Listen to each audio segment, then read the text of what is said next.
Hello, YouTube, and hi, definitely for the first time, Twitch. Nice to see you. We did get a Twitch Prime subscription, thank you very much, which actually means that we already have $1 due in our lovely, beautiful People's Champion prize pool. Because, what are we doing today? We are having Montu's Multiplayer Madness number 16. It's the first MMM of the year. Welcome, welcome, welcome. Pay no attention to that timer on the screen. That doesn't mean anything. Oh, by the way, Twitch, I don't think it worked. Maybe turn off the timer on Twitch Plus. What do you mean turn off the timer on Twitch Plus? There's a timer on Twitch Plus? What? I don't even know what that means. What are you saying? What is Twitch Plus? What?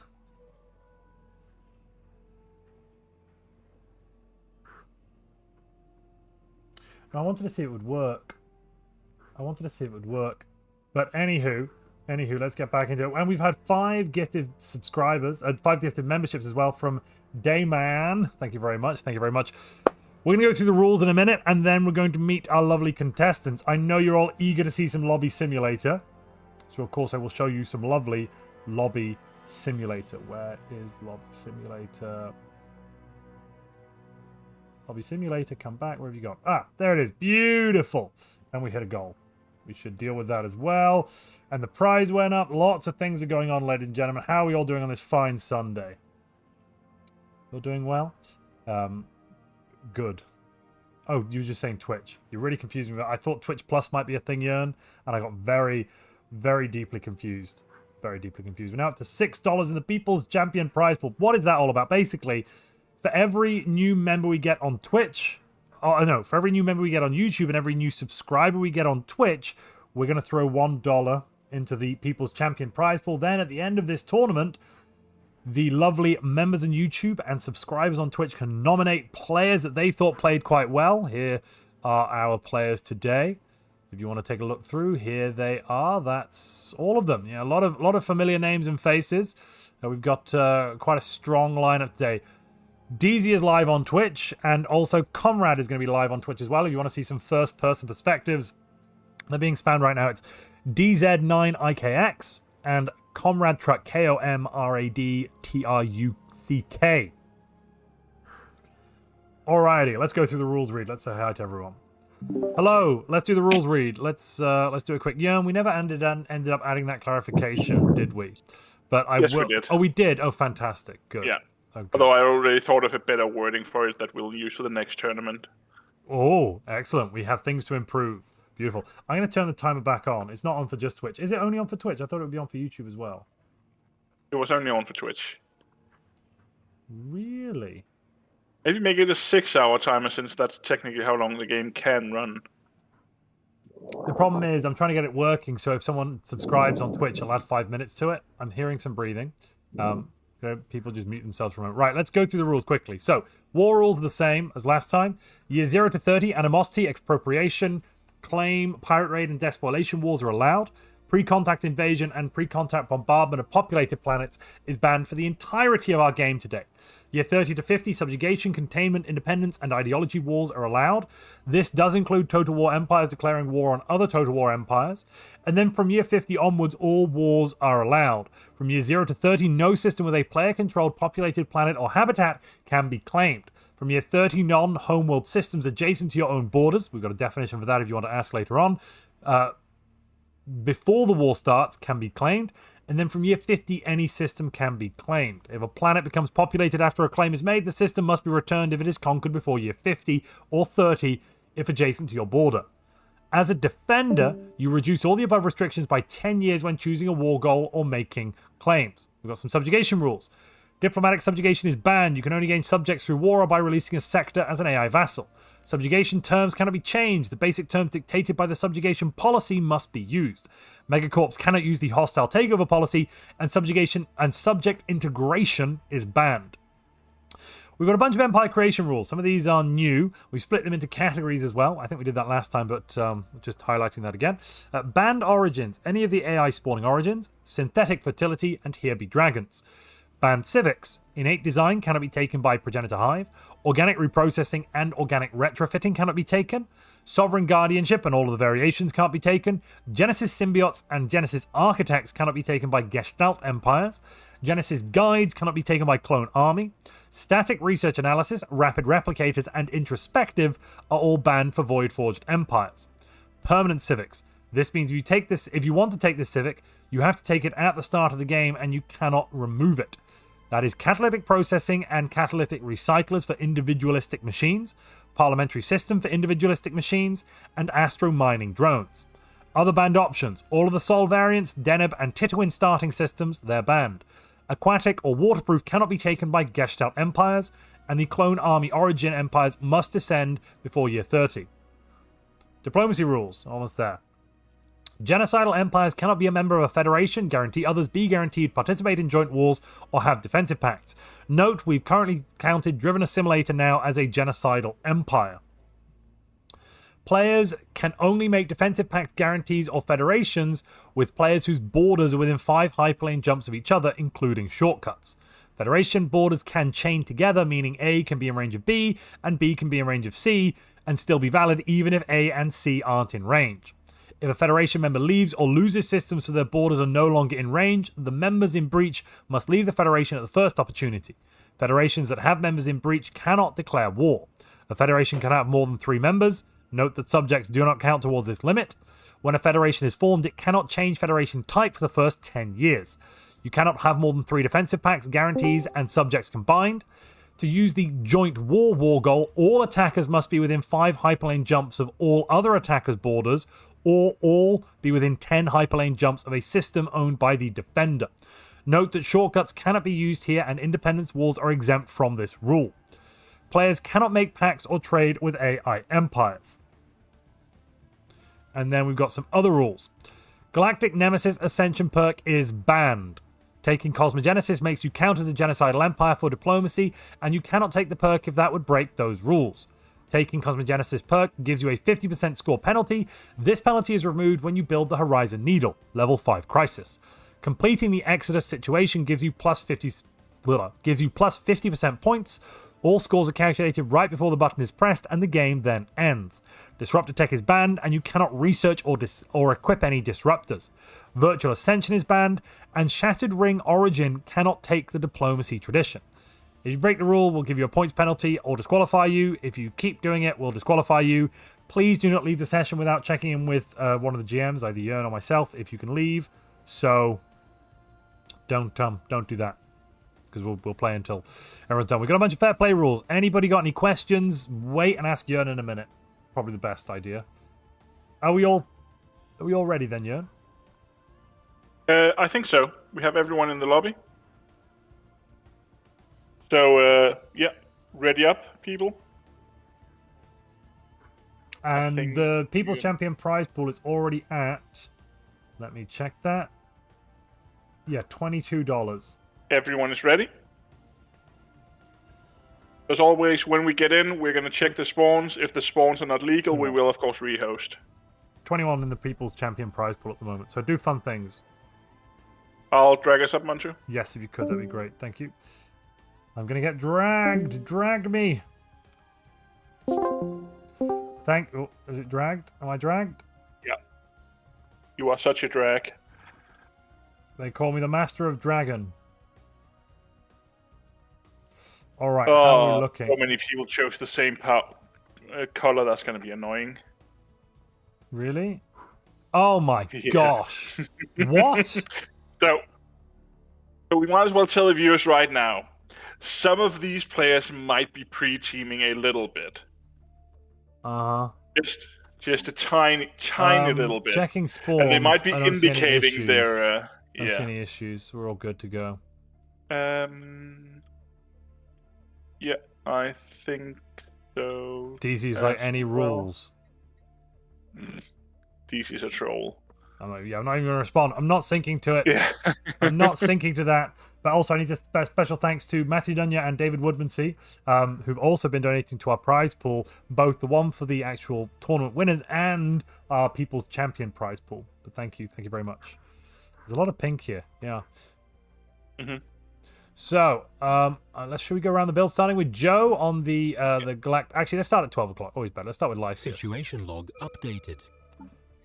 What have we got? Why is the music not making much noise? More music. Yeah. I'm just checking all the species traits to make sure none of the robots have, or none of the Gestalt have aquatic. Good. Well, so we first got, let's see, Leasefire here is playing as a Gestalt Hive with innate design, so that's no ascension paths available, but you do get a lot of bonuses, like the Genomic Safeguard Warren, giving you additional resource output right from the start of the game, and then more pop growth and more unity from spawning drones as you unlock ascension perks, and also cultivation drones, which is the version of Planetscapers that Gestalt Consciousness Empires have access to. Yep. Quite a, I wouldn't say it's a cookie cutter build, but it's pretty close. YouTube asking what the countdown is for. That's a very good question, YouTube, and Twitch knows because they got access to a little pre-show, pre-dinner show, I suppose, if dinner is the tournament. But yeah, nothing. Don't worry about it. Don't worry about it. Right, Mars now. Let's see. We have Prosperous Unification, Rogue Servitor, Static Research Analysis. This is a pretty normal build here. I'm guessing we're going to have adaptive frames, and then instantly changing out to build something with a mass produced on it to come out faster. But actually, I think we have. Oh no, my Syncretic Evolution. No, ignore me. I just saw a robot with aquatic and I thought they were cheating, but they are individualist machines, so they can be that. Wait a second. Inorganic breath. That's it. So inorganic. So they Mars here has managed to get both gases and crystal production right at the start of the game, enabling him to choose both exotic fuel consumption and rare crystal exterior. So that's an extra 30% output on all fabricators, which is the metallurgist job straight away at the start of the game for the ones he builds. Not too shabby at all. Not too shabby. We'll get to them in a moment, but I think the build we're going to be really watching are the primal beast, like the Beastmaster builds. We're going to see a lot of amoeba fleets. So alloy production might not be the biggest thing in this lobby. Then we've got, this is Skilljoy over here playing Clone Army Parliamentary System Death Cult. This is a build we've not seen for a while. We've recently allowed clones back in, and let's see how it goes. Let's see how it goes. I was kind of against it. We felt like we'd banned them long enough, right? I'm not sure. I mean, we've had almost a year of Gestalt dominance, right? I think it's okay if we see bio this time. And aside from the clone build like that, the Beastmaster builds tend to be bio builds, which seem to be very powerful this tournament. We're going at month 6, right, onto normal. We won't be bullied by them. We should go normal speed now. Yeah, fine, cool. Yeah, we're pausing and unpausing. But you've got Primal Calling here. The next time I'm looking at T. Ajor. Who's that? Normally he's called Emperor, so let's just call him Emperor, so Emperor, we don't have to say that silly name. Emperor so here has got Space Ranchers, Letter of Mark, and Primal Calling. He got the highest war score I've ever seen in a game in the qualifiers and dominated his lobby. So what? He's actually changed his build up a bit. In the qualifiers, he was playing Barbaric Despoilers, which let him do the raiding. Now he can do Pirate Raid instead of the Barbaric Despoilers one. So what he's gonna go for is a lot of early wars to economically hamper his neighbors and get economic bonuses. I think he did. I'm gonna say, I think 5 wars before year 30 in the qualifiers.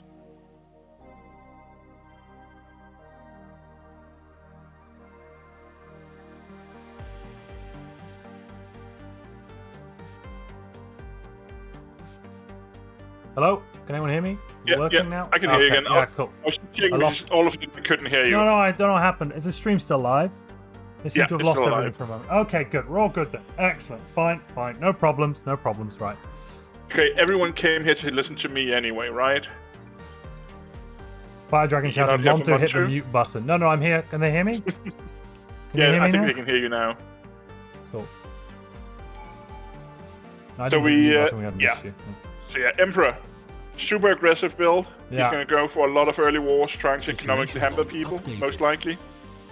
Joe is running Imperial Cult. Haven't seen that ever, actually, I think. Plus 100 Edict Fund at the start's all right. I guess you can swap out from it. You're going to get more priests on your capital. Yeah. Slightly more unity, 47 unity. I mean, you get more unity out of having parliamentary system, but you wouldn't get the Edict Fund. This does allow him to run Veneration Information. Build, but yeah. Guessing it's a Unity Rush, right? Yeah, and then I'm assuming with teachers here, you're going to swap into... But you can't swap into anglers, can you? So I'm a bit confused. Yeah, okay, interesting. Yeah. Just a Unity Rush to have early Psionic Ascension, I suppose. Fair enough.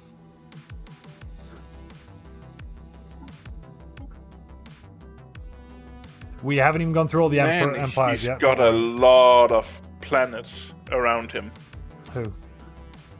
Like, look around Joe, how many planets 1, there 2, is. 3, 4, 5, 6, 7, 8, 9, 10. If you can get there, wow. Okay, yeah. So I guess this is one of the things the devs were talking about, right? That because of the way galaxy generation is right now, there's going to be too many planets in the galaxy because of all of the special systems almost always spawning. If you go to the minimum, on the tiny 200-star galaxy, you still get like at least 30 planets or something, which is like, wait, what? Including it's homeworld. Quite annoying when trying to speedrun.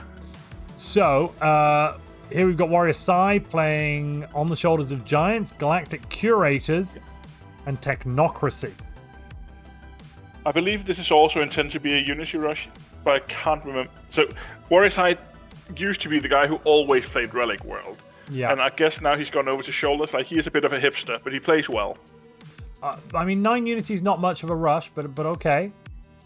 I think, like, you get some bonuses or something at a point. I'm not quite sure how it's supposed to work.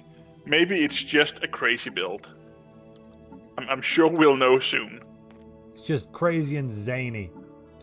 Yeah. Then over here, I'm now looking at DZ, who's playing Surprise, Surprise, Gestalt Consciousness.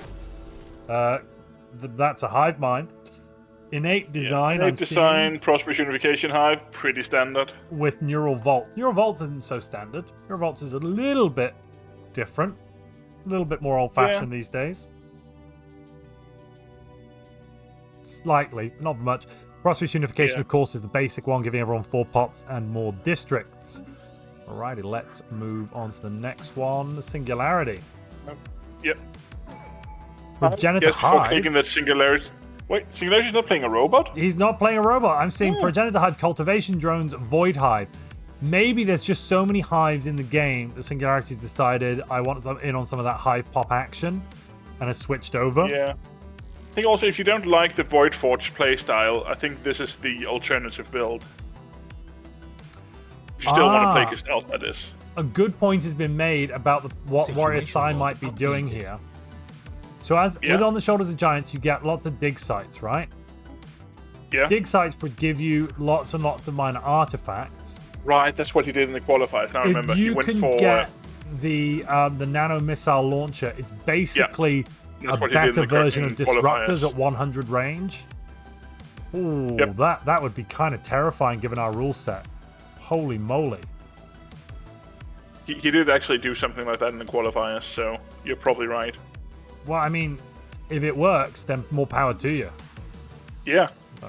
Because usually, but the problem is if he loses the fleet, he's not going to get that fleet back anytime soon, given the sheer volume of minor artifacts. You need about 30 per corvette. Even at 4 or 5 income a month, that's still 6 months per corvette. That's not a good level of production. If we're going to see a lot of amoeba fleets, though, they have quite a bit of hull. I don't know how good penetration weapons are against amoebas. Like, there's a reason why a lot of people started running heavy plasma and torpedoes. Over here now, I'm taking a look at Anger. Yeah, I'm looking at Anger. I'm seeing Parliamentary System, Dark Consortium with Teachers of the Shroud. Dark Consortium for the extra dark matter, which you can then sell. Is he selling? Yes and no. Sometimes yes, sometimes no. But both of these are like early economy specifics. Like, he's going to swap out of them at year 10 or 20, I would assume. Like, either he's going to reform into a Megacorp year 10 and then swap that way. You can't swap out a Dark Consortium. Can you do it yet? No, you can't swap out a Dark. Is that permanent? It's a permanent one, yeah. Oh, I didn't know that. that's still worth it then. I mean, I've seen it several times, so it is probably worth it. It's basically at least 14 or 15 more energy per month. Yeah. And like early economy tend to snowball. Yeah. And we Yeah, have that's an extra Kaji. 10 minerals, basically. Yeah, let's go to Kaji now. Good point. Old school clone trade player, so I'm assuming he's going to play that. No, we're seeing He's been playing a Angler's lot of parliamentary system. Going to be swapping out that into the Alloy Civic, I'm assuming. This could be quite a strong build. I'd still be surprised if he doesn't do anything trade related, but Well, the Anglers he have is an old trade. school clone player. The Anglers have trade, don't they? So I suspect what we might see is a reformation into a megacorp, dropping out parliamentary system and replacing it with where are you? The food catalytic recycler. So we've got trawling operations, catalytic recycler corporate at around year 11 or 11 to 20, somewhere in that margin. That sounds likely. Updated. I see we have Xenophile Yearns here today. Yes, Xenophile Yearns is with us today. Oh yeah, I love old Xenos. Good. So, now whoever was online yesterday was a completely different person. I have no idea what you're talking about. Anyway, so the Doctor is playing the Cavalian Corporation, which are Shattered Ring, Rapid Replicators, Merchant Guilds. We basically try to nerf this playstyle, not for the playstyle itself, but we tried to nerf it as a support build for a secondary empire. Yeah. That's why we've got those rules about forming federations and not being able to change. So basically, someone else... Did we ban them taking the diplomacy tradition? We did, didn't we? Yeah, so the trade ring itself can't start the federation. They need to find Situation log another updated. bio-empire if they want to trade fed. It's not gashed out empires just getting silly bonuses from trade rings, basically, is Exactly. the intention. Situation log Sequoia here updated. next up. We are looking at syncretic evolution with machines. That's basically double the growth then. We're getting, 4.5 bio growth and 5.5 machine growth. That's 10 growth plus assembly from the start of the game. Yeah. And that's only going to get higher. Holy moly. And the I'm guessing like the machine version of Anglers also means he's going to have a really strong early economy. He might even spec into alloy production later in the game. Since early game he's going to have a high food production anyway. Yeah.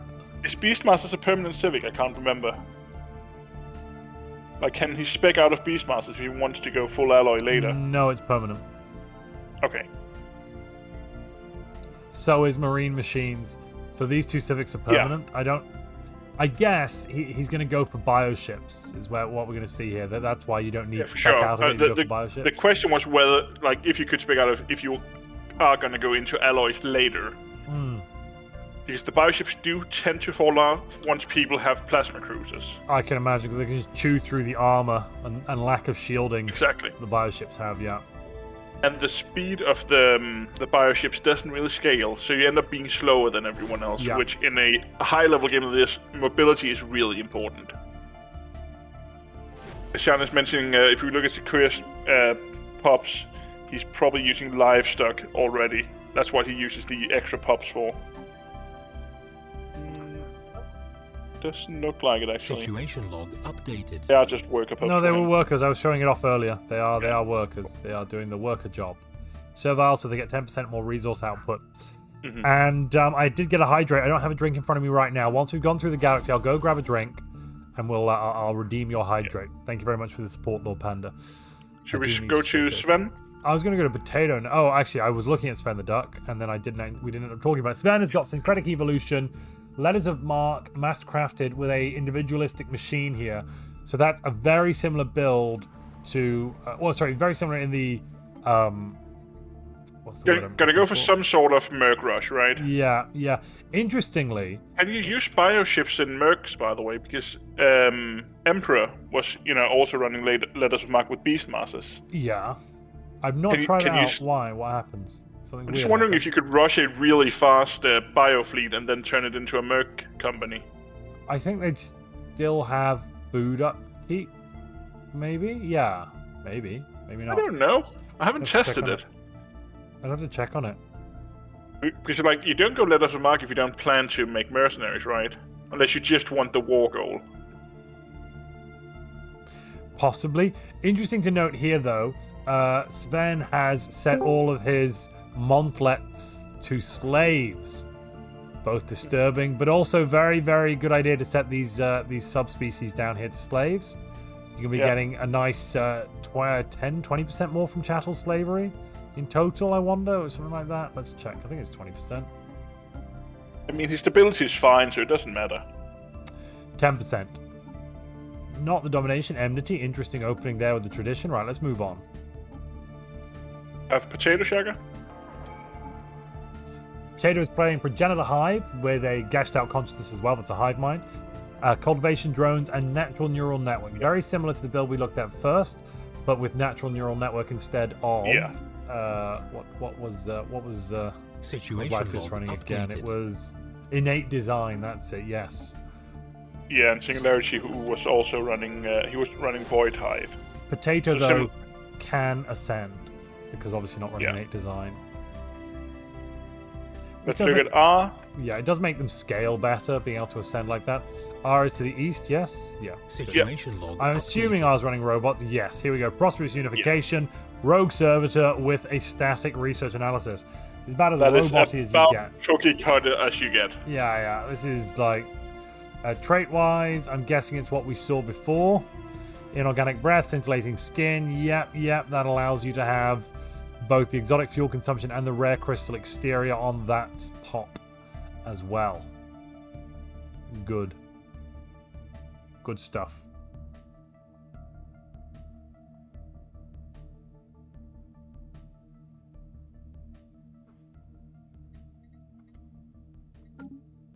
Let's see. Gilthanas is playing Tactical Void algorithms. Forge.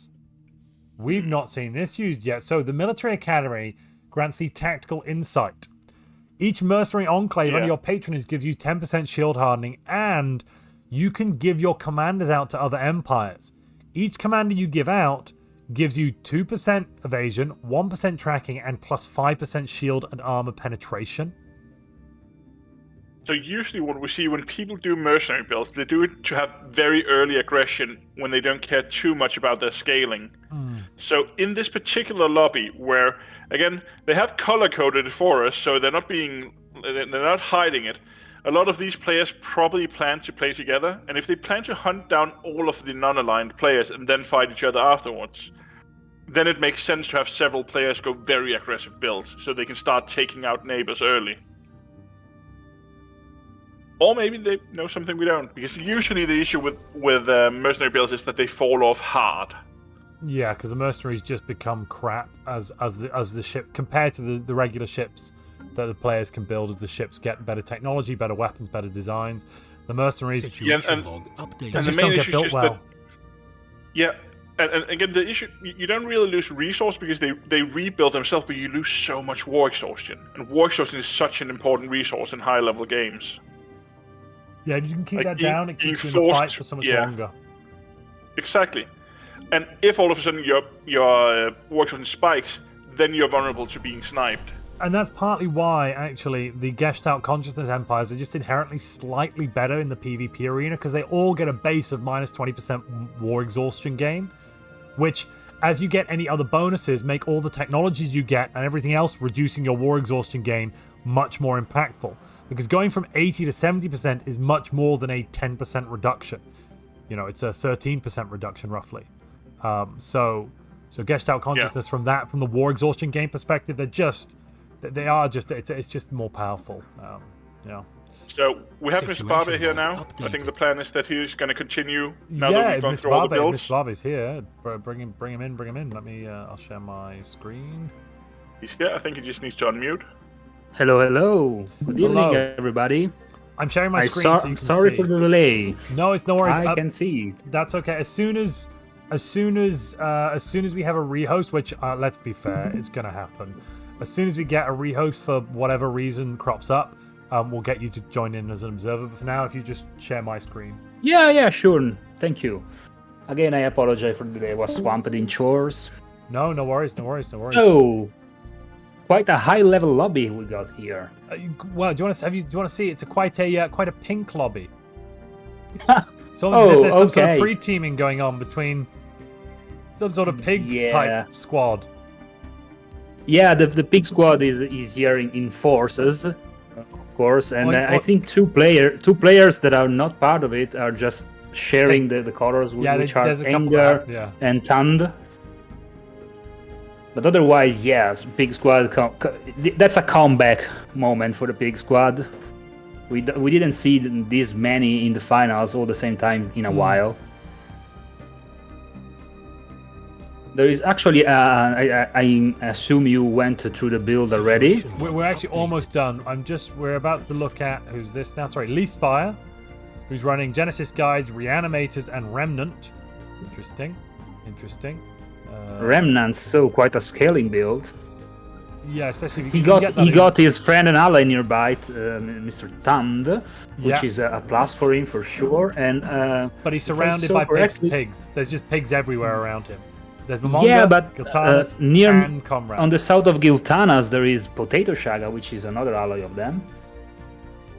And Sven has been known to ally as well. I think we're going to end up seeing two large alliances formed.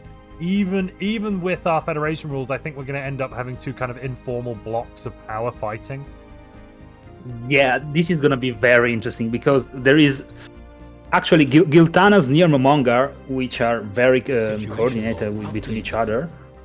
And Sakuya nearby too. So I'm also seeing here Thund has gone for Trade Ring. You've seen the changes we've made. Our intention there, I've gone over it already on stream. Our intention is basically to prevent Trade Ring being a support build and try and push it into being a build in its own right rather than just as a support build. We tried to not nerf trade specifically, but just nerf its ability to make a trade fed for Gestalt empires. In essence. So if someone else wants to be a federation, they have to take diplomacy, and then they can always switch into a trade federation, but after that 10-year cooldown.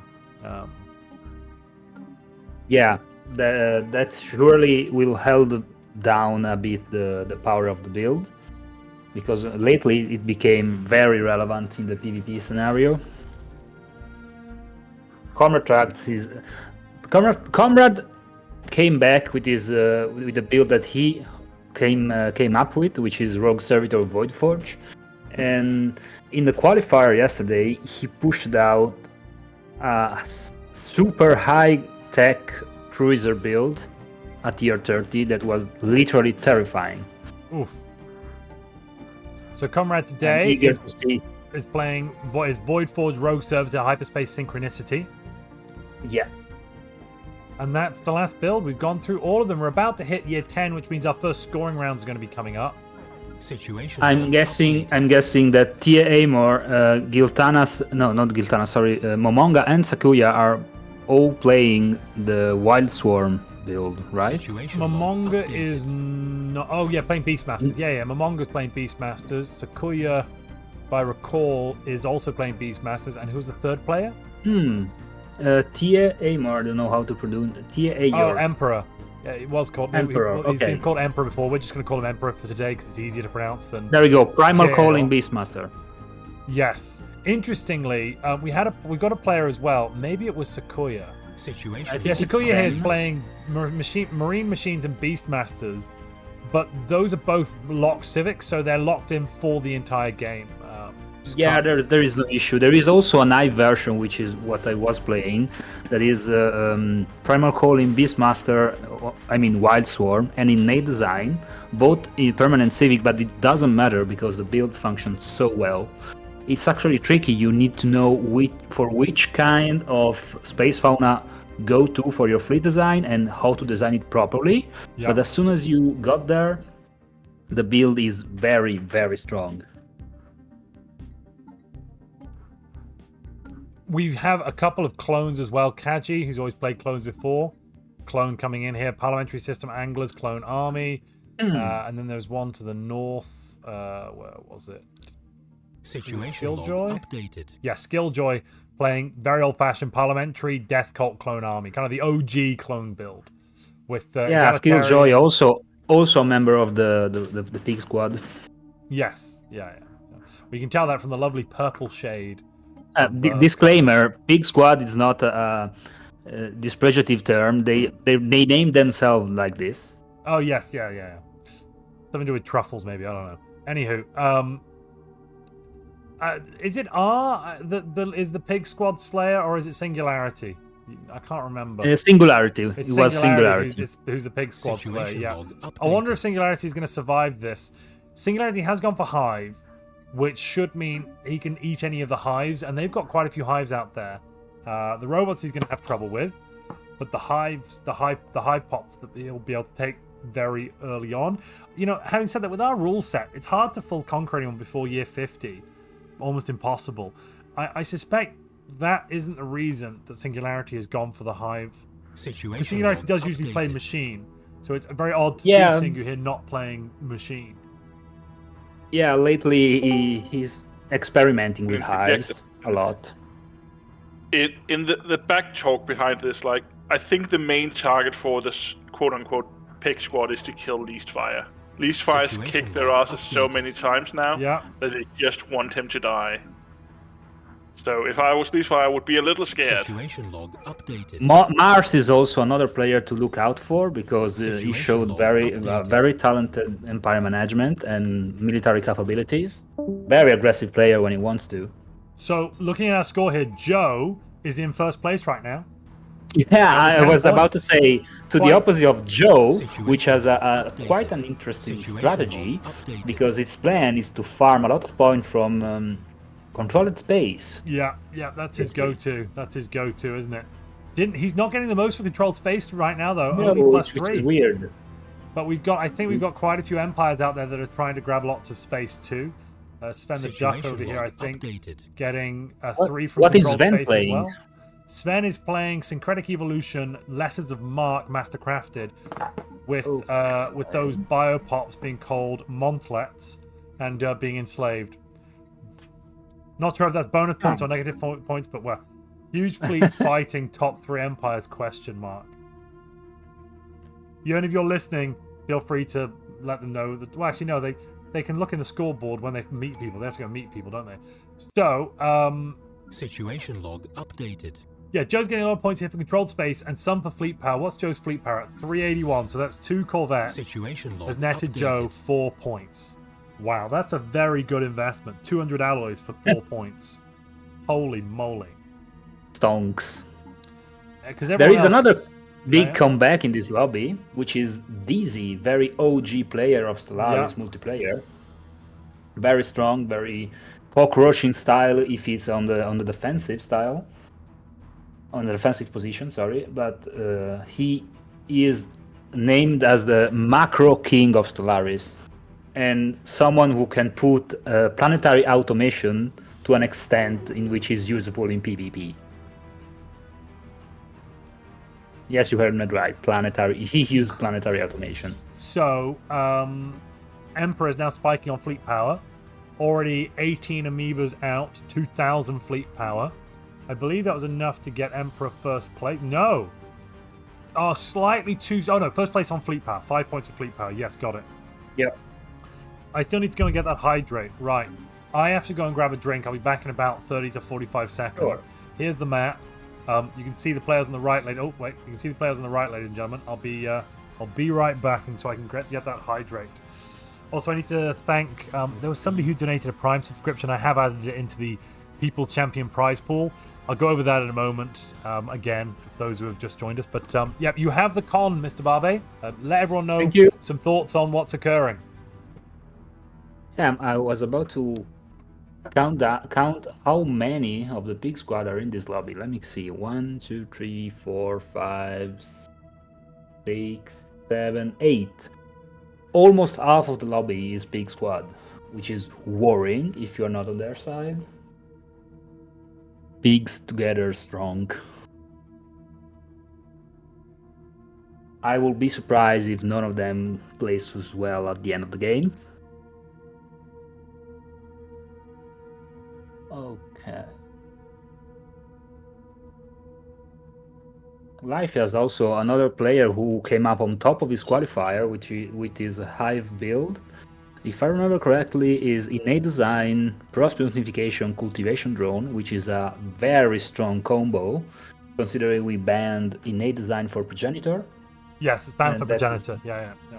that is directly the second most powerful Hive build right now. Numbers are crazy. And with that build, he was able to eat Pax year 30 during the qualifier, which is why Pax is not here today.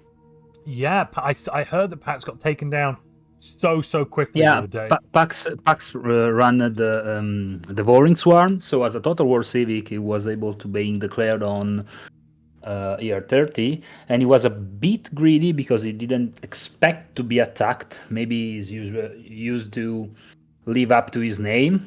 Out of respect, people usually won't attack him, but Lyfias, with no fear, he went straight for it, and he came up victorious.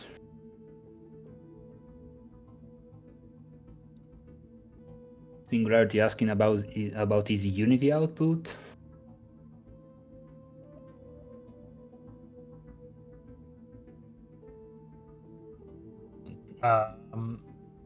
Right, so is anyone? No one's fighting any wars. We do have a fleet spike from Situation Emperor log over updated. here that is continuing to go up. Is that from building more fleets? No. Oh, it took a letter of marks. Yes. Yeah, giving Okay, so reduction to ship up. same Mercs. build he used in the qualifier. He farmed a lot of points for early wars with the Plunder War Goal. Oh Yeah. no, never mind. I'm wrong. I'm definitely wrong. In the qualifier, he played Barbaric the Spoilers.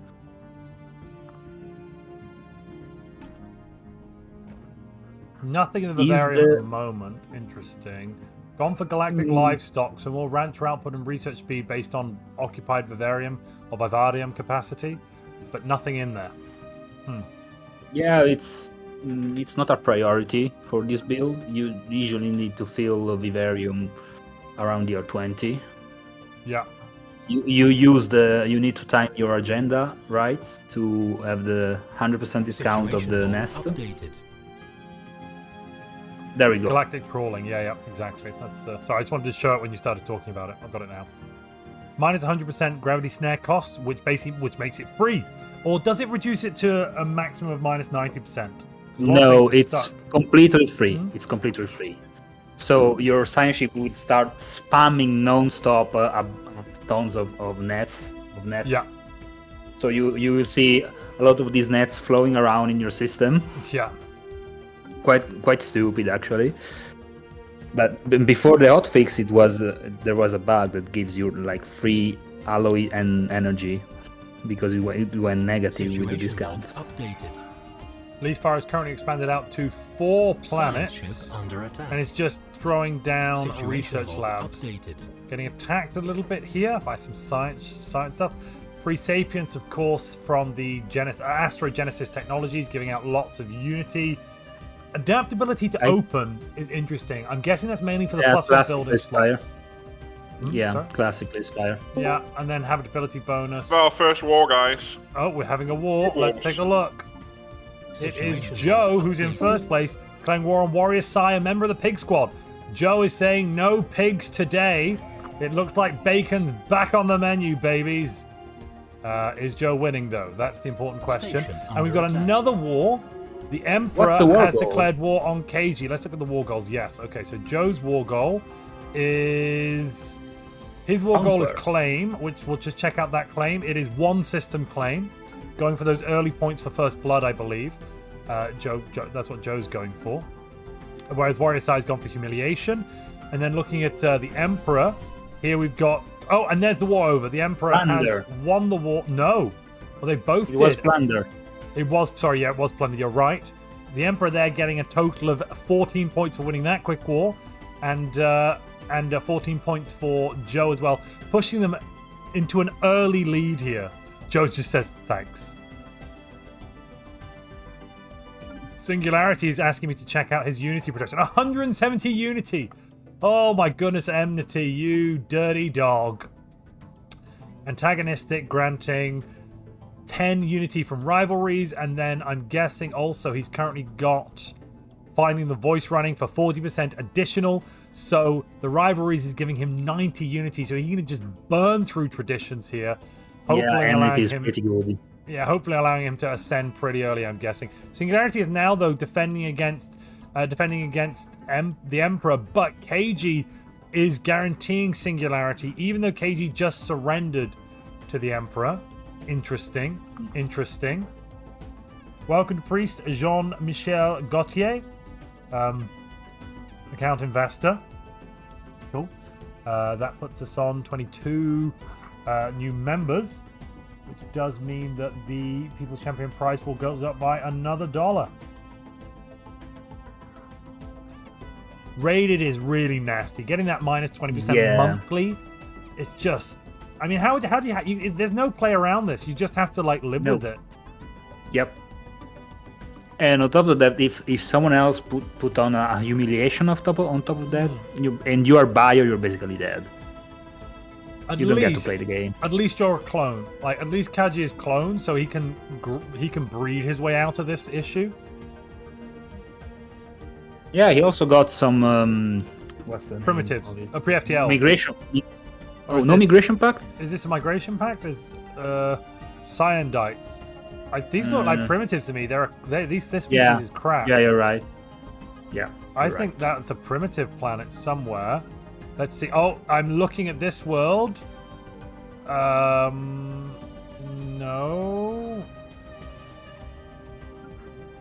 No, maybe it is. Maybe they are. Wait, there is Genesis Guide by any chance? No, it's banned for clone. We banned Genesis Guide for clone. Dale just gifted 5 new memberships as well. Thank you, Dale. That puts our goal up a little bit higher. Yeah, as you can see, it's banned for clone, so it's not been taken. It must be a migration treaty. We'll take a look around in a second on the contact, see if, or actually, I'll just check if there's any more of that species elsewhere in the universe.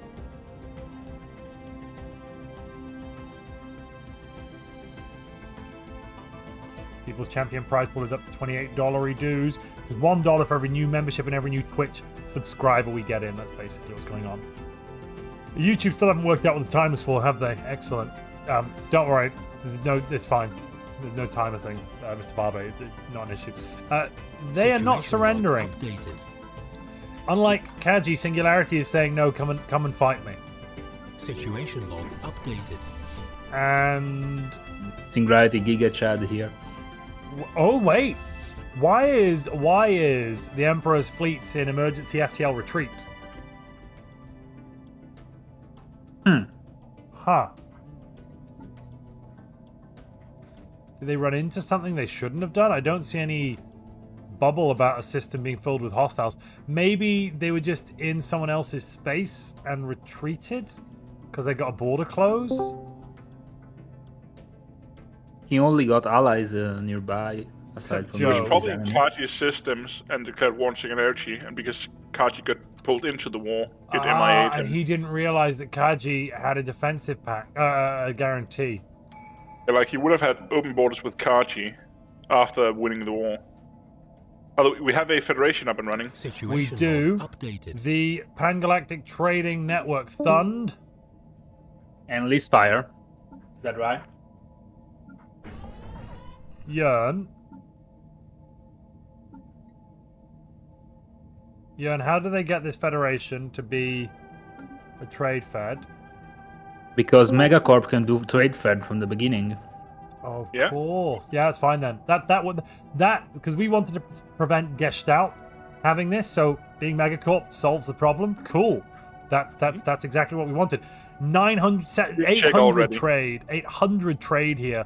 That's 500 from one office, 64 from another, and 48. Oh my goodness me. Leasefire is just printing money. Holy moly.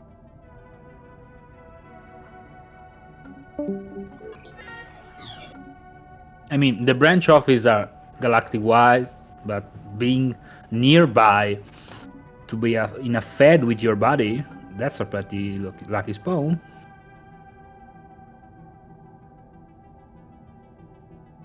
What is Potato Shaga playing?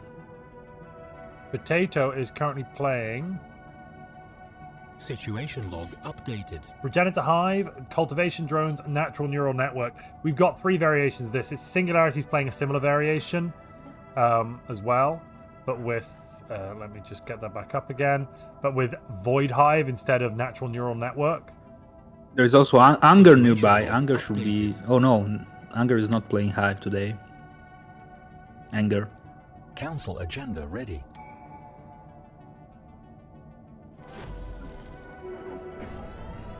All of Emperor's fleets are now in FTL retreat. It looks like Warrior Sai then closed borders to Emperor while Emperor was trying to fly through. So everyone currently is protecting Singularity from the Emperor. They don't want Emperor to get extra points here for winning another That is weird war. because Warrior's Eye is his ally in theory. I'm not sure about that because Warrior Sai is not the right color. Look, purple. He's not the beautiful They pinks. that they the rest were of them they are. were ally in yesterday qualifier. Octaverai, you are remembered. Yeah, Octaverai is in the chat saying, I was Knights of the Toxic God that got destroyed. That destroyed Pax's capital with the Toxic God. Yeah, Ice Smithy Boy remembers you. We all remember you, Octaverai. It was great. Great stuff. Situation log updated. Okay, how's everyone doing? Mars is doing all right here. What kind of research levels are we getting up to? 300, Situation 140 log updated. with teachers, but that kind of makes sense. If you're looking for science, I will take a look at Comrade Situation track. log updated. That's usually the. I was going to save that for a little. I was going to save it for a little bit later, but we'll start there then. 402. That's not too far behind. Situation log Behind updated. the first place. Situation log Oh, updated. yeah, 400, Situation log 200, updated. 302. Oh, let me just shut that advisor up. Come here.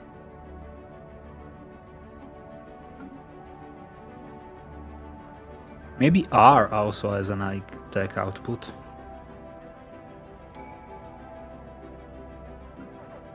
$382. Yeah, R's basically up there with Comrade. Lots and lots of labs. Just lots of labs. What would you like? Labs. When do you want them? Always. Labs. That's a- When you want labs. Yeah. Why labs? Labs. That's a lot of planets, actually. 7 planets. 7 planets so far. And that's before Conquest. Wow. You're giving a robot this early on 7 planets?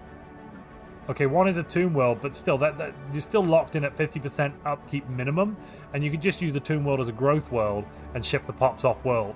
You don't actually have to use it for production. 4 worlds that are perfect class here. Desert worlds, quite nice, and then obviously the capital. Who else? Was it DZ that had all the planets, or was it Joe? Oh, it was Joe. Yep. Joe's currently only taken 4 planets, but does have 1, 2, 3, 4, 5, 6, 7 more planets within his space right now at the start of the game. That's a lot of planets. Yeah, but it's not Gestalt, right? It's a Bio Empire. Yes, it is teachers. It is bio. DZ on the other hand, has 6 planets so far. And the Shroud Tunnel. DZ is one of the pig squad, if I recall correctly. Not always. DZ is DZ. He do what he wants. That's a good point, but I mean, he has chosen pig squad colors. We have another war. We have another Yeah, federation those are too. his usual colors. The We have Stellar another war. Economic Sphere. Swen attacked and instantly got surrendered, it seems. Oh.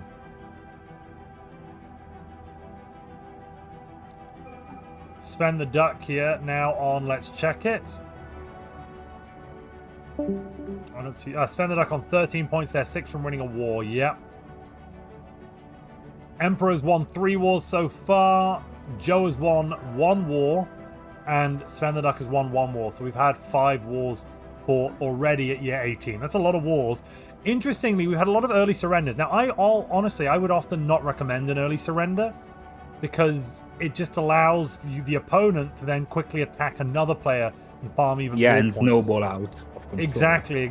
I think I know that it so from the point of view of the individual, when you get declared war on, it does feel very tempting to just, if it's like one system, just surrender and go, well, whatever, I don't care.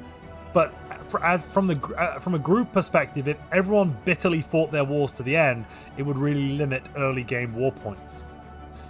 But then again, you get massively economically crippled, so you'd be probably giving up, your later your later possibilities of getting an economy up and running and fighting back. Yeah, I think it depends on which kind of empire you're playing. I mean, if you're playing trade, you definitely don't want your space to be occupied. Otherwise, your trade route will be blocked.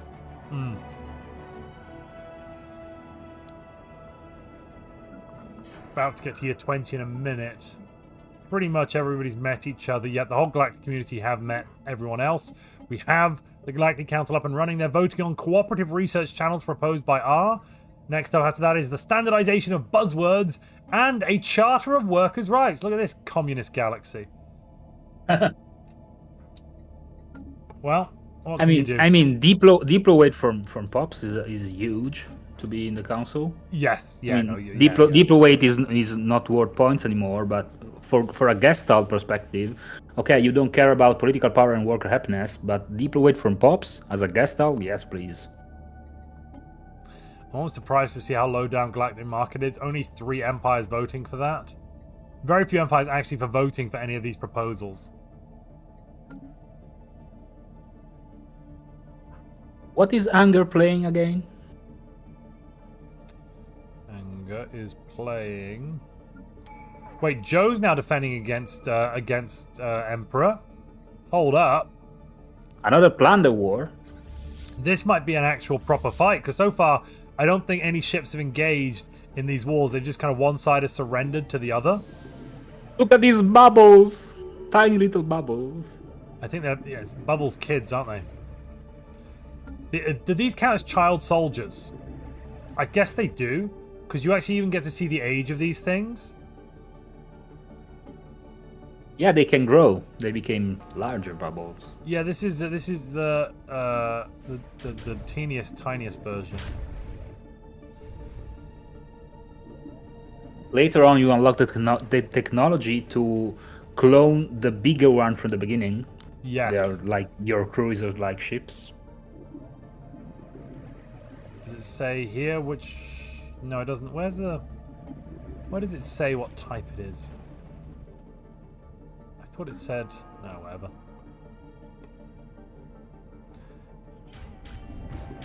Being space fauna means they always regenerate their hull and armor. Yeah, you've got regen hull tissue So- just as a baseline, so you can just fly Yeah, around and so punch people. even when you lose a fight badly and you go in FTL retreat, when you come back, you are almost healed back to full health.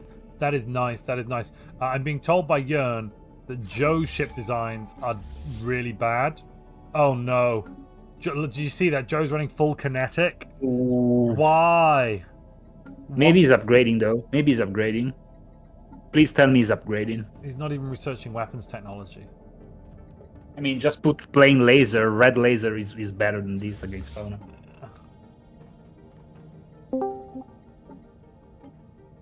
No, he's not. Draw It's your auto attention to design. the galaxy for a second. Something funny just happened. It's auto design. Jern, he's got his ships on auto design. Yeah. It's painful. We're about to see a big fight, though, aren't we? Go check Sven first. They're Again, one the system fight is away. one. Yeah, I guess. So What's what that? Sven did? Yeah. Sven attacked Sequoia, but right next to Sequoia's borders, there were a bunch of crystalline entities, and he Yeah. flew into them with his fleet and got MIA'd. Oh no. Oh no. Yeah. That was instead of fight. So he went, I'd say I'm going to fight you. And Sequoia's like, where fight? No, sorry. Was it Sequoia or Exactly. Sven that retreated? He's moving Sven back. flew into the neutral fleets. He's moving back. I guess. I guess Joe moved to hyperlink camp. Nope. No, No? I think he just saw Joe's ships, maybe? Hmm. No, Joe Oh, surrendered. he surrendered. Joe surrendered. Joe waited as long as possible and then surrendered. Which does now put... And his economy is struggling. Yep, that's a raid. That is a raid. Oh, goodness me. Being able to raid your neighbors, very strong, very powerful. Look at all the net in the Emperor space. Holy moly. The gravity is now spamming. Gotta catch Are they them all, just you so know? that they're wait, where they're going? Oh, that's going to they're coming back, right? Sorry, gotcha. Oh, someone was asking why are those weapons bad? Right, we can explain quite briefly. So, These weapons deal 50% more shield damage minus 50% armor damage. They were going to be coming up against Emperor's fleets here, which had no shields, armor, and hull. No shields. Sorry, let me rephrase that. They had no shields, but they did have armor and hull. So they would deal minus 50% damage against the armor, and then no extra damage against the hull, just regular damage. But why would you want to do minus 50% damage when you could quite easily swap out this coil gun, doing 3.6 damage, so that would be about 1.8 damage per day, out for a red laser, which would be doing, instead of 2.32, it actually would be bounced up to what, 3.47-ish? And then Yeah, sounds about hull right. damage, yeah, and then hull damage you'd be doing around 2.8. So actually this does do slightly more damage once you get to the hull, but before that it's doing about it's doing around, yeah, it's doing half the damage of a level 1 red laser on the armor, and then about the same on the hull. So overall, the red laser is better to face an amoeba than a level 2 kinetic weapon. Sven the Duck, yes, let's check this one. Sven the Duck is at war with Sakuya. DZ is Another also planter. defending a war. What is this? DZ defending now from the Emperor. Ooh, the Emperor is part of the Pig Squad. I thought DZ was, now I'm not so sure. I'm really told not ya, so it's sure. just his Yeah, color. it's just his color. No, I think you might be right. That commander is from Giltanas? This is only 115 armor. Yeah, I said 115 armor. Maybe I read it the wrong way around, but 115 armor is still... You still don't want half damage on that 100 and then the same damage on 300. You want, you want the one that does more. Can you look at the trait of the commander, please? Which one? The first one. This one. Oh, Material Liberator. Okay. So it's plus 6 energy credits every time you kill a ship. It's quite nice. Never You mind. get that automatically with letters of marque. All of your leaders get it just by default. The upgraded versions of this get quite funny as well. The maximum upgraded version, if I recall, gives you a minus 20% fleet upkeep. It's really good. I just noticed Sakuya's empire's name. We have Innate Hive at home. Innate Hive at home. Oh, I see. Because it's individualist machine, Beastmasters Marine machines with syncretic evolution. Which is weird because machine have base less output from food. Maybe anglers are not affected by the nerf.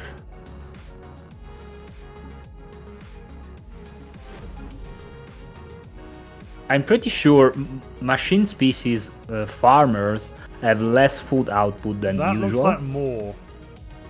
But I think anglers are not affected. That looks like more. It's got a base of 9.5, and the Civic says it's got a base of 8. What the hell is going on there? Look at the buildings. Look at the buildings. No. There's also one extra from buildings, Oh, okay. which means there's a base of 10.5 in total. Oh, it's because of the domestication civic? Tradition, sorry. Domestication tradition.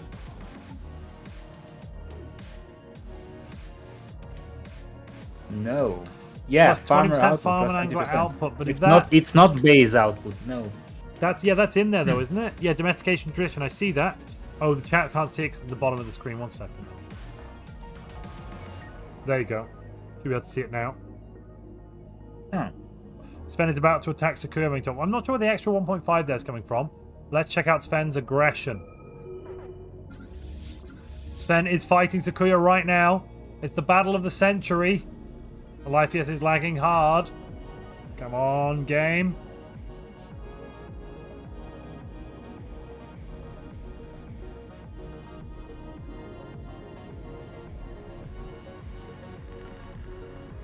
I think life has crashed. He has crashed. We're going to do a full Sorry. rehost, yeah? Yeah. That means, I'm on Mr. the Barber, game. you can join in. Jörn, come and poke at us when it's time for us to join.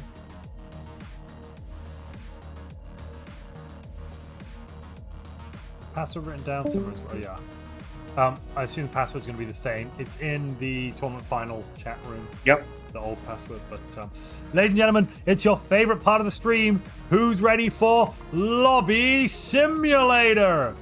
Woo! Din din din din din din. In the blue corner, we've got the internet In the red corner, some poor programmers that wrote netcode. Ooh-wee. Ragoon just shouts, no! Yeah, Dale gets it though. Whoop whoop! So while we've got this moment, I guess I can talk about the prize. So I need to first off say a massive thank you. A massive thank you to the lovely members of our community that have donated to our main prize pool.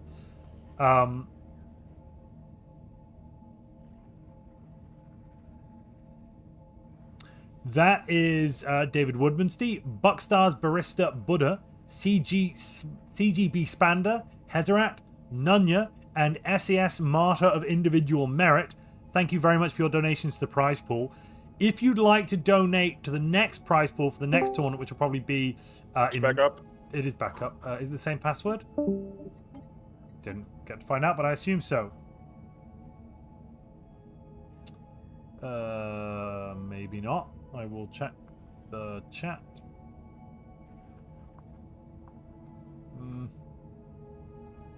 Oh yeah, it seems to be working. Cool. Sorry, my brain got interrupted then. What was I saying, Mr. Barbe? Something about prizes, wasn't it? Yeah, you were about to say. Yeah, if you want to donate to the next tournament, which is probably going to be in March, beginning of March, and hopefully be on the 4.0 beta. That's my hope anyway. I can't wait. Yeah, I can't wait for Pops to be dead, but also the same. Kind of. Well, we don't know exactly how it's going to be. I think it's going to be interesting. We'll have to see though. But anyway, if you want to support that tournament, then send me an email, montuplays@gmail.com, and I'll just explain how you can support the next tournament, basically. Watch all of these people adjust. Yeah, I want to basically get a tournament in after about a week of the beta being out. Long enough that we can check that it's stable for multiplayer, but not so long that anyone has any idea what they're doing with the new pop system, basically. I want everyone to be like, what the hell is happening? It's going to be amazing. Are you in, Mr. Bobby? Yep. Excellent, excellent. Jörn is reminding everyone to cancel trade deals when we get in. Octavia, you can't participate in March? Well, basically, whenever the beta comes out, we'll have a tournament about a week later, whenever it comes out. Which I think, given they said they're going to do a few dev diaries, maybe that's 3, maybe it's 5 or 6. There's about 5 or 6 weeks till the beginning of March. Maybe it's a bit longer. Hard to say. Maybe it comes out in mid-Feb. We really don't know yet because they've not told us enough. But whenever it comes out, we're going to have the next tournament pretty imminently afterward. But yes, as I said, if you want to be involved in that tournament playing, just keep your first off, come and join the Discord community. If you're on Twitch, you can type !Discord, and look, we've got a chatbot working now. Yay, I finally did it. Twitch, we have a chatbot. Don't type in !giveaway. Don't do it. There's no giveaway today. Don't type it in. Jake Corley has just gifted 20 more memberships as well. Thank you very much, Jake. That is amazing. That increases our People's Champion prize pool up to $48, which means it's now more than 5th place. It is now more than 5th place. Looks like we're all in and we're all going. Sven, there's this fight to be had.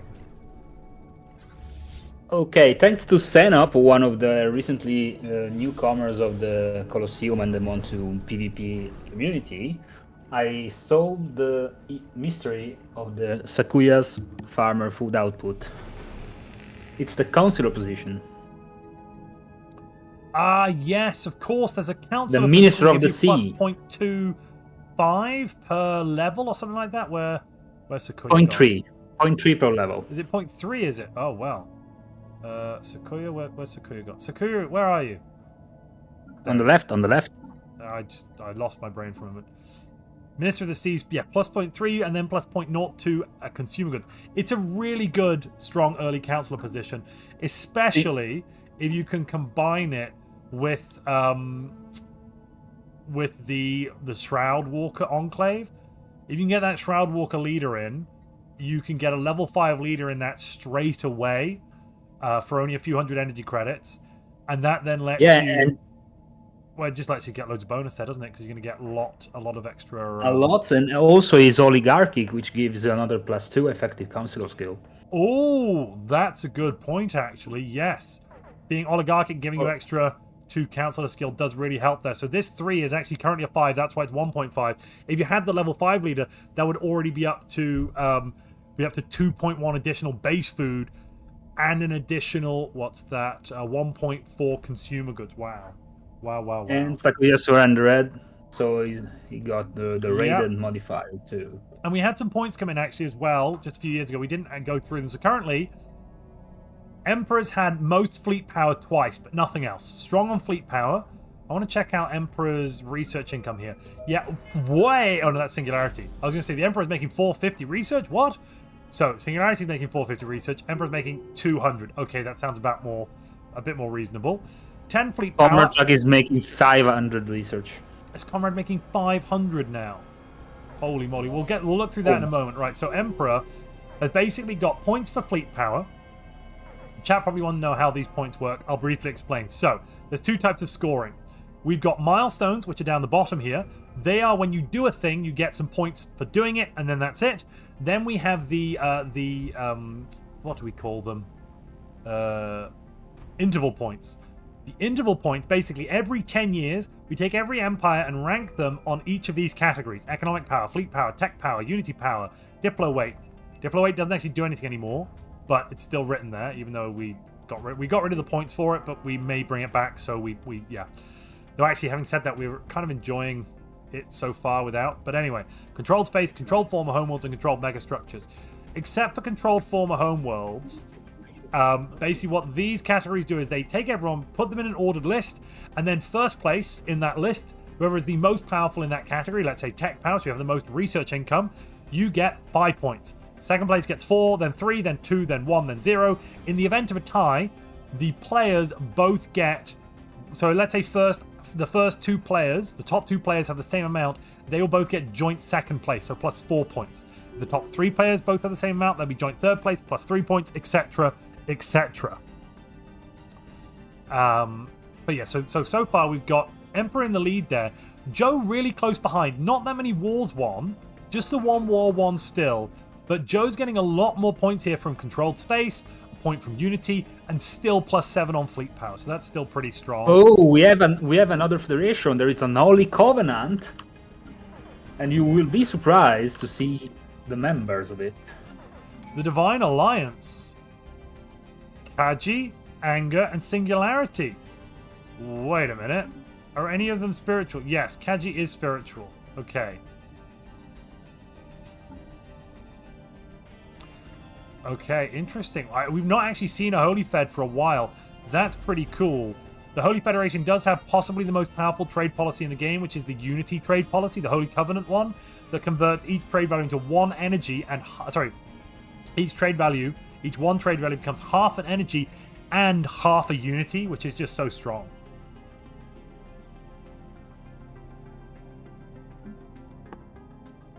If you turn on the Union's map, half the galaxy is pink. Comrade is at war right now with Least Fire and Thund. And I'm not sure Comrade's winning.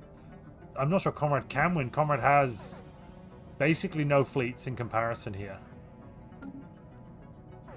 Yes, but look at Comrade alloy output. Yeah, but look at Least Fire's alloy output. Least Fire has like a few thousand more plus about half the alloy output. And then Thund has... Wait, Thund has no alloy output. What? Oh! Thund is currently ascending you with Shattered Ring, Synthetic Age. Right, yes, okay. And they're going to turn then into something else in a moment. Hello, is that you? Guy has claimed. Huh? Look at what Least Fire have claimed. It's a quite important system. Is that a ruined megastructure? An arc furnace. No. He's claimed Conrad's arc furnace system. Holy crap! That's 190 minerals and 100 alloys. Conrad cannot afford to surrender this. But if Conrad doesn't surrender, he's going to lose a lot. Which way is Least Fire going? This is a really brutal war then. Least Fire is just going straight for the arc furnace. Oh gosh. Okay. What are those frigates running? Just torpedoes? Okay. I've not seen frigates used that much. A lot of destroyers with Not much on missiles and tier 3 kinetics, huh?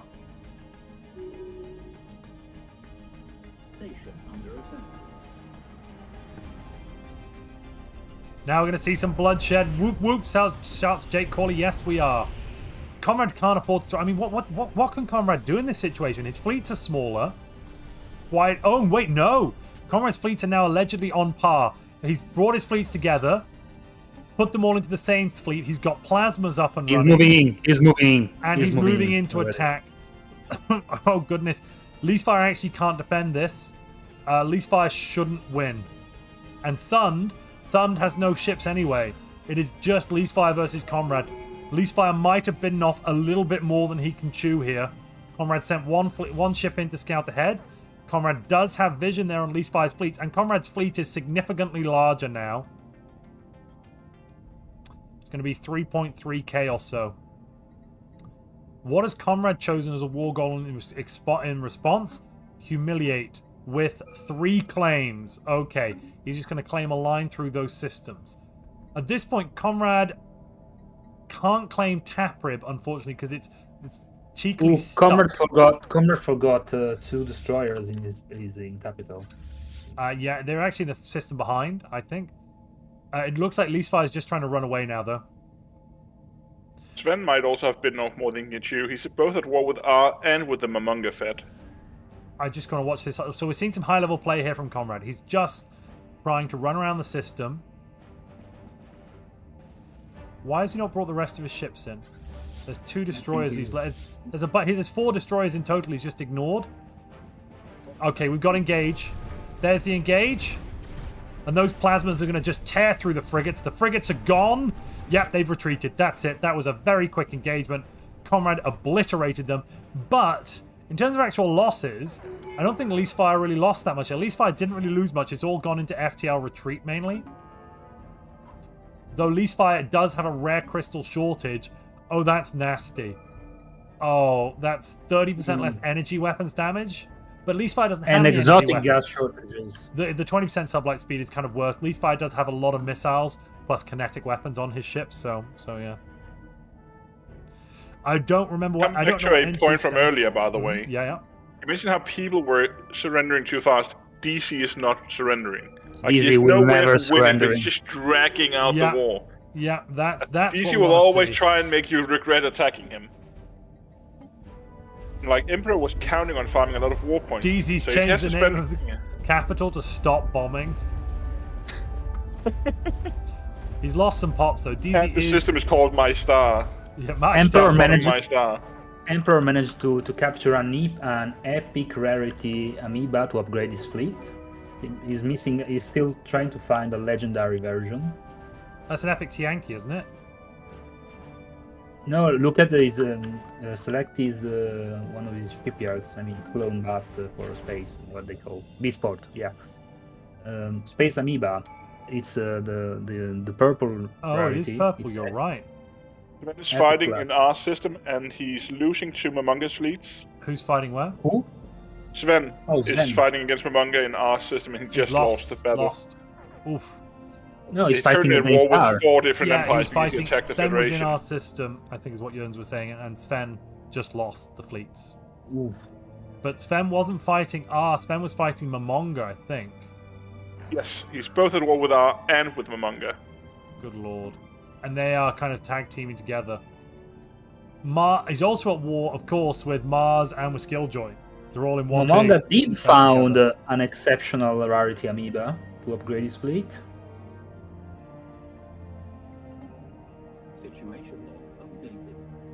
For those of the viewers who don't know, based on the rarity of quality genetic material the amoeba you capture got in your vivarium, you get to dissect them and upgrade, use that genetic material to upgrade your ship design, which gives slightly better stat for each rarity. Somebody's just sonically ascended. I'm going to assume that's Kaji. What? And Kaji hasn't Emperor even just started a taken? second war with No. Kaji. He's attacking the Federation again. Oh, now because now they're a federation. Oof. And still there none we of are them have started building fleets. in Kaji space already, jumping in with these. I mean, to be fair, if you just had a reasonably well-built station, you could defend this, but it's only 3k. I'm assuming He they still don't have the forced to tech. split up his fleet because of DC. Hmm. I don't think we've ever seen this much early aggression. Like, look Yeah, at the whole that galaxy observer is at menu. war pretty much. Everyone's fighting. Holy moly.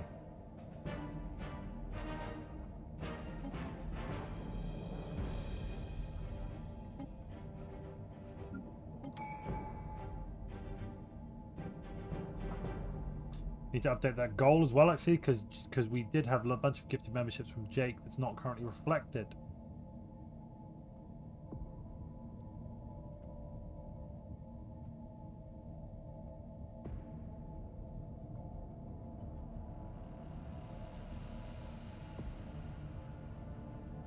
Did you see what Singularity just wrote you, Montu? Anger took end of the cycle, I think. We are in for a show. I'm not thrilled. No. Shut up. Shut up. Oh my god, yes! Oh my god, yes! Anger's taken end of the cycle. Ladies and gentlemen, we have an end of the cycle player today in the room with us. Oh my goodness me. Oh my goodness But he's me. gonna die. He's Well, gonna die. well, not necessarily. So, he can get lots of points. Then at year 80, he goes to one planet. As long as he can just kind of leapfrog to grab a few more planets, he might not die.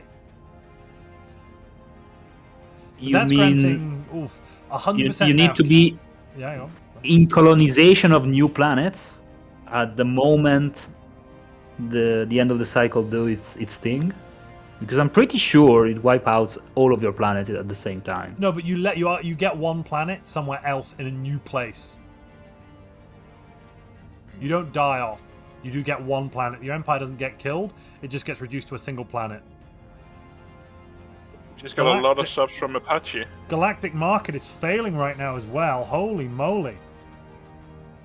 Yeah, the pigs don't want people to have an easy trade, I think. TD Apache has just gifted 10 subs. Thank you very much. That has increased our People's Champion prize pool. No. It's been noted now. It's still failing. The pigs are pushing for it to fail, whereas there is a majority of empires trying to put it through, but their diplo aid is just so Ceasefire and minimal. Comrade's about to fight him. Listfire is about to go back with 5k of fleet. Comrade didn't push anymore in the meantime. No, Leasefire's waiting at the edge. Look, no, Leasefire's jumping. We're getting a jump. Here we go. Death before dishonor. Comrade's running away. Leasefire's trying to go around the starbase. Nope. There's a little shimmying Maybe he back didn't and notice forth the FGL happening. inhibitor. Maybe not. Maybe not.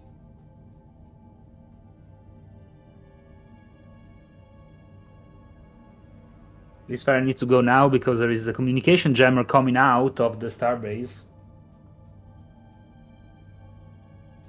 70 It's already days. there. It's already there. The communication jammer. Well, he doesn't know that though, does he? Of course.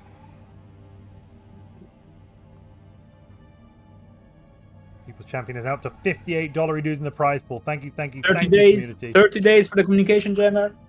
It's going to come up while they're in the fight, I think. The disengagement chance is going to hurt a bit, but I don't think it's going to be enough for Comrade to win. I mean, the sublet speed reduction is going to hurt the Corvette a lot. There, it's up, it's up, it's up. It's not enough to win. Look. But the good part is, at least, hopefully, Comrade can retreat. Yeah, Comrade's fleet's got out of there. Comrade lost almost nothing. Yeah, mostly unscathed. There's Comrade Supremacy, only 2 of 5. Okay. And let's be honest, these two systems don't really matter to Comrade. He just needs to fight tooth and nail to defend this system. His exactly, his arc furnace.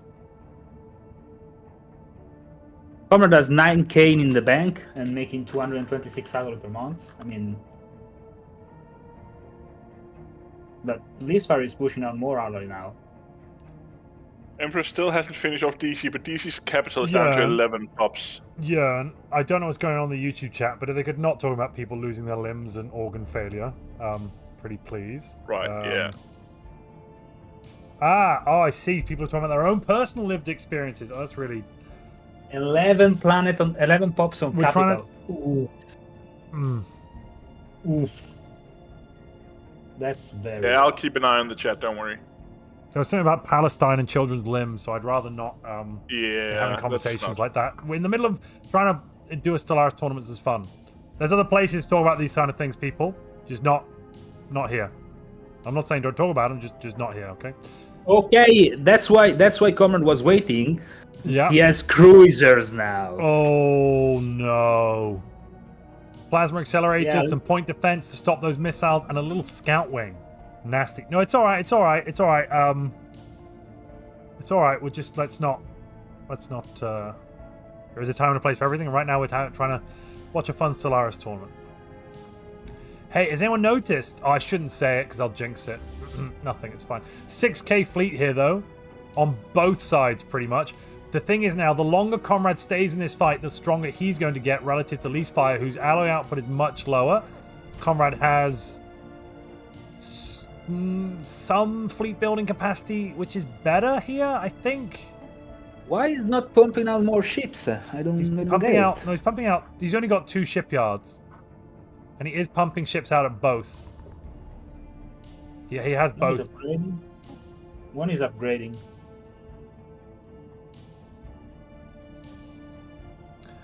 Well, that screen time was meant to be for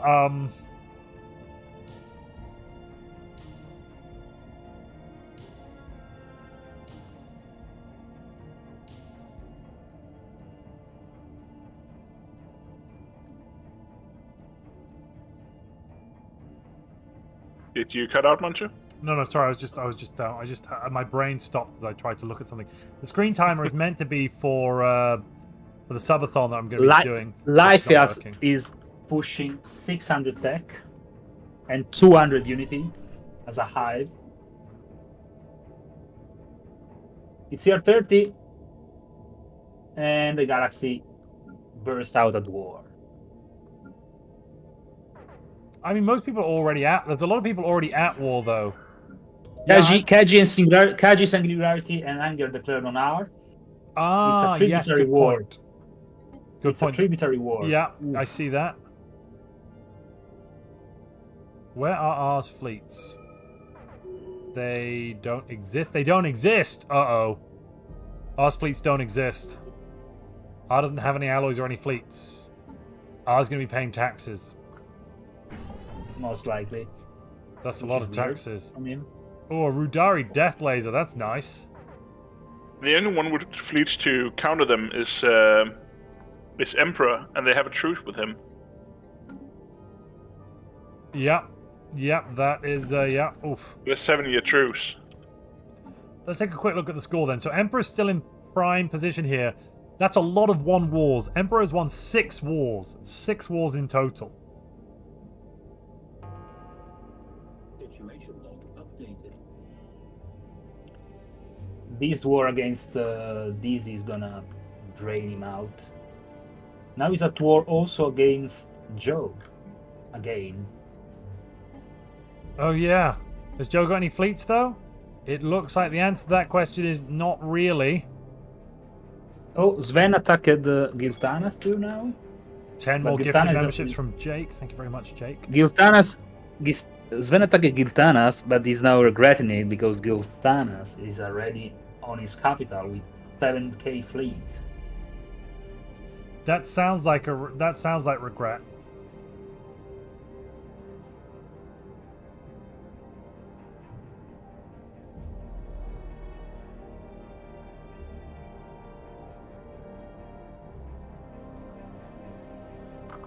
Okay, Countertrack pushed out Leasefire from his territory, but he's not pursuing. I was just testing it out, I Smithy boy, and it's not quite working. I was testing it out to see why. I was trying to work out why it wasn't working. So basically, when subs come in, it should add on to the timer. When subs come in on Twitch, but it's not working for reasons I don't quite understand.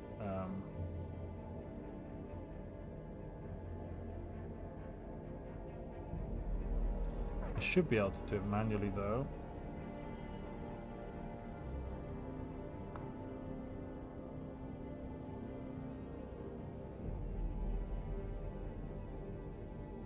Nope. Oh yeah, manually it does work. So I can manually add time, but that's not really very helpful. It should do it when someone just did donates or gifts or subs.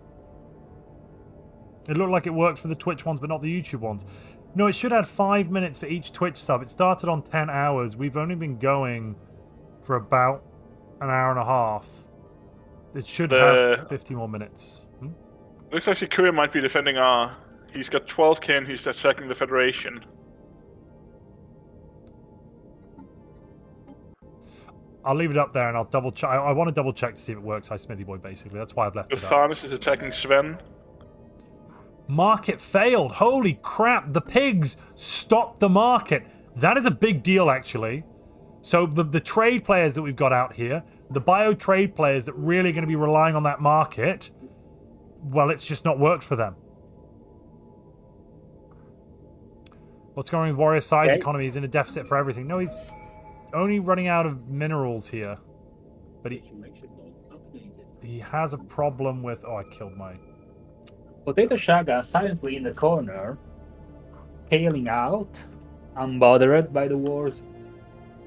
Funnily enough, because DC didn't build fleets, he's not losing the war exhaustion game against Emperor.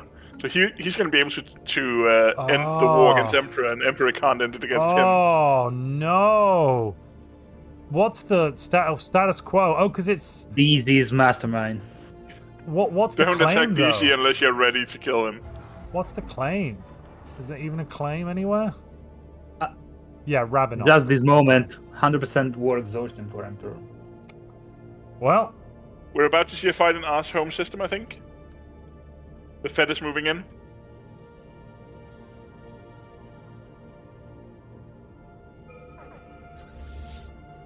So R was able to push out some fleet. but is it going to And be enough Sakuya to is take on coming. this, what, 12k or something?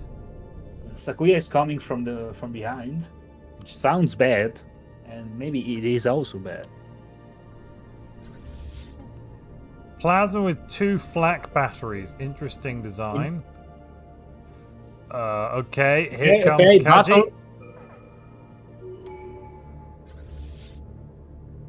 The design you're seeing R build is the anti-Beastmaster build. Yeah. But these aren't Beastmaster ships. Nope. These are frigates. These are destroyers. And these have destroyed. Oof. Do they have the armies to take on R? Yes, Sakuya they is do. going straight for Kaji capital. Oh, I But see it looks that. like Comrade fully defended against leased fire. He's got full control of his own systems. And is now holding the border. Yeah. Yeah, Least Fire has 1 choke point. Kaji on the other side of the galaxy. What's Kaji going to do? This is a massive fleet coming into his space from behind here. Some big amoebas in there as well. 3 large mother amoebas. Anchor is starting to think push out fleets, and so is Singularity, so maybe they can get off enough for a defense. I think those 3 amoebas are the starting fleet which grow over time. Because Sakuya does not yet have the tech, I think, to clone them. Oh, yeah, he got them. Why is not producing them? Can they force peace on R yet? No, nowhere near. 24%. Oof. Oof. I'm sorry, Sakuya, what is this design? Blue eye beam? Are these lasers? Is this the equivalent of lasers weapon for Amoeba?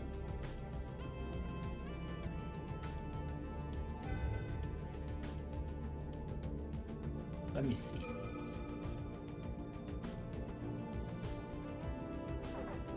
Yeah, Sakuya is using lasers on Amoebas. Yeah, you Which is can laser not- eyeballs. But it's not Not normal. seen until now. Until Among us now, really we starting to always take off with fleets.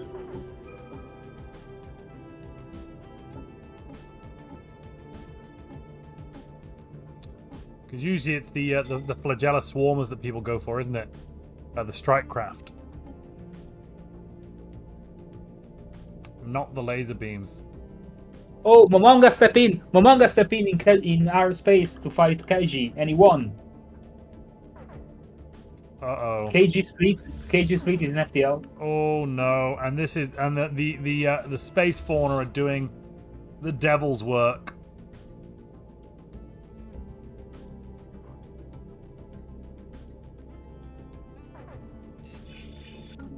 Okay. Comrade Truck, I think. No, he still has 10k alloy stockpile. And an unspent civic points. And an unspent ascension perks. What? He's Comrade cooking. He's trying to finish Giltanis is supremacy? giving out leaders. Giltanis is giving out some leaders. I'm not exactly sure how many, but at least a few, because I've just seen a leader. Giltanis has one of Giltanis' leaders is on Sequoia's fleet with the tactical algorithms. Yep. Ironically, tactical algorithms makes the leader immortal, so they'll live forever. It does reduce the alloy upkeep of ships by 10%, but does increase their energy upkeep by 20%. That scales with level, so it gets better and better. I'm looking for where the pop-up would be to tell us how many bonuses currently Giltanis is getting here. Let me see if I can find it on the capital, maybe. I mean, evasion, tracking, and basically turning all his giving weapons. out 10. He's given out 10 of them. He's got it to max. 20% evasion, 10% tracking, 50% shield and armor pen. Annoyingly, this only adds shield and armor penetration to weapons that already have shield and armor penetration, so it's not that amazing. Oh, okay. But I guess 20% evasion and 10% free tracking is still pretty good. Oh yeah. Oh, for sure. What does Gilthanis get out of giving people leaders? That's what I was just saying. He gets that bonus, sorry. He gets that bonus. Everyone else gets the leader. He gets 20% evasion, 10% tracking, 50% shield and armor penetration. The leader gives minus 20% ship alloy upkeep, but plus 40% ship energy upkeep. It scales with level. So the higher level they are, the more alloy upkeep reduction there is, but the more energy upkeep increase there is. Yeah, and you cannot fire the leader. They're immortal and unfireable, yes. It's kind of... Nah. Would you like a leader? Okay, well, they're yours forever. They're basically a politician. What you can do, though, is you can, of course, fly them into a guardian. Into the dragon or whatever you'd like. I just want to check on Warrior Sai here. Warrior Sai's done Ancient Refinery. Hasn't managed to get hold of the nano missiles yet, though. Does have Faculty of Archaeo Studies, but no nano missiles.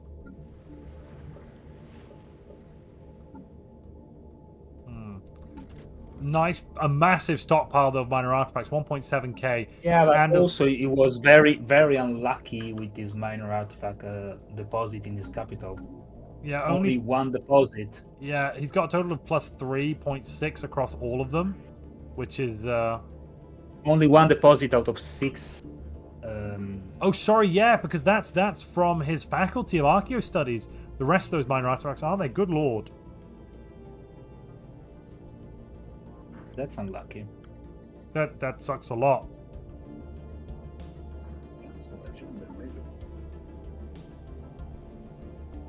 The bonus you get to Archaeo research from the Faculty of Archaeo Studies is so silly. Currently, he's getting 140% in total research progress on society. Comrade Track has 25k worth of high-tech cruisers. And it's still at war. Still at war with Leasefire. Leasefire at this point should probably just status quo. Offer status quo, see if it happens. Sven's shouting, what can a man do against such reckless hate? Sven's fleet's basically a non-existent. Sven is defending. Oh, the Fed is coming. Singularity is coming. Singularity and Anger are coming into KG space to fight off Sakuya. I see that. And Momonga, who is now rushing to merge join with up. Sakuya. I wonder who's going to arrive here first. It's definitely Singularity first. Okay, Innate Hive and MILF. I'm not going to say that out loud. Oh, screw it. MILF Hunters and the Innate Hive are together. Okay. We've got a They are looking genuine for space President Macron amoeba, here. you know. Hmm? Space amoeba mothers. That's why they're called that. Yeah, that does make sense. That does make sense. He's also saying he wants to have intimate relations with Bubbles, so I'm a bit confused by that, but okay. Which way are they going? They're waiting on the edge. Okay. Both sides have joined up. Mars attacked the Leafspire, and Leafspire surrendered. Okay. Singularity. Okay, one of them's pulling back. Who is that? Nope, they're staying still. Sequoia and Momonga are waiting to see. Yeah, they're camping hyperlane because amoebas are dead in short range combat. But Mars stepped in into the Leafspire Comrade war and took the systems that Comrade wanted. No, he did it unfair. He sniped away the star base, the star fortresses that Leafspire was building. Look, there is a star fortress. I know, I see that, but Comrade wanted those systems, didn't he? Those were Comrade's claims. I mean, I think were just revenge claim. Comrade at this point, though, surely it's year 30. Comrade can claim planets, right? Correct me if I'm wrong there. We can now claim planets at this point, right? No, only if the planet is adjacent to the border to his own border before the war started. So no. That's a good point. No, that is a good point. Yes, yeah, no, we don't have any planets like that. No, wait a minute. In 3 years, Comrade can start full claiming Leafspire systems because he's the defender. So Comrade just has to wait 3 years. But Comrade is going to tick up to 100% in just a moment. Yeah, all right. Let's take a look at who else is at war. Potato's not at war. Potato's making 600 tech almost. And is not ascending. Potato maybe has innate design. Nope, no innate design, but no ascension either. I guess Bioascension just sucks, and Cybernetic Ascension is just so much worse than synthetic or modularity that I guess for Hives it's like, do I even bother ascending these days?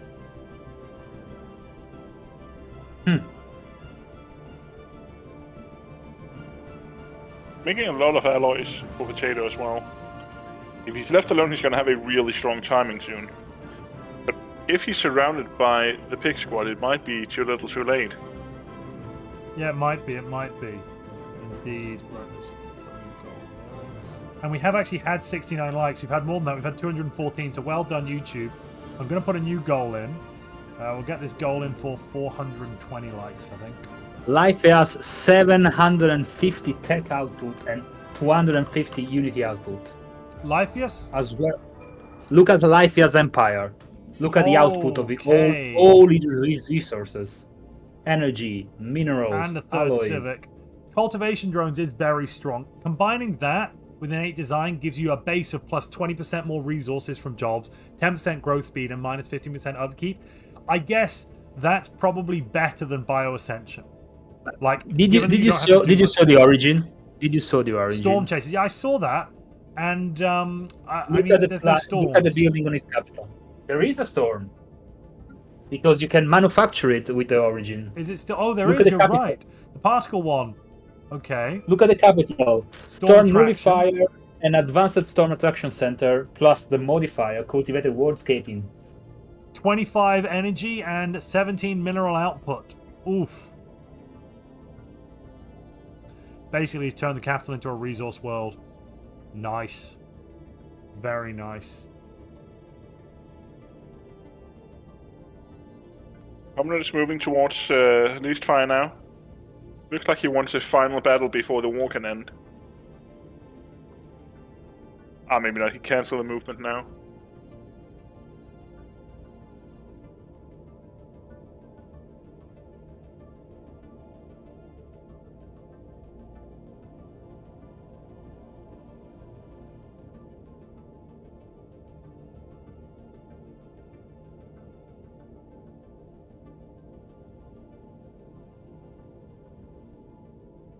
Still Okay. just seeing a standoff between Anger, Singularity, Momonga, and Sequoia. And R, although R is only bringing 5k lead. Smithy Boy is asking, the People's Champion is at a nice amount. Yeah, at the moment, People's Champion is worth slightly more by about $4 than fourth place. Fourth place is at the moment $64. I think he wanted to know if it became $1 more, then it would be very nice. Oh. Someone needs to donate a Yeah, single if it became membership. $1 more, it would be a very nice number. That is entirely accurate.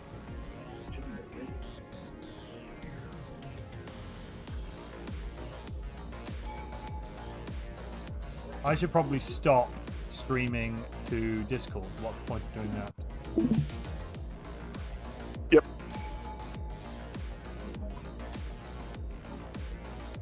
I just want to go through everyone's traditions for a moment to show the viewers at home what people are playing with. I bring presents and lead poisoning, says Moth. Well, thanks. Did you get the 1 sub above? Yes, yeah, that's been included. Oh, sorry. It's new Ice Mini Boy, no. It's new subscribers. Sorry, The Singularity KG Fed won the engagement against Momonga and Sakuya. Oh, they pull a nice move. They fake the engage, and where they was in the system, they pieced out Sakuya. So Momonga was outnumbered by the new peace timer.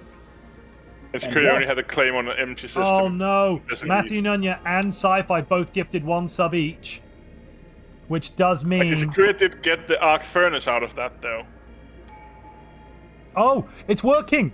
It's working! The timer went up! Jern, it's working! I can do the subathon! It's alive! It's alive!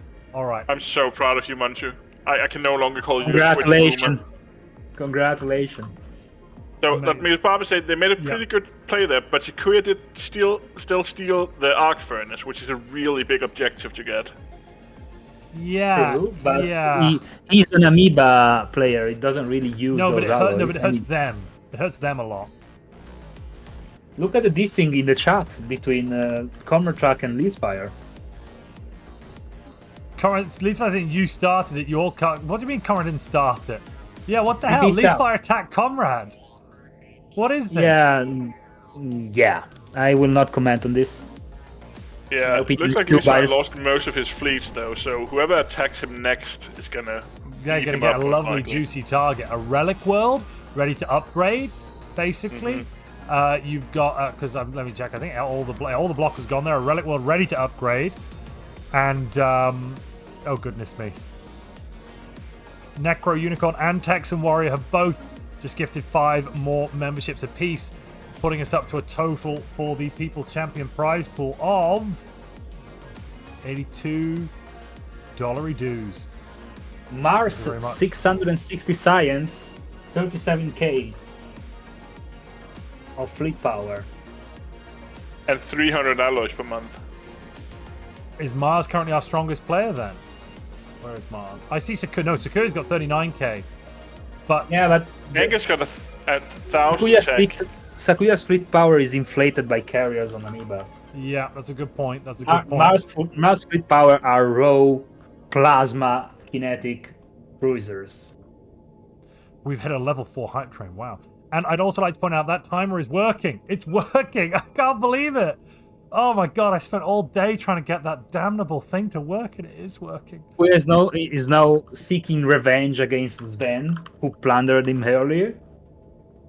He just declared a tributary war.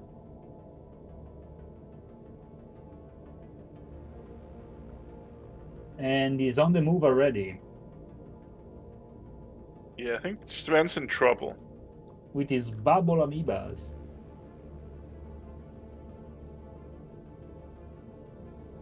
Just leaving that score up for those of you who want to see. DZ pieced out status quo the emperors. Yeah. He took without too any long. gain. For one system, was that? Or did they even get anything? No. Yeah. Emperor got nothing. Wow. Well, DC did lose some pops from the bottom. Like, he still has 216 pops. I think DC might have the most pops in the galaxy. Yeah, he does. This is what DC does. He gets a lot of planets and he just scales. Could I point out that he has the most pops in the galaxy, despite his capital being bombed down to 11 pops. Yeah. Yep. Yeah. That's some That's strong something. play. That's some strong play.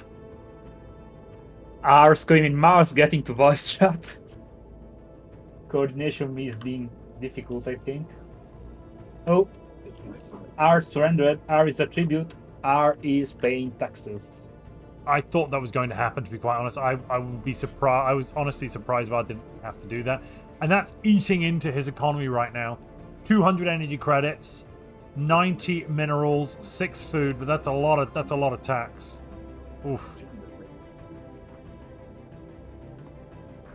Warrior get Sai is one having a on the- complaint. No, sorry. No, Emperor. I think he's is- just mentioning for Emperor that he's allowed to claim stuff that Emperor can't. Yes, yeah. The Warrior Sai can do a full claim because it's year 40. Absolutely. Yeah. Yes, he's claimed all of the planets from Emperor. So I don't know if Warrior Side can actually win that fight though. Let's look at his fleets. Yeah, he has 5k against 30k. I mean, I don't think he's gonna win that war. It's not about winning, it's about sending a message. Yeah, True. I was going to say.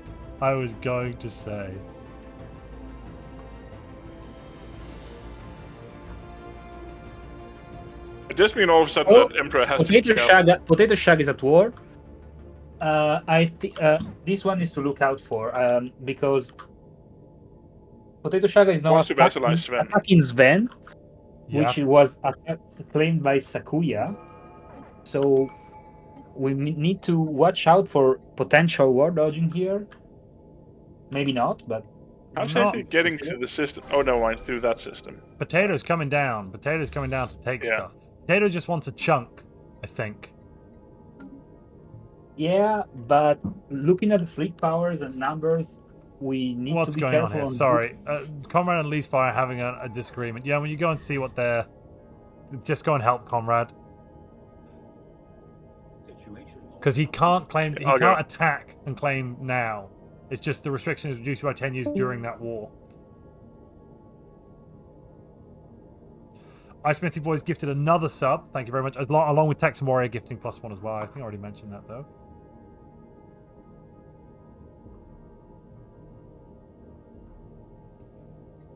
Mars, your fleet's out of position to defend your capital, Oh, Arc Furnace. oh. Yeah? What? The Comrade Track has second strike agenda ready to be launched. That's why he's asking about the claims. Yeah, so he can't actually full claim Leasefire right now because he would then be the attacker, not the defender. But he's used it. He's used it. Has he claimed anything illegally? He's got the systems from Mars, and he's now claimed. He can claim all of it. Singularity got- is in Mars space. But He's look, he can deep claim into Mars Gothia. space. Who? Singularity Mar- is into the big Yeah. fat territory. With Anger Fleet. But what Comrade is gonna claim most likely are the Paturago He and can't- the Comrade is going in. systems. Comrade is going in Yeah, against yeah, the that's Starbase what and he's the fleet. claimed. Yep, I'm Yeah, seeing he's that. got the border. And that is a big starbase, but Leasefire hasn't got enough here to defend. Goodness gracious me, this is a lot of aggression. A lot of aggression. Did he get traded those systems then from whoever took them from Mars. Leasefire? I think Mars Yeah. must have traded them with him. Yeah, and because he had the claims already against Leasefire, he was able to trade. Yes. He was like, give me the systems, please. And Mars went, all right. Mars is currently having a big fight with Singularity. I think he didn't want to have because either he was going to declare war for them and take them, or he was going to or the the peaceful amicable trade, which also prevents Comrade getting the points for the war one. So I think giving the systems up without war is the smarter move here by Mars. I think we're going to get a massive fight here. Oh, who is it? Mars and they're coming in. They're coming in. Okay, we've got Anger and Mars ready at the edge of the system. Inside the system is Mars. Sorry, not Anger and Mars. Singularity Mars at the edge of the system. Okay, here they come. Yeah. They're in the fight. Hive ships are so fast. Oh my goodness. Holy moly. And that was a massive loss there by Singularity. I think maybe they just used this as a way of retreating. I don't think they lost many ships. If you if you point your guns at two of the most high-tech empire in the galaxy, which are Mars and Skilljoy, I think you're gonna regret it. I don't know if you already mentioned this, by the way, but R is a tribute under Kaji. Yeah. Yep. Yes, yeah, we did. Yeah, we saw was that. forced to surrender. I'm looking at Sakuya into Sven.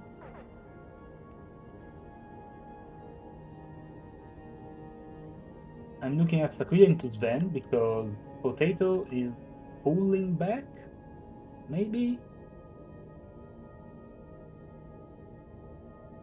Sci-Fi saying now you've got a bot counting subs for the timer. You can probably have it count for people champion. Potato is pulling back because Sakuya saw what he was doing with his tributary target, and now Sakuya declared a tributary war against Potato Shaga. The issue is it doesn't count YouTube memberships.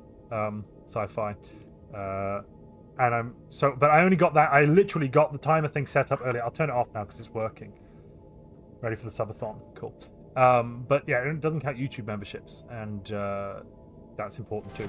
How close is Anger's Covenant Pact to coming due? Years off, decades in fact. Anger is salty, but 50 years, right? 33 years remaining, just ticked over now, so it'll be around February the 5th, I want to say, in 33 years time, so that's year 76. Looking at the scores, Emperor is still in the first place, followed by Giltanas at 50 points. Then Anger on 48, Killjoy on 45, and Mars at 44. I mean... What I heard through the grapevine is that Leastfire and Anger are the two main targets that the Pig Alliance wants to kill. Because I assume they are scared of them, like they are some of the strongest players here. They do need to team up to kill them. Let me articulate. They are very strong players who know how to very well manage their empires. So if they are left unchecked, they're gonna be nearly unstoppable in the late game.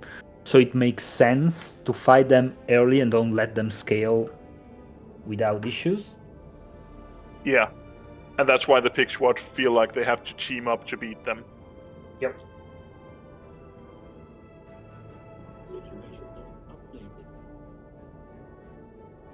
How's DZ I'm doing sorry, now?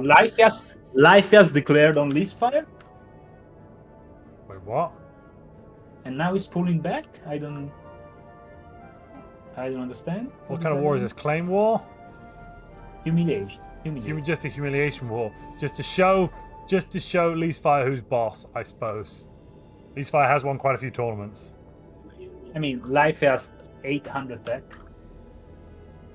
Yeah, I think Anger is still the most tech by quite a margin.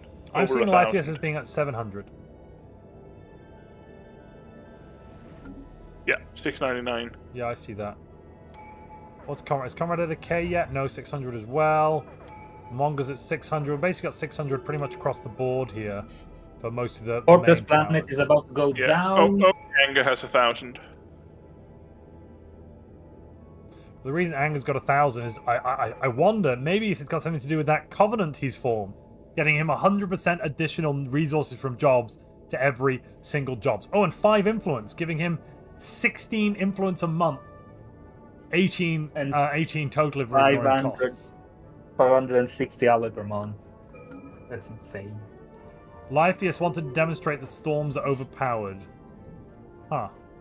The storms aren't even affecting his capital anymore, and he's already spawned the storm that he can get, so...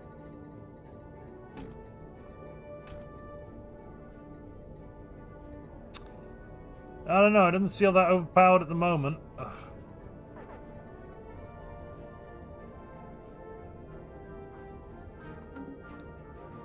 Yeah, Comrade won another engage against Leastfire in his capital. Leastfire fleet in FTL. Coming back about now.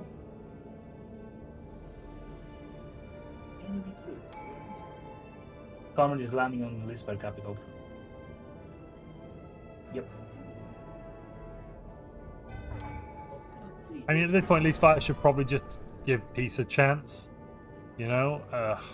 I think he's close to giving up. Yeah, I At think least he's asking me in whispers what happens if he goes AFK. I do believe he is very close to accepting defeat. Okay, our clone army in the north did not remove corporate death cult. Have we checked if our clones have descended? We should have done that. Let's just take a quick check. Yeah, they descended. Cool. I assume you checked actually, Jern, at year 30, right? You would be wrong. Yeah, I completely forgot about it as well. But luckily everyone has descended because, you know, they followed the rules. Give peace a chance. Jeez. How dare you, shouts Jake Corley. Well, that's a very fair point. Sakuya is in a weird spot. He needs to peace out in some way with Sven, because now Potato Shaga, which was left unchecked until now, is amassing quite a fleet on his border. Yeah. Ooh. Yes, a lot of fleet. What's his design? They are all cruisers. Lasers with one kinetic. Yeah. And they are like, while lasers aren't as good as plasma, they're still good against the bioships. Smithy Boy asks, are we looking into maybe giving the players random names to try and stop player focusing based on their look at Mars! Mars and Mamonga are now in Kaji space. This is a Fed versus Fed war. This is beautiful. Oof. Yeah, the thing is, side's not really winning this. They're not really in a strong position overall. Low fleet numbers, even Singularity. Well, Singularity's got 30k, but they're facing off against people that have 60. Anger is pushing out some more. Anger is pushing out some more. Yeah, Anger needs to be their big bullet here, but Anger's actually not got enough pops. Only 120 pops isn't really enough to be to be maximizing that Covenant end of the cycle. So ask me about that question with the random name. We have talked about it, but we can't really stop people from teaming up with their friends because they can just share who's who. The only thing would help hide who's their enemies. I didn't finish. So to try and stop player focusing based on their reputation. Yeah. So it would prevent people like attacking. We missed a flash war. Yeah. We missed a flash war where Singularity got tribute of Doctor, which is a ring player. So all this ring economy, the trade ring economy, went into this. Oh my goodness! It's going to Singularity now. Well, not all of it, but that's a lot of energy. Holy moly! So he's getting 440 energy from his trade fed, and 560 from subject access, which is another trade Singularity player. Is basically That's rolling a lot of energy for a robot. Oh my goodness, that's a lot of research. That is a lot of research. We are making good time today, actually, Jern. Aren't we? Year 45. Our new internet doesn't suck. So, does this count as a sponsorship, Montu, if I say that my old internet provider, Hyper, in Denmark, stuck so much that I had to change from them? Yeah, I think as long as you don't say what the new one is and how amazing it is. What's the new one, sorry, that you shouldn't say? Oh yeah, my I don't want to promote them either. They kind of suck too, like as a company. But if you guys have hyper internet, just know that even though the speeds are high, everything else sucks. Look at Sven territory. There is a Potato Shaga versus Sakuya.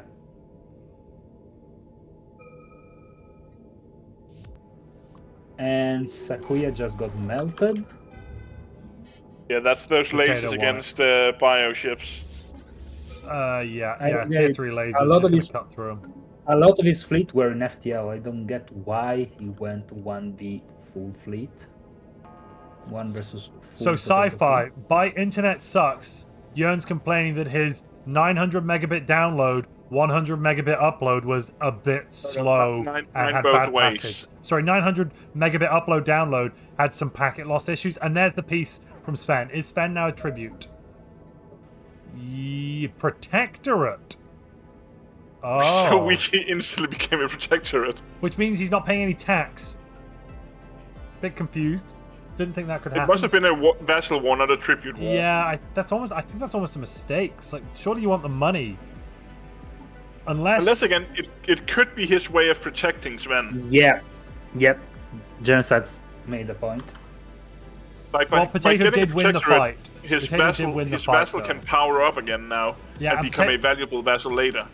Potato also did take a system with the salvages in and another system as well. So Potato took some stuff and got. Yeah, some war it points. was a fair war. Yeah, it was a fair war. Fair war. Wait a minute. Anger has a level 10 leader. Shut up. Where is it? What? His council, the Shadow Weaver. Oh, I'm looking at Sven. Sorry, I'm looking at Sven. Give me a second. Anger is making. What? Statecraft. Oh, Statecraft, of course. Yeah, Statecraft's nice for that. Anger is making 13 dark matter from researchers. It's a shame we banned. Sorry, 16. Oh, big fight, big fight. Already won by Mars and Skilljoy into KG space. Year 45, Anger's making 680 alloys in total. 22 alloys per pop on his capital. Sweet mother. 2 years for our. The question is, can he use his power spike here to keep, like, he needs to make sure his Federation is strong enough that they can defend him once he collapses. So end of the cycle, he loses everything except one system, right? He gets a new planet somewhere in the galaxy, and even better, a random place. Yeah, even better if it's in a system like with some space fauna. He doesn't actually get the system, so he's hidden. This is at war. This is at war because he was supporting the independence of Joe, and Joe was attacked by. Emperor's gone for a second go. I'm not sure how well that's going to go. Oh, Emperor's actually attacking Joe, though, and Deezy's just defending Joe. Okay. Okay.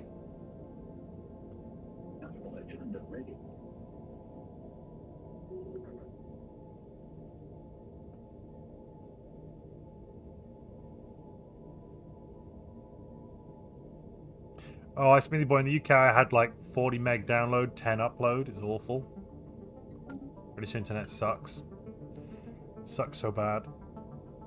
Yeah, no, it feels bad when I'm complaining about my Danish internet with those speeds, but it was really just a routing and ping issue. Random lag spikes makes it worthless for hosting. Yeah, exactly. You could still kind of join a bit, but sometimes it was just not really very livable. Mars is lagging a little bit at the moment, but I'm sure that won't. Not too bad. Yeah, it's jumping red quite a lot. Mars is currently our strongest player at the moment. Even though we've got an end of the cycle in, Mars is stronger. Less research, but less research and alloys, but like bigger fleets, you know? Look at Lifias also. Lifias 840 tech and 400 alloys. I would say Lifias is the strongest hive in the lobby at the moment. Innate Design Opener was probably stronger than the other ones then. Pairing that with cultivation drones, yeah, very nasty. Reducing empire size effect by a further 25% is crazy. That means you're only getting a 50% empire size effect in total. So you don't actually have to worry about reducing empire size because, well, you know, taking in 300... Joe is running around with a 13k psionic avatar with jump drives. Joe is? Yeah. What? Oh, lol. Oh, that's amazing. Though, and we don't have to, and disrupt is a ban, but missiles would destroy this thing. Because it's got absolutely no shields. No armor, I mean. Sorry, no armor, yes, sorry, no armor. And very low hull. Also, it's got a weapon that does, okay, it does crap shield damage, but it's got 100% armor penetration. It's pretty good against fighting an amoeba, really. Except the amoeba strike craft are going to just knock it out, actually. Yeah, they're just going to hit straight through the shields like they're not there and hit the hull points. Yeah, amoeba usually will go with strike craft and torpedoes. Which will just shred that thing, because I think it counts as a size 8 vehicle, so it is the same as a battleship. Comrade has fully occupied Leasefire. Leasefire's not surrendering. I think Comrade is waiting to claim Leasefire capital. Exactly, and Leasefire's just not surrendering. Leasefire should surrender. I think at this point maybe Leasefire wants the death. He's like, give me the sweet release of death. Let it be over. Giltana's biggest fleet in the galaxy right now, 95k, without edicts. Just sitting in his capital.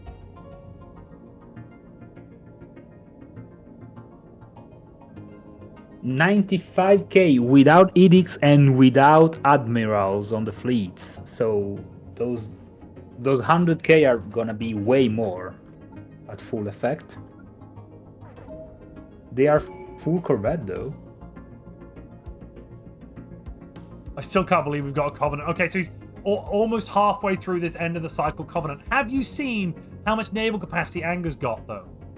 800 alloys a month now, and 600 naval capacity. That is more naval. That is almost double the naval capacity of any other empire in the game, and most empires it's triple or quadruple. Once this war ends, look, Anger's gonna big fighting coming. Big fighting coming. Yeah, I see it near... in Wuade, and here they go.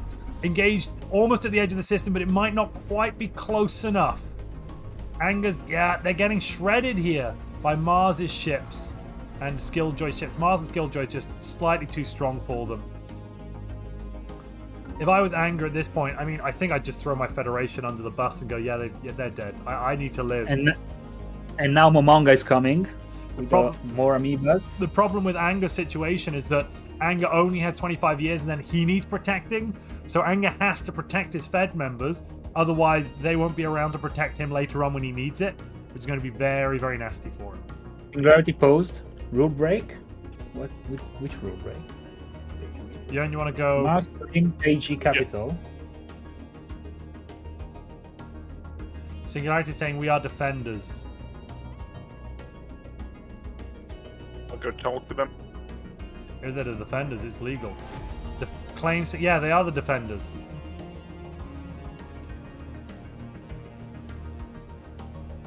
It's legal. Hey, I just dragged. Yeah.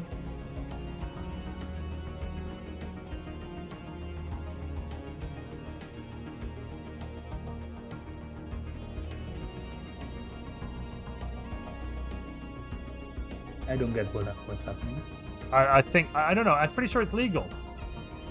Isn't it legal? Skilljoy just spammed ping on the maps, pointing at our arc furnaces in the corner near DZ. Find the rule bit. No, Mars is not on the defender side. Yeah, he is. Isn't he? No, they no. attacked. Yeah, Mars is the attacker.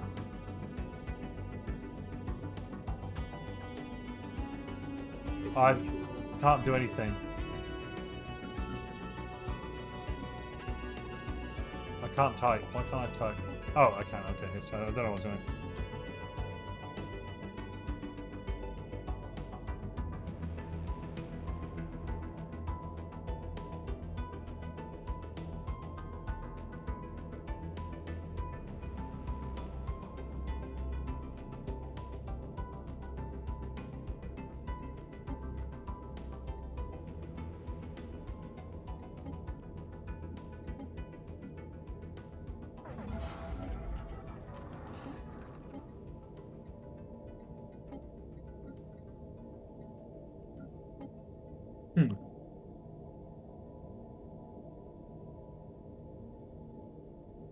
Is the year 2050 or 2250? Oh, did I say 2050? Yeah, it is 2250. Just year 50 is the important point to make here. I'm trying to see if Emperor got his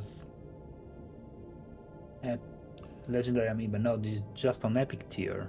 That's a shame. Idiotic Alt 1 Mara is saying, yeah, I wouldn't say generic is bad per se. I like Stellaris and I enjoyed the lore, but yeah, a lot of it takes from other things. I mean, like most good science fiction, it takes from the science fiction that came before it, and this is just a big amount. Stellaris is a big amalgamation of lots of other concepts.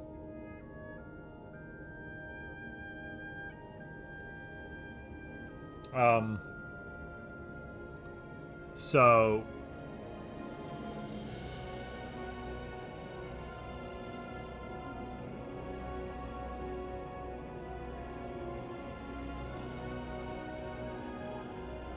which isn't a bad thing. I mean, for example, Star Wars is a rip of Dune, basically.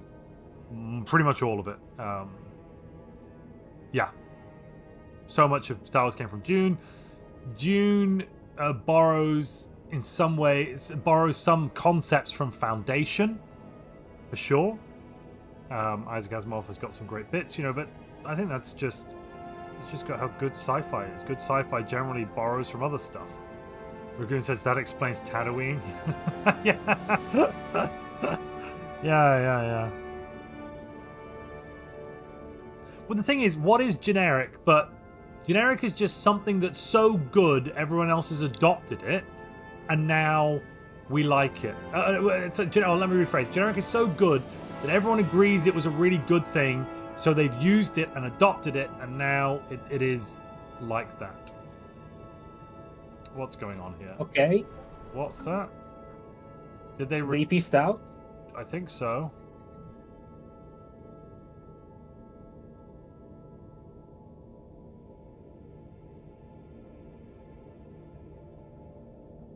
Like Tolkien's elves and orcs. Yeah, I play Stellaris for the lore.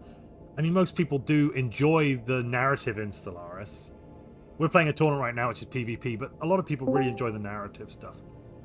Just a quick explanation to the viewers if they want to know what happened here. When a legal claim happened, why? I'll be right back. No. Yeah, no worries.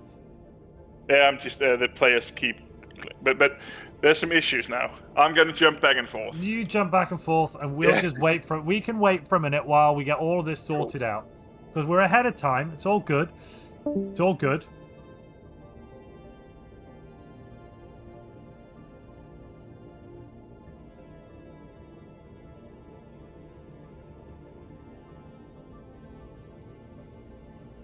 Or not just, yeah, so Zach says, I mean, no story is truly unique, not just in sci-fi, but in all of fantasy. Nothing wrong with standing on the shoulders of those behind you. And it's not just stories. Nothing generally that we do often is unique. You know, everything's based in language with scaffolding on other things. So there's always something we're putting together. Yeah, hi, Jan? So they thought it was an illegal fed after the claims, but it's exactly 5 jumps. Oh. So they didn't quite cut the empires in half. Oh. They really want to break up that fed. The southern fed, or the northern fed? The Singu fed. They were trying to steal territory from Kaji and Singu, but there's exactly 5 jumps from Quad to Singu. 5. Yeah, that's fine. Yep. They would have had to get that capital as well, I suppose. Yeah, or the anti-OKR system, or whatever it's called. Quat-Wi. That leaves Singularity and Anger at peace now for at least 10 years. And they are also still at war with Sequoia. Sequoia has a big fleet, though. 90k. Where is Sequoia's fleet? Sequoia's fleets are all at home. This bioships, though. Gotta remember that. So they're slow. They're ponderous. It's going to take them a while to get to Kaji's space. Kaji, I assume at this point, has started building some... Giltanas is on the move. Giltanas is moving. Is Giltanas coming south to attack? Attack Jado to help out Sequoia. We have another pause. And it was Maybe that was unpaused. just a lag pause. Yeah. We're getting... Charter of Workers' Rights is failing. Well, I said it was a communist galaxy. I was wrong. Down with the people. Down with their rights, god damn it. Let the hive mind rule all. It's kind of what this galaxy is going for. Was the timer removed? Random Bunny asked. Yes. I figured it all out now, so I could get rid of it because it was working. Oh, never mind. What? Never mind. Giltanas used the wormhole. He's in Anger space. He's in Anger space now. Ow. There's a wormhole. Wormhole. And he will snipe away one of Hunger's Oh no. Right away. That wormhole is... There's another wormhole as well I thought you meant, but oh my goodness me. Is that an arc furnace straight out the gate? Oh no. That is not a safe arc furnace. Ooh, having said that though, that is basically not going to affect Anger at all. Most of Anger's alloys are coming from his capital, where he's getting 800 alloys from 35 pops. Oh my goodness me. But these fleets are too big. I don't know what Anger can do against this massive Ripper autocannon fleet. Oh, okay. Tell me at least some of the ships aren't Ripper autocannons. Tier 4 connect. What? What the heck are these ship designs? All kinetic. All kinetic. What? So this is Mercenaries, isn't it? no. No. These are look at Momonga's actual ship designs. These are the only designs Momonga has made. Giltanis has made. Giltanis has made all autocannon or all railgun level 4. I don't get it. It does have kinetic battery now. Oh, we got a big fight in Sol X. I'm not sure what Anger's done, but Anger's basically just kind of given up. I think the Grand Archive's about to be exploded as well. Luckily, there's nothing actually turned on in there. It should be nothing gets lost, but I could be wrong. Oh, I was looking at the wrong Grand Archive. Sorry, that was a bunch of stuff that just transferred over.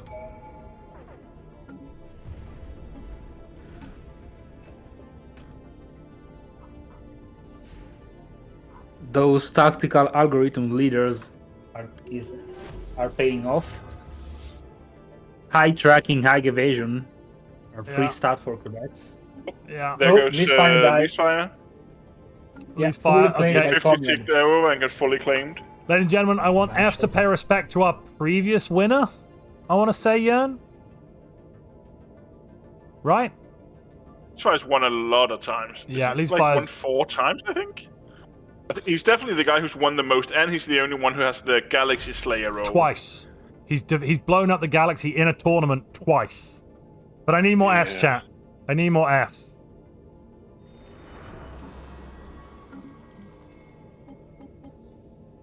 Wait, comrades, rogue servitor. Oh no, those are all bio trophies. Oh no, more Fs, chat. More Fs for our reigning galaxy exterminator. Blowing up galaxies is a way to win.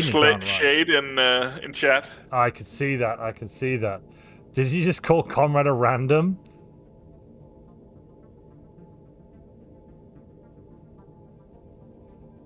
I mean, I think comrade's kind of in the right here. No point paying attention. Oh yeah, for sure.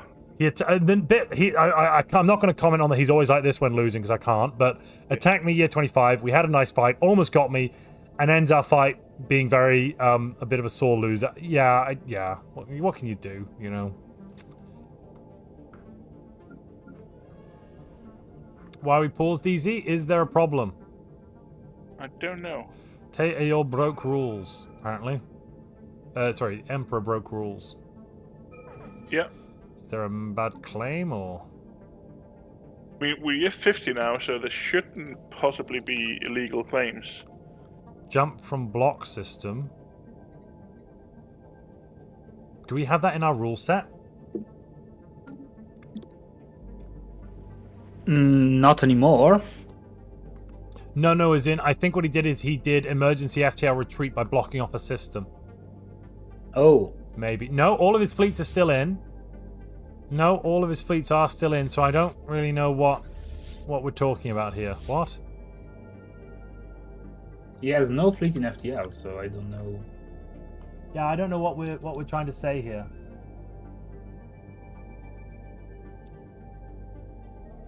Oh, my ears are getting sore from wearing these headphones too long. Yeah. Maybe go down and ask. Because I've got no... Yeah, I don't think DJ speaks English, but I'll try. Well, no, but maybe someone else you can ask someone else to help translate for you. Thank you for all the Fs. Yeah, there's no more Fs to give. My Fs have runneth dry. I tried to go F shopping, but there's no more Fs to buy. But yeah, there we are. First player out. Let's look at the scores. How is Mars at war with Singularity again already? I'm guessing one of them had the second. Yeah. It was Skilljoy used second strike just a moment ago, and now they're going to take his capital. The pigs are farming. The pigs, or they're finding truffles or something. Look at Skilljoy, and look at the branch offices. Skilljoy's branch offices, I'm guessing, are insane. Oh my lord, that's basically that's a Dyson sphere. That's a Dyson sphere. He's got a Dyson sphere worth of branch offices.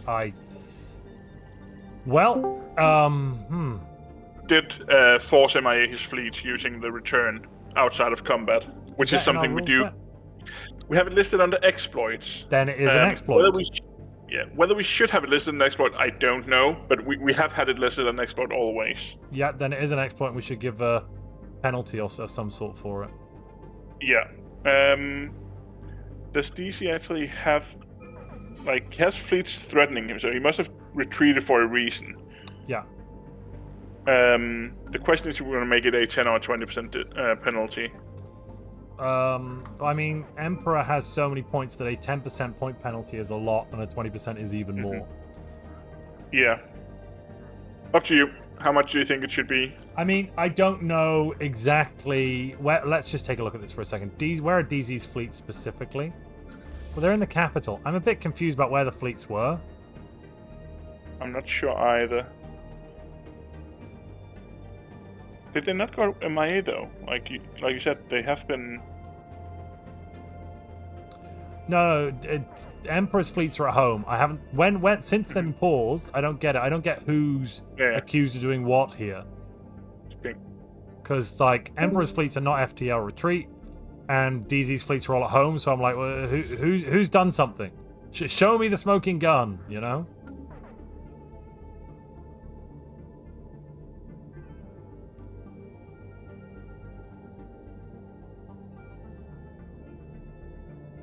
Do I know it's an exploit? Well, it's not. We are defining it under our fair play rules as something we don't want players to do. Technically, it's not an exploit. Technically, but we're defining it as one because we don't think it's fair behavior, basically.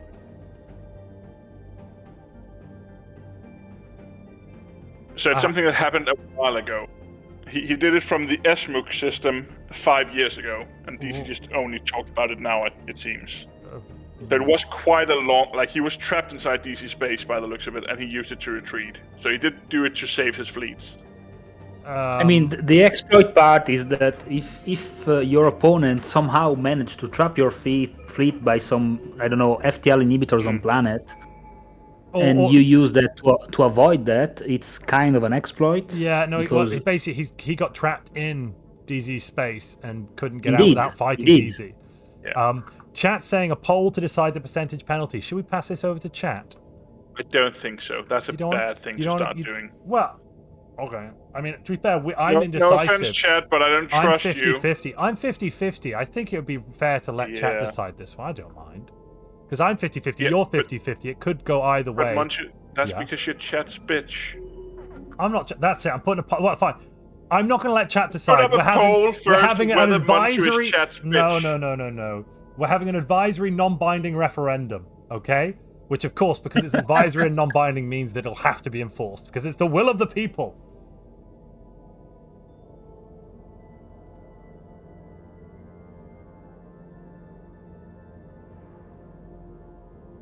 No, the option is going to be 10 or 20, chat. We're not giving you like a billion. We'll put this up for a minute. We can get the game going, and we'll let them know in a second. Once I've had my chance. Yes, sorry. Oh, sorry, Montu. No, please go.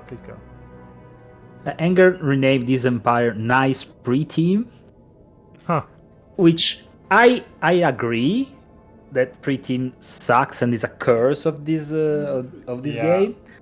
But to be fair, he did some pre-team in the past too. Yeah, people it's pots and kettles over here. I'm seeing a lot of pots calling the kettle black.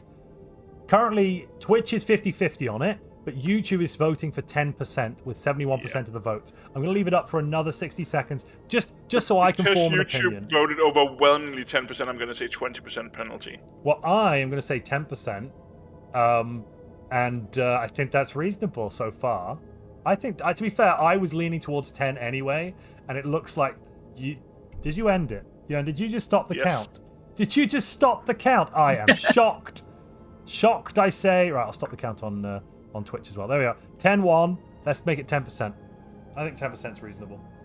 To be fair, I was about 65-35, 10 versus 20. So, ironically, YouTube and Twitch both had the same split that I was like leaning more towards 10. So, do you want to let the Emperor know we are giving them a 10% points penalty? I mean, since he's leading the leaderboard, this 10% is gonna hurt anyway. It is, but he's still in first place by 0.6 of a point. Oh, and Hanger, who is the second in the second place, is about to die because Giltanas fully claimed him.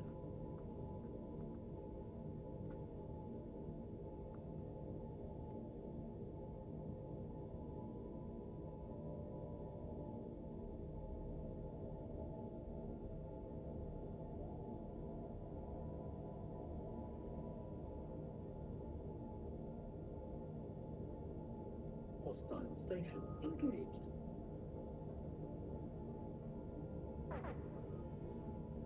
Excellation ready. Okay, so You like my new poll, Montu? let me look at it. Let me look at it. It's all right. I had to. I wasn't allowed to use the word bitch on Twitch. It blocked it, so I wrote, "Is Montu chat's female dog," which I think we'll all understand. Nice. Right. Let's take a look now at the wars that are still going on. So basically, a lot of wars have ended. Oh, we just had a big war fire off. No, we didn't. That was just my view updating. Sorry. No, we didn't have a load of wars fire off. Sorry.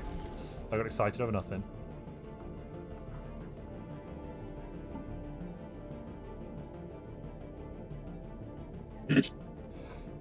R declared independence against KG.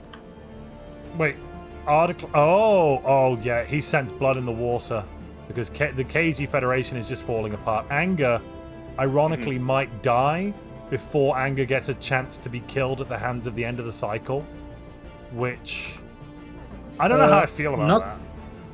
I don't know because Giltanos is missing one of Anger planets. So before we start talking about rule breaking, we did talk a little bit about the pre-teaming, and I agree that it definitely feels bad for the players getting ganged up on right now. And we're only seeing it this bad because so many, like more than half the lobby, decided to team up before. But this is the first time we've had these guys be the victim of it. Like usually these are the guys who have the bigger team and eliminate the pig squad. Yeah. So it is just, their comeuppance, to be fair. Fire Dragon has excuse did I hit end of the cycle? Yes, Anger. Anger has They pissed White out Peace. something? Was it White Peace? I think they offered White Oh Peace. no. They mismanaged. They mismanaged the piece. They offered Because KG KG now lost his capital to R. Oh no. But look at the capital. No, look at that capital. It is useless. I'm sorry, that capital had basically got 14 pops on it. Kaji does have to lead the Federation now at the first chance. Yes, Kaji only has one planet. Like, Kaji... Oh, no, sorry, no, Kaji has 3 planets, but, like, 40, 60 pops, nothing. Oof. Oh, Potato Shaga is in Sakuya's capital. No, never mind, I'm tripping. Potato Shaga was in Sakuya's capital. And there is a massive ground combat with crippling Sakuya's population. Which planet? Look at that. Sakuya. No, which Sakuya's planet? capital. The capital, is it? I'll go take a look. Oh my goodness me. Are those... Yeah, that's 200% collateral damage from those mechanized assault forces. Okay, that's a lot of devastation tick up. Yep, and we're going to be getting a lot of pop death, a lot of ruined buildings, probably some ruined districts. Yep, 71, 70. I'm not sure which is going to happen first, if the planet will break or the guard. And by planet, obviously, I mean the population, not the actual... It's not going to blow up.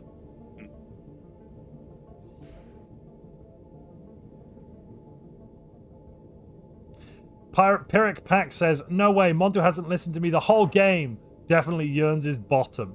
I didn't think being a bottom was one of the options, but alright. I mean... 64. I am not an arse, sir. You only behave like one.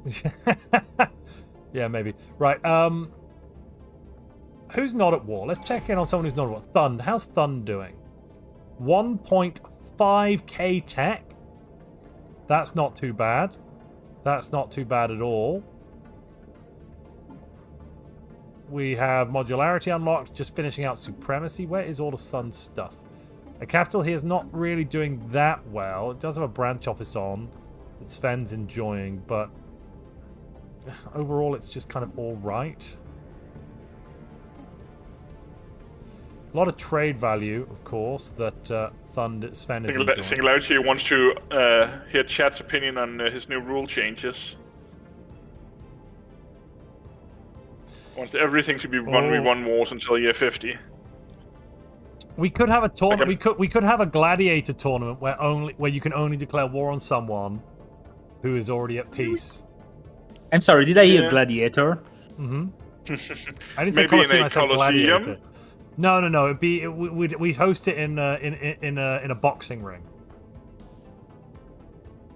Chat, what do you think of that? So people are only allowed to have 1v1 fights the entire tournament. So before this tournament, I actually suggested a new concept to Montu called the Montu's Murder Masquerade, where we do a murder fest where every qualifier is played at the same time. People are randomly distributed into the lobbies, and everyone is given a name they have to use for everything, so people don't know who's who at the start of the game at least. They'll probably find out throughout the game. They can communicate with allies, but like at the start of the game, it should be utter chaos. I don't know if that's something chat likes the idea of.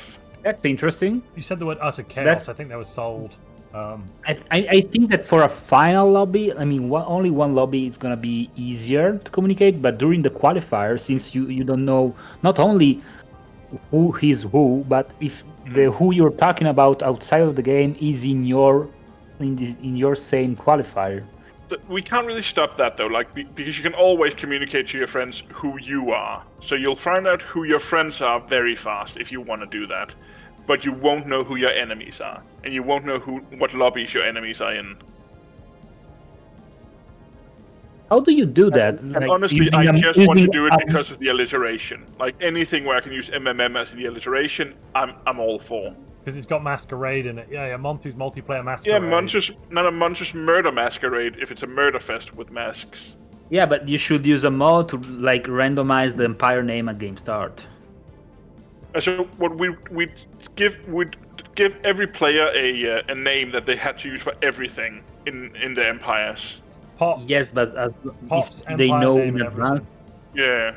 If they know in advance, they can communicate earlier. Start communicating the name earlier. But they'll just start communicating anyway. Again, we can't stop them from finding out who their friends are, but we can stop them from knowing their enemies. Like, if you don't know who's Leastfire, you can't target Leastfire. It's like a defensive masquerade more than offensive. You'll never know if another player is big and scary or completely ignorable. Yeah. So we might do a tournament like that in the near future. It's going to be more organization for us, which is why we haven't done something like that in the past. But I think it would be fun to try out. Yeah, I see this kind of tournament being executed a lot, like in Age of Empire community and such. Yeah, makes sense. So between the pro players, it was suggested by, I'm going to butcher this, Estic Deepus. I don't know how that's meant to be said. In Twitch, instead of that, what if we had a maximum player alliances like EU4? We have something like that. There is a maximum Fed limit. The problem is that you can't prevent people informally being like fighting together. So, for example, Kaji over here, they've been fighting against a 3-player Fed and a single player by themselves and another single player by themselves, and those 5 players were all basically in cahoots, not fighting each other, just fighting Kaji's Federation with Singularity and Angerin, and that can't be prevented by the rules. So the main issue is really that it's a fairly small community of like hardcore Stellaris players, meaning everyone knows everyone else. And in the end, people just prefer playing with their friends, so we will have pre-teaming no matter what we do. What we're seeing here is overwhelming because so many people decided to almost team half up. The lobby, yeah. Yeah, actually more than half the lobby, most likely. Looking at it. So I thought the Pig Squad's about half the lobby. It's definitely fun watching, by the way. Like, we've never had this much action, I think. But we wouldn't want to see this every time. So if this ends up being something that happens too often, we will deal with it.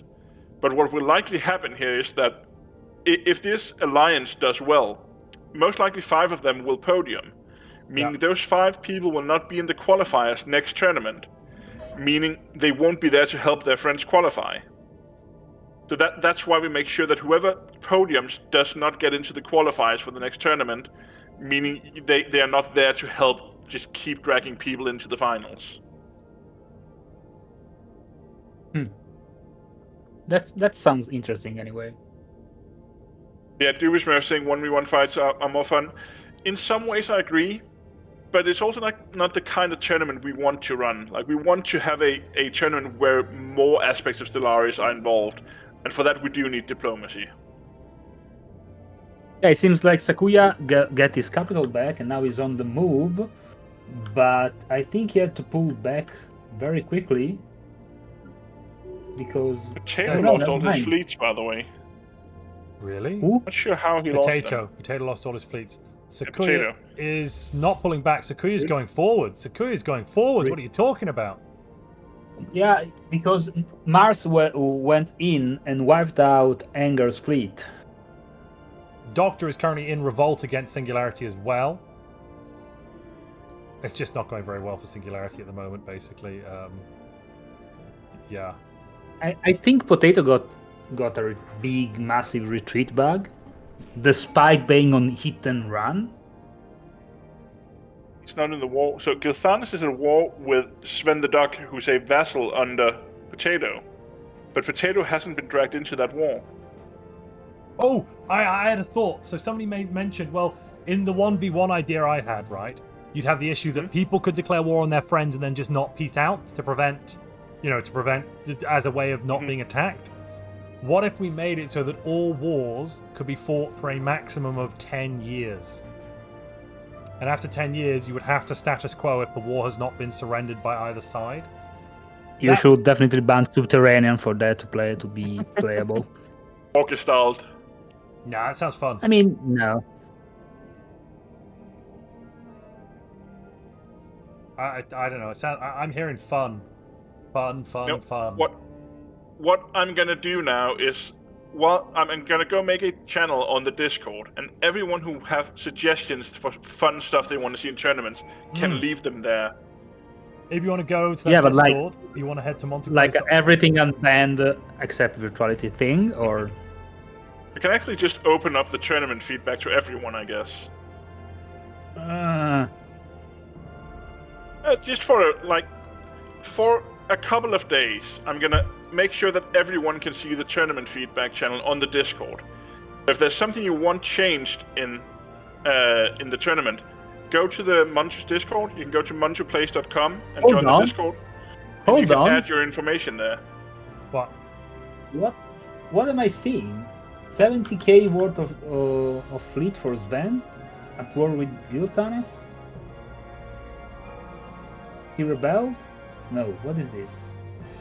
Sven is at war with Gilthanas. It's just a war. It's just a war. Sven is eager to die. He just declared a war of plunder against one of the strongest players in the lobby right now. Yeah, I think he didn't realize that. He's now seen Gilthanas' fleets and he's turned the crap around. Mars is having some lag issues.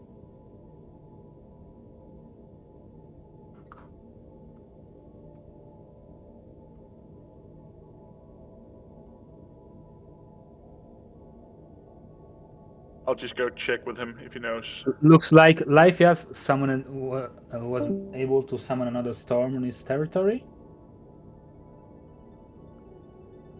Economy booming again.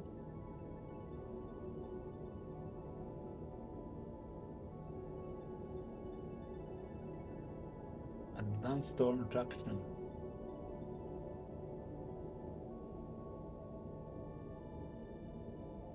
Oh, the Stream Elements bot is broken. What? It's working for that. Why is it not working?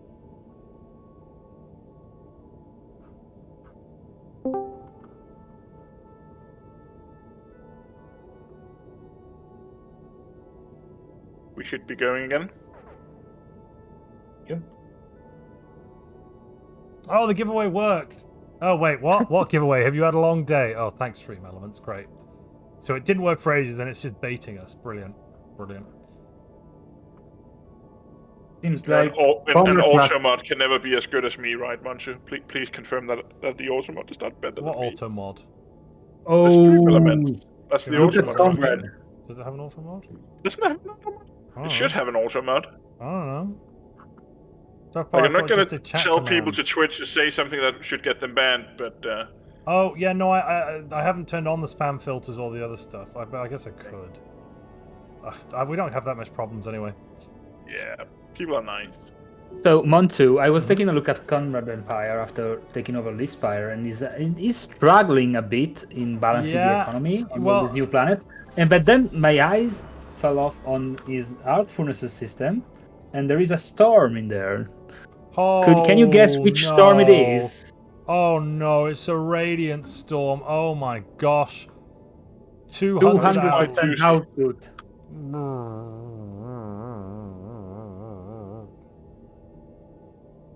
200% free output on a arc furnaces system.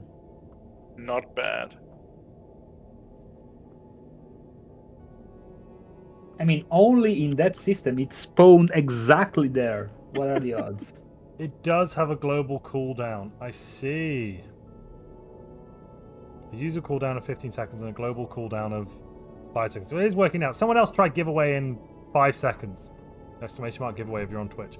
Matthew says, game idea. Players get random origins, species and whatnot, but one player is chosen to be the endgame crisis and has to secretly work towards the end before the others figure out and wipe them out. You want us to play Among Us in Stellaris. That's what I'm hearing. It sounds like a fun theme for maybe a Admiral's game. Could we set something up like that? We could. Yeah, we could.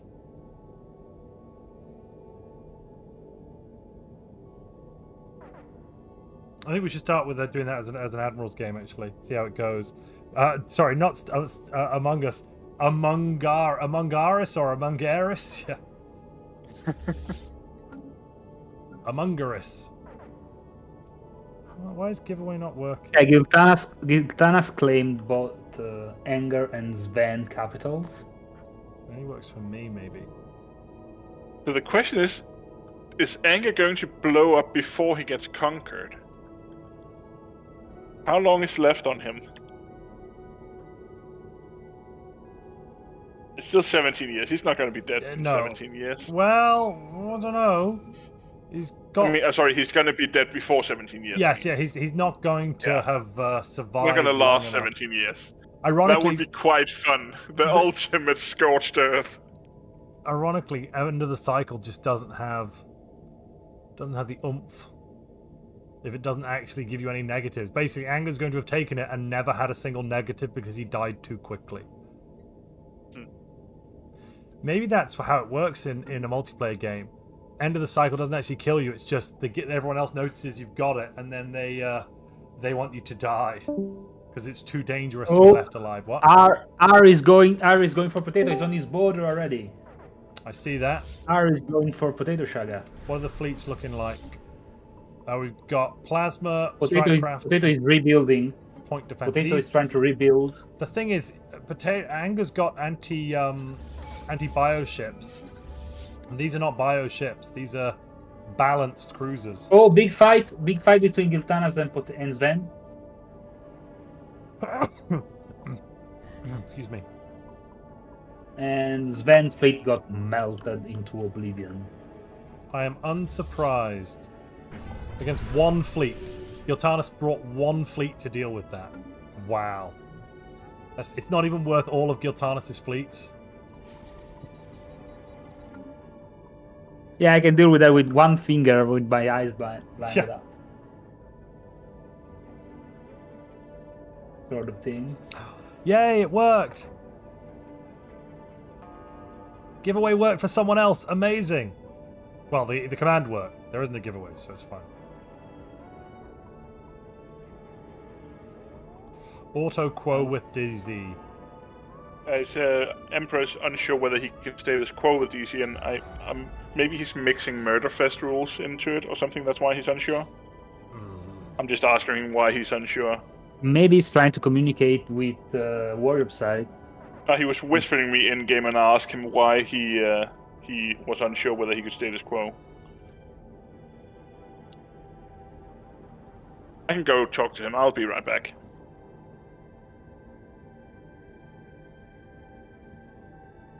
Oh, so what he's unsure about is that he has a vassal that would be killed by this. Like his vassal is claimed.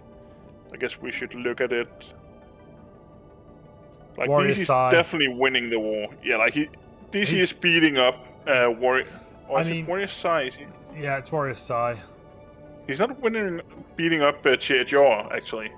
So what we generally rule is that if you have a vassal and the vassal is being eaten, you can't end the war once you hit status quo. So he should be able to do that now. We can't surrender, right? What you can't do is you can't just surrender out of it. So he can status quo. Max is about to kill the Tianki Matriarch, 4 points. And it's gone. Yeah, that's a lot of plasma, and there's a lovely corpse. Oh wow, its bones fell out of its body. That's kind of fun to see. What? Well, the corpse appeared instantly when the matriarch died, but the actual animation kept moving, so it looked like the bones fell out of the body, because it's like suddenly it left behind a smaller part of itself. An inner bit. Oh, fight about to happen. Where? In Potato Shaga space. Potato... Wait. Why Potato has 0 napcap? And why Sven has hold this napcap? All of these ships are Sven's. But how? Trade. They Potatoes traded traded the fleet, Sven. What? That's possible. Borrow fleet. Yeah. Yeah. Oh, because he has letter of marks. No, because he's a vassal. A vassal can borrow the fleet of the Overlord. Yes, but also because he has letter of marks and better overall leader with the council position. Extra Yes, ship I'm with fire you now. rate. Yeah. Privateer acquisition officer. I mean, I guess that's why. Sublight speed.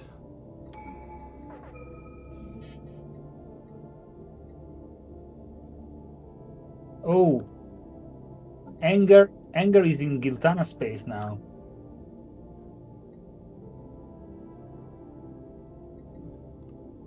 Oh. Giltana sent another fleet of corvettes. Anger's just running around being a deal with that? nuisance. Is that the capital? No. No, that's just Niemen Prime. Gotcha. It's an energy world. It is an arc furnace system, though.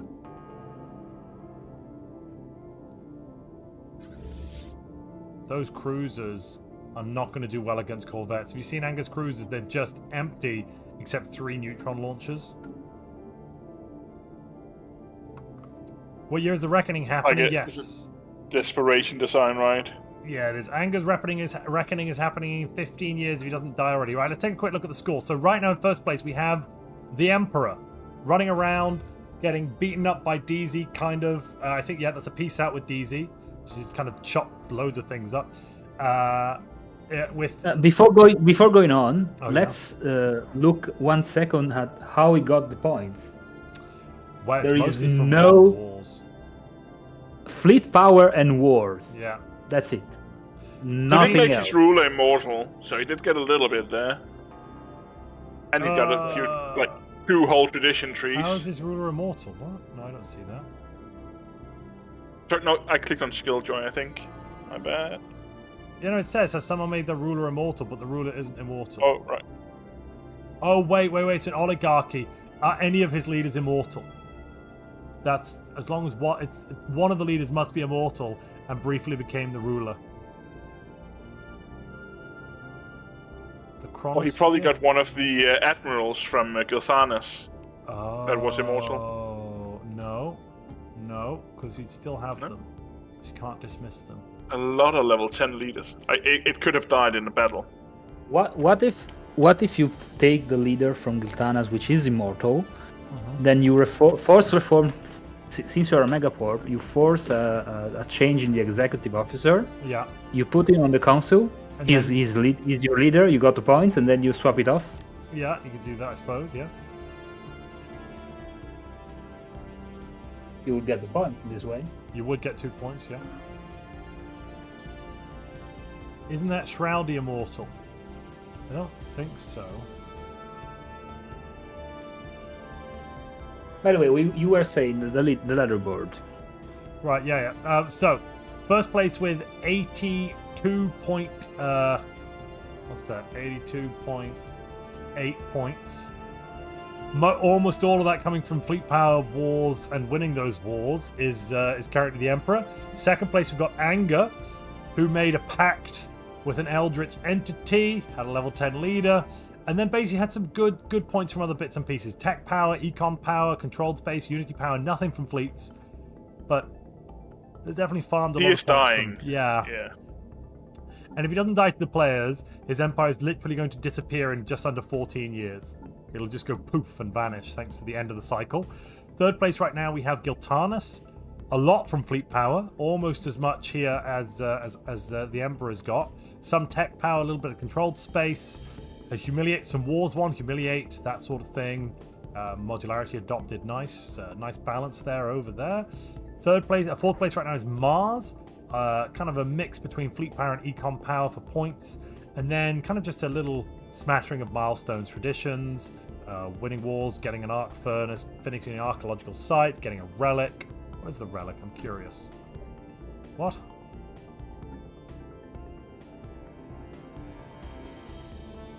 Oh, I'm not on Mars. Oh, Still the don't know surveyor. how Giltanas is at war with Potato Shagger's vassal without being at war with Potato Shagger. Look, well, they don't. First off, I'm pretty sure the vassal declared the war. Yeah. The vassal. Oh, that's why. That's why Potato right. ran. Yeah. Give the fleet to. Because Potato's not Sven. at war. Yeah, Potato's true, not at war true. with Giltanas. Yeah.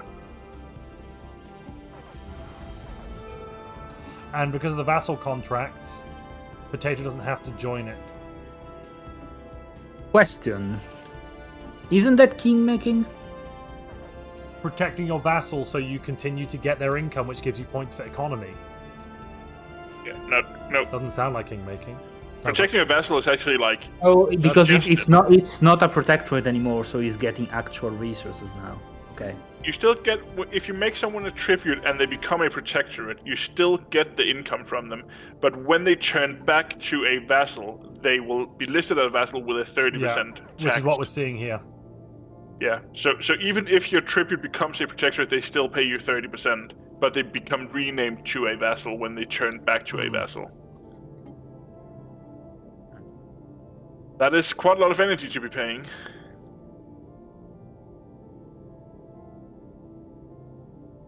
Mars Sven is could burning 100% alloys. afford it. Right, next up then in 5th place we have Skilljoy with 66. Actually, that's Skilljoy's in 4th place. Mars is in 5th place. Sorry, looking at the observer score. Apologies about that. So actually then our 4th place here, getting a lot of points from Unity Power. Not anymore, but in the past. And so, wait, I'm on the wrong person. Okay, no, still good. 900 alloys a month. That's quite a lot. Yeah, okay. Quite a lot from Traditions finished. Some Synthetic Immortality. Because, yeah, upgraded into robots. Clone Army turned into robots. Beautiful, beautiful. And then Modularity is what the robots went for. So that's Dark Matter Engines, Smoke Power Tools, nice. Jern, we've banned the Virtual Ascension Path. Have we? Does that mean we've also banned synthetically ascending empires from picking a virtual form of government? No. So he could have picked the virtual form of government if he wanted to get the massive bonuses to research rate from the policy. Yep. Isn't that stronger than modularity? I mean, not really. The juicy part is having the resource rate of modularity, which are busted to say the least. Yeah, currently I'm looking at this and it's plus 100%. So, Skilljoy's Superblorg have plus 100% output to, let me just check that, 30. Oh, they're about to declare war on Sven to make, no, on Potato? Yeah. Yeah.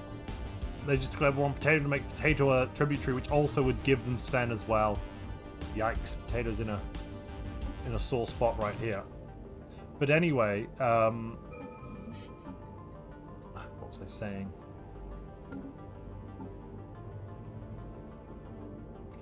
Yeah, so that's 100%. Sorry, so in terms of, for alloy output, these Superblorg are getting plus 100% resource output in total. No, plus 90% resource output in total, which is almost equivalent to the entire bonus that that Anger's getting, the plus 100%. Yes, that's only for alloys. For everything else, they're only getting plus 50%, which isn't as good. But considering the negatives of End of the Cycle is that you basically lose everything in 50 years, whereas the Modular Empire never loses anything, you know, it does seem like Psionic needs some better buffs. Not just Bio, but Psionic Ascension needs better as well. Yeah, I'm looking forward to the Stellaris 4.0 and the basically announced rework for the Bio Ascension. Hopefully the new reworked system for, modify species and managing all of that crap will get better. I mean, one of the reasons why robots are doing so well at the moment is also because they can auto-mod their people, right? So if they make that a general function, Bio even if it's slow. Bio can do it. Yeah, but Bio will not have 50% repeatability everywhere, or 75 without. Yeah, exactly. Like the machine still has some very strong bonuses, and machine assembly, once you've ascended into, either you do modular or you do virtual. If you do virtual, you have infinite pop growth. If you do modular, so many points. If you do modular, your pop assembly is like 15 on a good day, 20 on a really good day per planet. And that's just so much stronger than anything Bio can get their hands on. I mean, I'm sorry, even Hive. In 100 years, where are we paused? We are paused? Life is paused.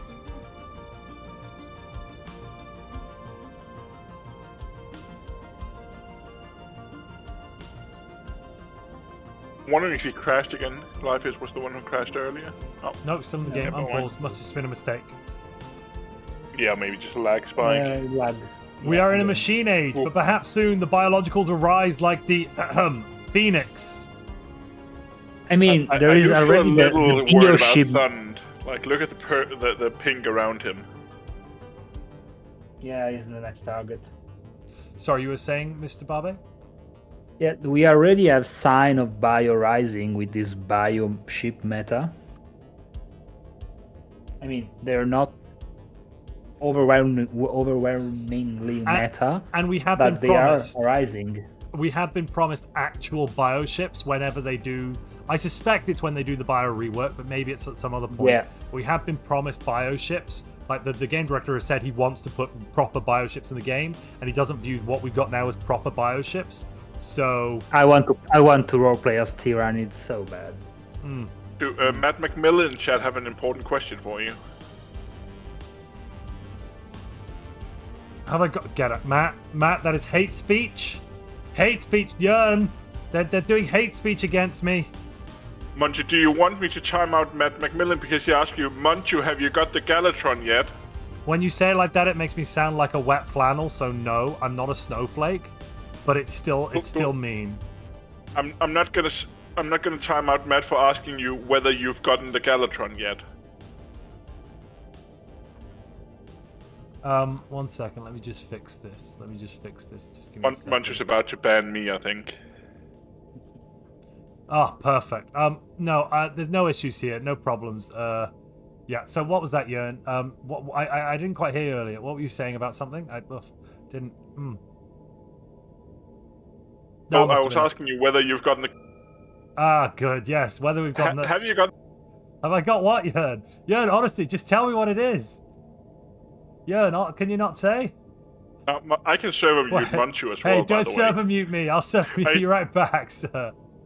Okay, let's not get silly. Wait, let's focus on the game. Irasian's Let's server located mute Barbe consistent. instead. He can't remove it himself. Well, that's just mean. Montu, why are you a wet flannel? Oi, I'm not. That's why we didn't do anything. And no, I haven't got the Galatron yet. He'll get it soon. He promises. I have been. Potato Shaga is in Giltana's capital and is destroying all his orbitals. Oh no, that's. Oh, he took the starbase. Unfortunate. Still knocked out quite a bit of stuff. Yeah, 50% devastation. I thought no. He's about to find wow, to the Rumseer system to fight. Potato's running away. Oh, Potato's Giltanas is still running pure kinetic. Potato's bought in those 3k of fleets are just armies. Disappearing. Yeah, Giltanas cannot stand with the pure kinetic against a laser plasma based defense because it's just so much better. It does all that additional hull damage that, yeah, you just can't beat. He lost a third of his fleets there. Oh, big fight. No. Sakuya is in Anger's capital, and this Singularity is running away. No, he's camping hyperlanes. Smart I think move. at this point it's mostly cleanup for the Fed, right? I mean, They they do still have decent fleets. Yeah, exactly. They still have Just not fleet. enough. I mean, Sakuya's fleet cannot do that jump. They will die, I think. So we are getting closer. So what? 10 more. Like if they don't kill him in 10 years, they're gonna lose their prize. Tico Man is asking, why was Galactic Nemesis banned this time around? Because it's the first time pretty much ever that we banned it. So basically, we've noticed that in the tournaments... We have a fight. Yeah, I see it. Oh, he jumped. In the tournaments, well, let's just see who's winning this first. I think Sakuya is losing. Yeah, Yeah, that's close. a loss Yeah. to Sakuya. And I think there was a bit of a retreat bug going on there. That's a lot of dead things. Oh goodness me, look at all those dead amoebas. No, Bubbles, no! Bubbles, why? Okay. F Oh, for the Bubbles. huge manatees. Can we get some Fs for all those bubbles that died? Those poor bubbles is. So yeah, the reason why we try to ban Nemesis is because Nemesis is very powerful and it's very disruptive.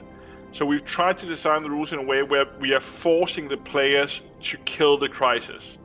Like in an optimal game, if someone plays Crisis, they should be fighting the entire galaxy. But that's not what's been happening. Or at least People fighting- are not engaging. Yeah. At least fighting most of the galaxy, right? You're like, even if Yeah, it's not yeah. all, like at least Most. fighting half it. I'd take a third. Okay? But usually what we Yeah, yeah. notice is no one fights the Crisis.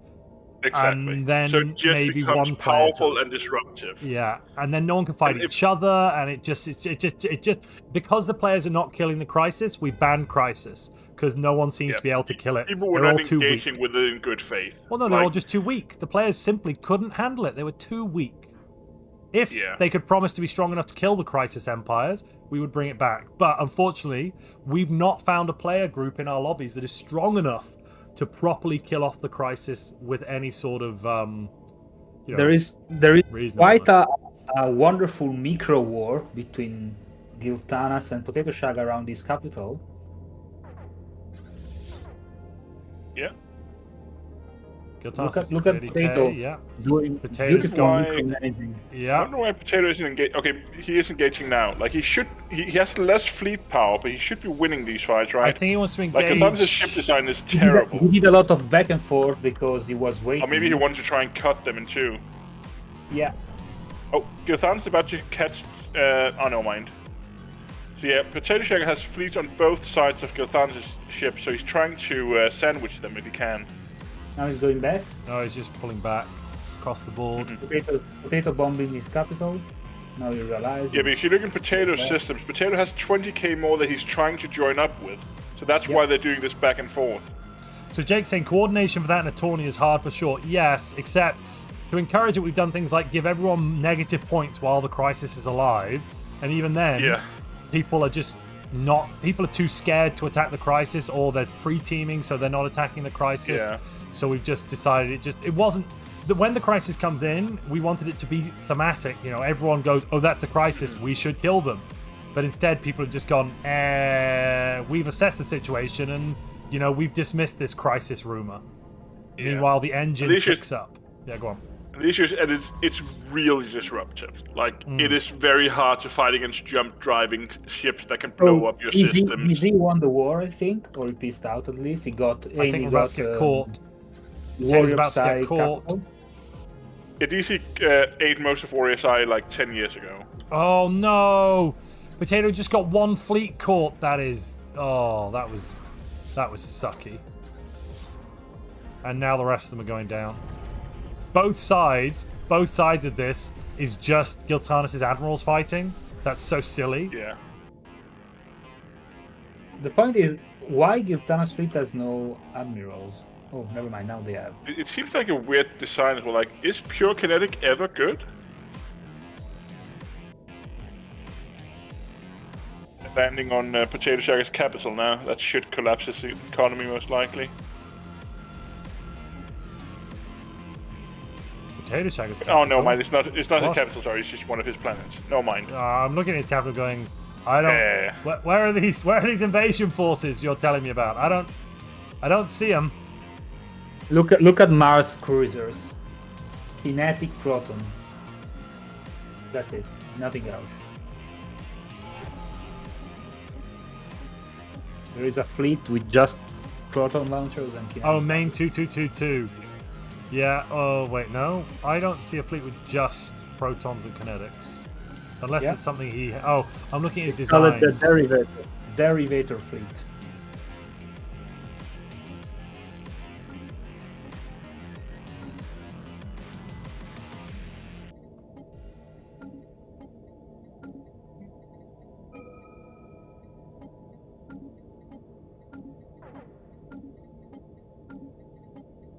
I don't see them. In Potato's territory. Mars's fleet in Potato's territory has got a Yeah. fleet which has only. Oh yeah. What? But none of his designs are that. I'm so confused.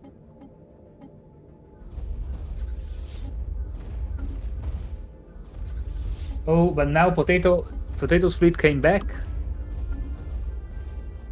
Potato's fleet is back in his capital now. See, guys, there's one planet clapping at Sequoia. All right, they're going in. We're going to get a big fight here, I think. Here we go. Yeah, there is the fight.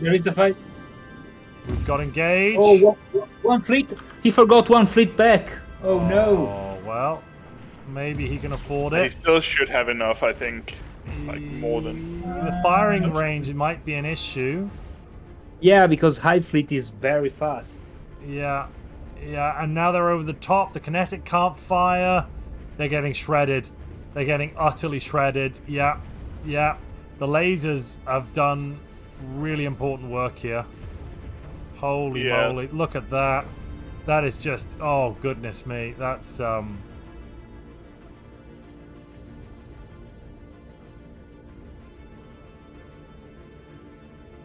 The issue is that, like, everyone who's not on the pre-team is just slowly getting overwhelmed. Like, they're individually, we're seeing why these guys want to team up against them, right? We're seeing very strong players, like, doing really well, even against overwhelming numbers. Anger's reclaiming his space, but it's too little, too late, because even if he wins this fight, he's got, let me just check it, 8 years until his entire empire implodes thanks to the end of the cycle. Oh my goodness me. Again, at this point, is it just spite? Like, if he can drag out the war 8 years, Oh, will you he tell doesn't Singularity give to them stop anything. trolling in the chat because the other players are finding it distracting?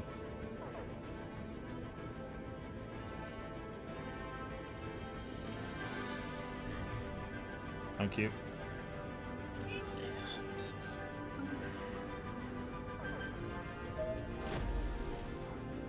I wonder what we're going to get at the year 70 score in a moment. I think that the Emperor is going to get knocked off the top podium position. and I think we're going to see Giltanus going up there because of that 10% penalty. That is also the issue of the Biofleet build. You only have fleet power. You have nothing else. Like everything else about your empire, scoring-wise, suck. Yeah. So you need to fight. So like, if he wants to win, he needs to start attacking his allies. Like he doesn't have enough other targets to attack. Like sure, he might be on a team with Skeletor, but if he wants to win, he needs to attack him. The meta is plasma plus a tiny. Well, it depends on what you're fighting. If you're fighting against bio. So sorry, Krishnath Dragon said the meta is plasma plus missiles, right? So, if you want to counter bioships, I think you actually want plasma. Just plasma. Like if you don't have neutrons and kinetic artillery, you want plasma, and then you want PD. So like flag and PD to stop them. Because even if you're outnumbered, you can actually stop them from dealing any damage. You can make a cruiser with, I think it's one. The trick part is that they spam flagella, carrier. So you want flak in theory, but flax does not do well against the amoebas because they have no shield. And flax does bonus damage against shield, so it's counterintuitive. You actually want the PD. You want the PD over the flak, even if you are facing the carrier. Yeah. It's weird. And if you are an amoeba player, it's not worth to put a shield on your amoebas because the shield component for amoebas gives very little amount of shield points. And uses weapon slots. Exactly. Emir asks what the Emperor or TJ Aor is actually doing. So, basically, he's gone for a bioship build, which means it's not actually bioship. He's gone for a what are they called? Beastmasters or space ranches in this case. No, not the Civic. What are the ship types called? Space fauna. Space fauna is what they call them. Yeah, a space fauna build. So he is trying to put out lots of space fauna ships. Primal Calling is giving some additional bonuses here. He's got Galactic. Where is it? Potato lost to R. Yeah, R stepped in alongside Mars, and they wiped out Potato's fleet. Yeah, he was just at war with too many people. Like he was at war with Gathana, Sakuya, and R. Combining letters of marque with space ranches is giving you a nice tidy 15% reduction to your upkeep. So in terms of spending on the ships here, that's 170 food, and Potato went basically no energy, 400 energy, which at this point is nothing given how much the Emperor here is making from trade. And those ships are worth a lot. That's 150k, which is great for points, because the Emperor's getting a lot of points for fleet power, and then other points for winning wars with that big fleet. But all the rest of the numbers, like alloys and minerals and stuff, it's all relatively low. Research especially is just diabolical. I mean, Emperor is a megacorp with no branch offices. Just saying. Yeah. Making 4k trade. Important thing there, 4k trade. Are we looking at the same empire? Huh? I was looking at... Emperor only has 170 trade. Oh, sorry, 1,700. Sorry, yeah, no, you're right. I just misremembered what I'd read a moment ago. Entirely, I'm a liar. Potato's lost now pretty much to R. Yeah, that looks like R's gonna win. I swear Potato's also at war with... Oh my goodness, yeah. They've sensed blood in the water. Everyone's at war with Potato. R, Giltanus... Sequoia, if you're not pink, you're probably going to die in the next 10 years, right? If you're not pink, you probably stink. I'll be here all week. Hate you, Montu. Oh, yeah. I mean, Emperor should turn on, like, recycling campaign since he's bleeding consumer good and he has, like, plus 2k energy. Shouldn't hurt. Anyway, one of strong feats of the Amoeba's fleet is the policy for metabolic regulation. And if you put on nutrient rationing, you basically have minus 30% ship upkeep. In addition to a 45% from just the civics. Checking out the council, I'm guessing what we got here. Another 10% from docked upkeep, so that's 55, 65% reduction. Nope, 70% reduction while they're docked. So while these fleets are docked, they basically have almost no upkeep. Look at this: 0.4 energy and 0.1 food, 1.2 food basically. That's nothing. I believe the main reason he chose Letter of Mark because he did the similar build in the qualifiers just with Barbaric Despoilers. He wants the raiding war goal. Yeah. Because it really hurts your neighbors. Because we can't take people's planets early on, one of the best ways to hurt your neighbors is by doing the raiding war. Because they lose 20% energy and mineral production early game, which is really big. What I found weird is that Amoebas is a build that focus on society research. Basically, society research is your engineering for Amoebas. Yeah. And it's year 70, and it doesn't even have the third civic tech. To be fair, look at his tech income. It's 135 for society, which is nothing. Yeah, he didn't scale up. He didn't scale up tech at all. Singularity misses packs. That's one of the things he was talking about before the tournament started as well. That he was afraid of the pick squad because Pax was in the lobby. Usually, when Pax is in the lobby, he hurts the pick squad so much that it gives room for everyone else. Yeah. So basically, there's two. It's a perfect storm, really. We've got a massive grouping of people that like to refer to themselves as the pig squad, and they've all made it here together, and they know each other well. They're happy to work together for the greater benefit of each other, be on the same team, the same side, and fight other people when there's other people to fight. When none of this is points trading. This is I just want to be clear with the viewers. None of this is points trading. It's just it's pre-teaming in as much as they know who the other players are that they play with and get on with well and can speak to quickly and communicate effectively with. And so they've kind of all teamed up together. And then the second part of it, that's the first part, there's more than usual. Usually we have between 3 and 5 of the people that call themselves the Pig Squad get to the final. Yeah. Now we've got about 8 to 10, I want to say, plus some affiliates. 8. Yeah, well, if you include affiliates, you could say it's almost 10. And then on top of that, we don't have Pax. And Pax usually is so terrifying to the Pig Squad because he goes, I don't like your pre-teaming. I'm going to kill all of you. And he then backs it up by killing them often, or at least he kills some of them. Life has summoned the Mother Storm. What's the name of it? The Nexus. The Nexus Storm. Yeah, it's all over the place and it's spreading. Disgusting. That is plus 1.2 monthly devastation. Is it really affecting him or not, though? I'm guessing not. 0.2 because of his buildings. Oh my goodness me.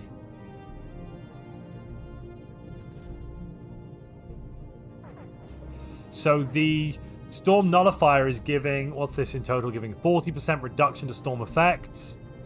And is there anything else giving a reduction? Not really. Excuse me. A little hiccup. Singularity and Anger is about to conquer Doctor because Doctor tried to rebel against Singularity.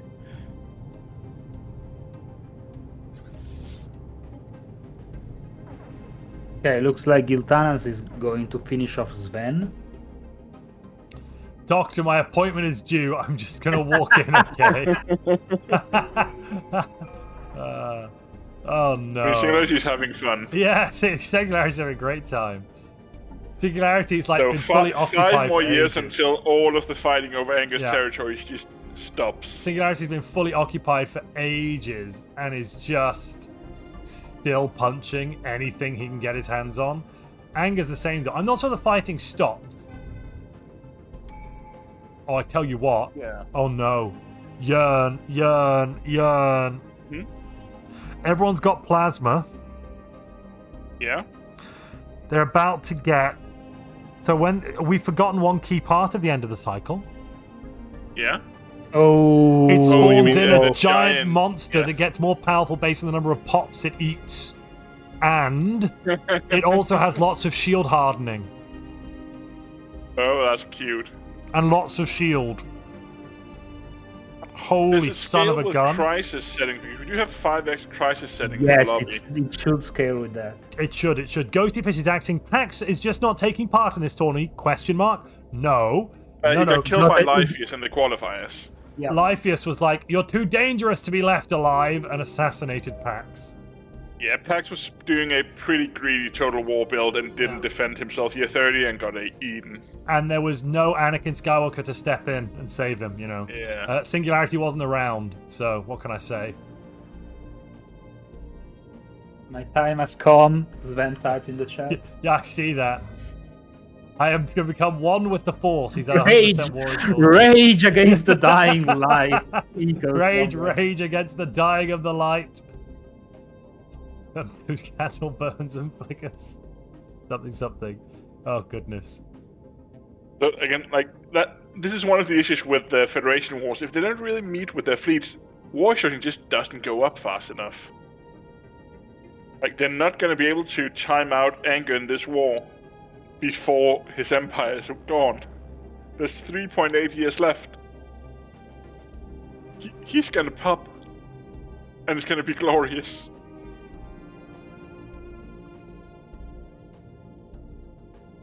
I mean, I would assume at this point that the players have big enough fleets to kill the thing that spawns. I can't remember how much it spawns with. It's only like 100, 200k, isn't it? I think so. The thing is, it depends if they attack it. S for Sven. Is Sven out? Oh, yeah. Ladies and gentlemen, can I get some Fs in chat for Sven the Duck, our second player to be eliminated, or am I forgetting a player yet? No, I think Least Fire is the only other to be eliminated fully. There's some Fs. Thank you, YouTube. Thank you, Twitch, for the Fs. Yeah, we still have 18 players. Which again, like, it's rare to have this many alive, to be honest. We usually have people dying earlier. Like, I think last tournament we ended up with, was it like 11 or 12 people alive at the end? Something like that?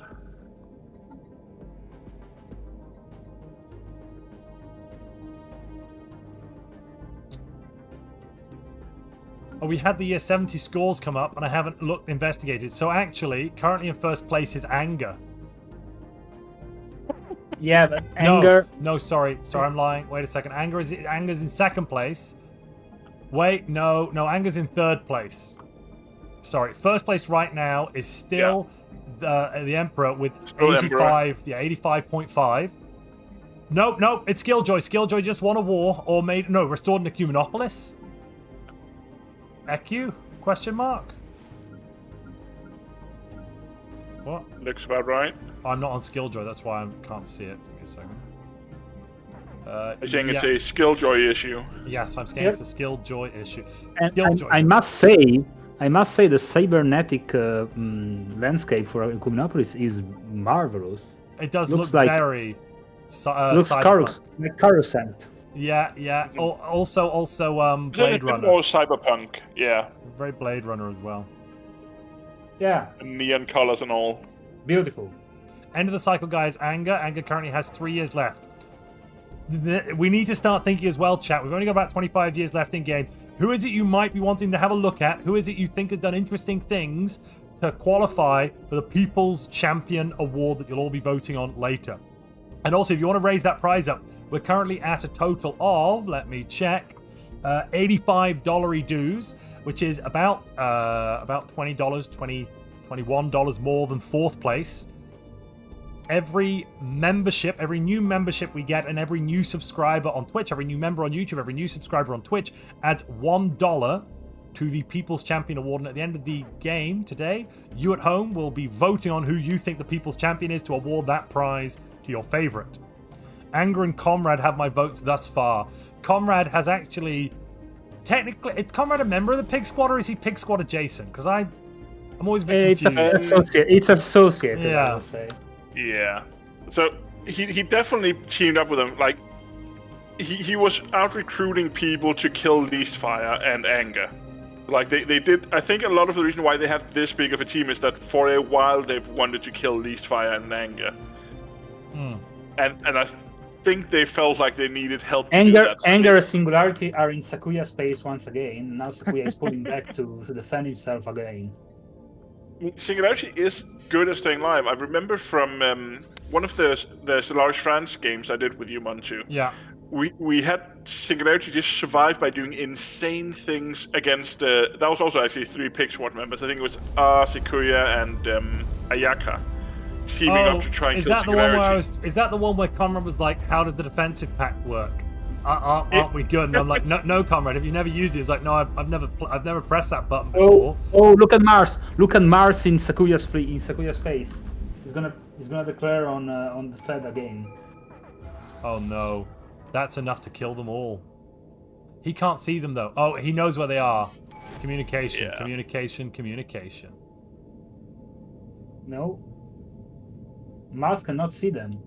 No, but No, he's but flying I'm in assuming Sakuya is telling him where they because are. they're about to jump in. Look, they're on the edge.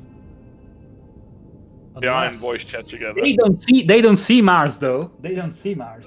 They don't see Mars. Mars doesn't see them. Yeah, the particle storm is blocking out vision, right? And who is that? That is Sakuya's just returned home. They're about to team up together. Okay, they're pulling back to fight Mars at the to fight Sakuya at the edge, not knowing Mars is about to come Mars in. is jumping. Okay, here we go. I think Mars might be able to handle it himself. Oh no, Mars is not there's at war. Mars. Yeah, there we go. They're out of position. And there's Sakuya as Singularity well. ships went in early. They're just gonna get ripped apart in the storm. Yeah. 50% upkeep though is very nasty. What a nasty storm to be in. Particle storm, yuck. 50% Yeah. ship upkeep. And you get 20 hull After damage. losing per day. 1,000 They energy per month. definitely didn't expect Mars there. No, Yeah. not at all. That would have been just a That big was shock. an awful jump scare. Having said that, Sakuya's capital has been really devastated. 43% devastation and a lot of pop deaths. All of his workers except the soldiers And are still dead. being invaded. Is there a fight on the surface? Oh yeah, it's gonna fall. No, Yeah, it's not the capital. no, but that planet. That's Sorry, not not- the capital. Sorry, it's a planet. Good point. It's not the capital. This is food planet though, which is very important for his bioships. I mean, he's making +2k per month. Yeah. He's making food also on capital, so yeah, sure, it will hurt, but not that bad.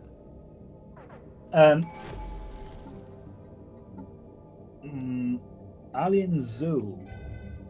Okay.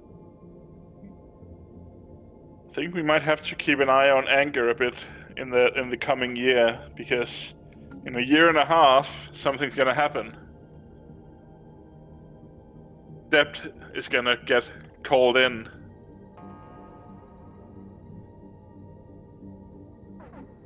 Yeah, They let's are let's keep track They are of that. bombing.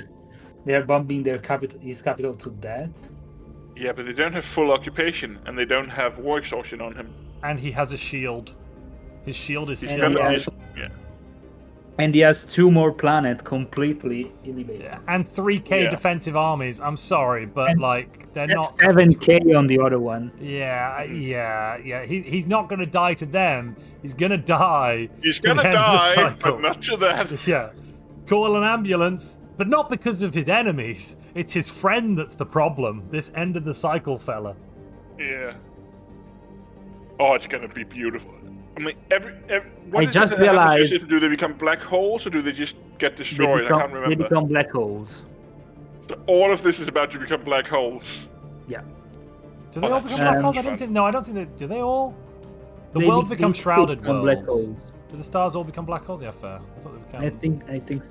Well, we're But about I to just find out. realized that KG, Singu, and Anger Fed is illegal for like, I don't know, 25 years, but they still haven't had a single moment of peace. to No, this no, day. they haven't, have they?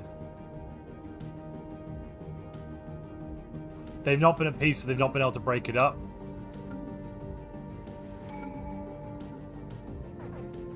Oof.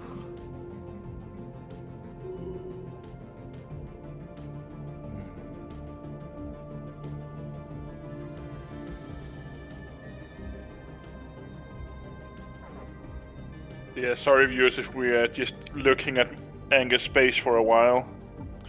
We're Here down we go. to 300 days. 328, 27, 26. Here we go. Who wants to see some end of the cycle, ladies and gentlemen, in a multiplayer tournament with $1,000 on the line? It's really a Faustian bargain, that one. Oh my goodness me. I think the only time we've seen Covenant was Boris playing it in a qualifier. Yeah, and he died before he could fire. So, No, so actually, no, that's not what true. was a We've little seen it. sad. saw it Boris in the final. got Boris. We saw it in Boris- the final. I think Potato is about to die. No, one planet left. Sorry, we can Big only bomb. look at anger right now. We've got 250 200 days. It's fine. You shout when we're down to 30 days, Jörn, if you're looking there. Okay. Potatoes. Anything not occupied for potato. Yeah, one planet, which does have 1,700 armies on it. It's not a lot. Getting bombed. Getting Yeah, bombed. bombed quickly as well. 0.07% daily. So I know Boris is in chat. So Boris did this in a qualifier where he went Covenant end of the cycle. When he blew up, he asked to leave the game because he didn't want to finish it. But if he had stayed in the game, he would have qualified because he got so many points before blowing up. Well, that's the thing. So, haha, if, Boris. if Anger can survive the rest of the game, And there's still three Why, scoring why rounds does left. So. Killjoy has the pop-up for inactive cities? What? Have 150 days left. Gigacorp is inactive. There's probably a bug there then. Oh, not Spiritualist. He's reformed out of Spiritualist, Ooh. but he's not noticed. Okay.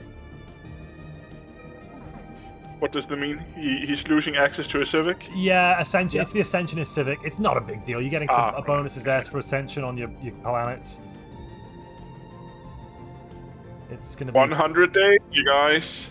Here we go. Question: When everything goes kaboom, Yeah. does the enemy fleet in the system die too?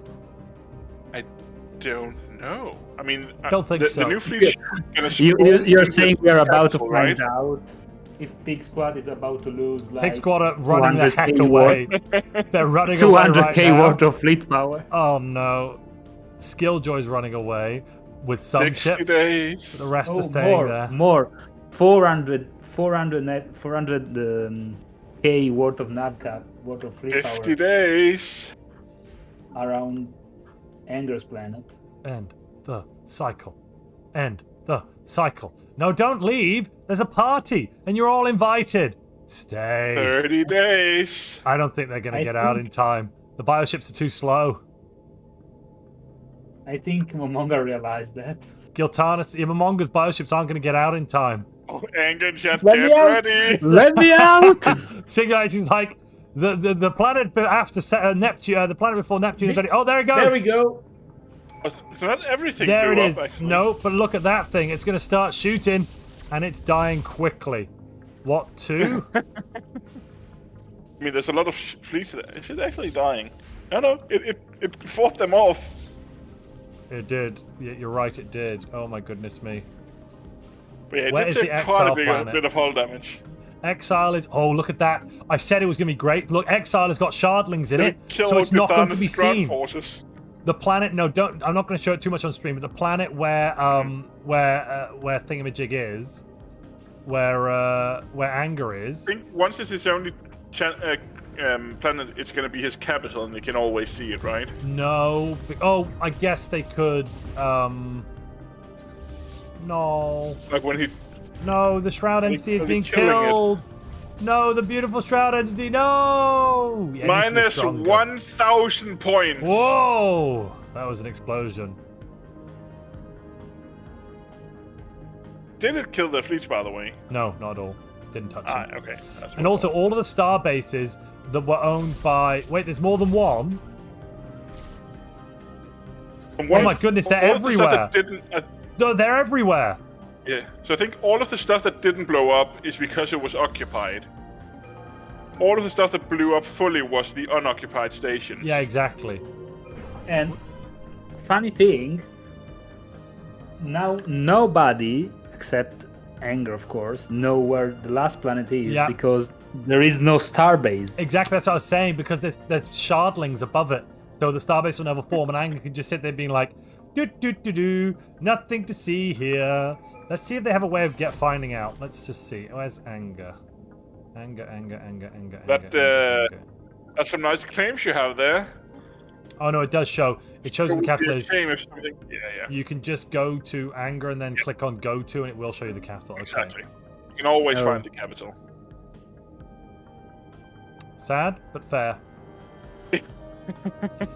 Well, that was, underwhelming, says Yolosaurus. I mean, yes and no. Anger got blowed up pretty much entirely. Yeah. All his planets are gone. Conquering his space is semi-useless. Mm-hmm. And I've got some Shroud entities. Leave.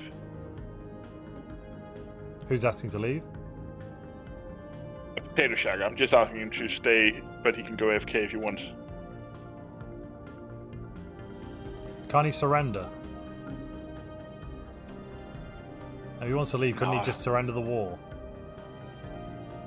There's no rule against surrendering, so Yeah.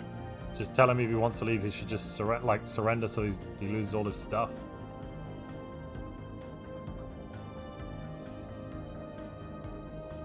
I was led to believe they wouldn't be able to so quickly power through that thing's shields. Yeah, I thought so too. The last time I saw it happen, it took. But apparently they had better. Oh no! Oh, I'm an idiot. Giltanis had stuff there. Giltanis, of course, has plus 50%. Where's his capital? Giltanis, of course, has plus 45% shield and armor penetration. So actually, Giltanis had the perfect build. That's why he's going with it. full kinetic, I guess. I'm wondering if that's. So if he has shield penetration but it's using kinetic, does he get the full? No, it doesn't add. So you have to already have penetration. It just improves your penetration rating if you have it. Okay, fair enough. Because I figured, like, maybe if it calculated a kinetic shield hit and then penetrated, maybe it carried over the penetration or the damage boost. Sadly, not. I'm just wondering why he's going full kinetic ships. So, like, figured maybe there was a good reason. They're just hunting. Oh, they're killing the Leviathan autonomous repurposer. That's a nice one. Yeah, it's the one. So are you telling me that until they find out where Anger is hiding, they cannot enforce the war goal against the Fed? Yes. I am telling you that. Okay. And they've not. I don't think anyone's figured it out yet. Oh no, they figured it out. Look, they're there. Sakuya's there. Sakuya's brought Bubbles up, and Bubbles is exacting sweet vengeance. Annoyingly, because it's a new planet, there's no strongholds or anything, and there's no defenses. It's just kind of like, ugh.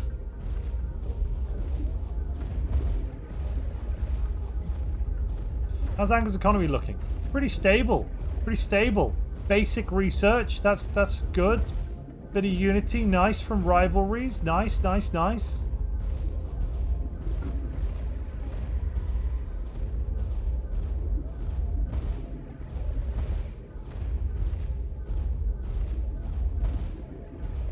The Potato actually thought he was fully claimed, but he isn't, so now he's just a tribute instead. Oh, that's much worse for him then. He's like, ugh. Yeah. I do like Sakuria's name, by the way. Innate Hive at Home. That's because they were different wars. Yeah. And he surrendered to the wrong one. Okay, fair. I mean, no one can stop him going AFK, can we? But he should remain in the game. Yeah, I told him he needs to stay in the game because if he becomes an AI, the AI will ruin the Empire, making him a worse vassal. And I do really hope that the devs in their update will rework a bit the war mechanics, as they say. Oh my goodness, please. It's clunky. Yeah. Okay, we've got armies here. Here we go. Unit F9. A small strike force of 7 mechanized armies, android assault armies, have been landed on the planet, and they're going to try and deal with the psionic soldiers. It's Jedi versus robots, plus some clone defenders, I have to assume. I mean, robots are quite good against psionic armies because they don't get any of the morale damage, right? No. Robots have morale. Clearly, the battle droids are having. Yeah, they have morale. Look, here. And some of them are at 0 morale, so they have 75% damage reduction. I have to assume it's simulated morale, but yeah, they do have morale now. Maybe maybe that's because they're an individualistic machine, whereas the let's see. I'm going to look at just going to quickly look at one of these armies. Yeah, so if you're a Gestalt machine, you don't have morale, but if you're individualistic, you do. Singularity has one left planet, completely unoccupied, with 3.6k armies. Right, that's Anger's last planet occupied. Cool. What else is going on then? Sakuya's doing a house. Is Joe in a war these days? Or is Joe is in a war. 2 defensive wars against the pigs and more and Dizzy. Okay. Not doing so well with either of those, it looks like. Yeah. A ruined world here. An Empire Manga capital crashed, gone. so we'll have to do a rehost. Yeah.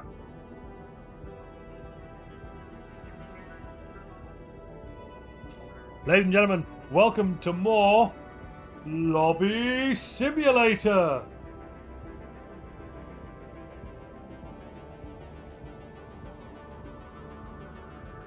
Singularity is so salty right now. He's like, no, crash is a crash. You shouldn't rehost. No, no, no, no. I think he might also be playing up a tiny bit for the audience, Yeah, I want trying to win a bit of love.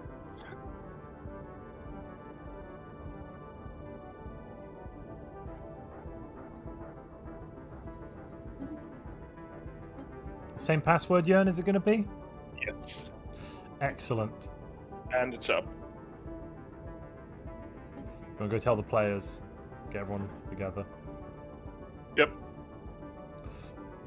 So, what can you do at home at the moment? Well, you can be, as we said earlier, thinking about who you want to win the People's Champion Award. And if you want to boost that number even higher, make it an even more exciting prize, or be in with a chance of being able to nominate, because only channel members on YouTube or subscribers on Twitch are allowed to nominate people for People's Champion. We all get to vote, but it's members and subscribers that do the nominating.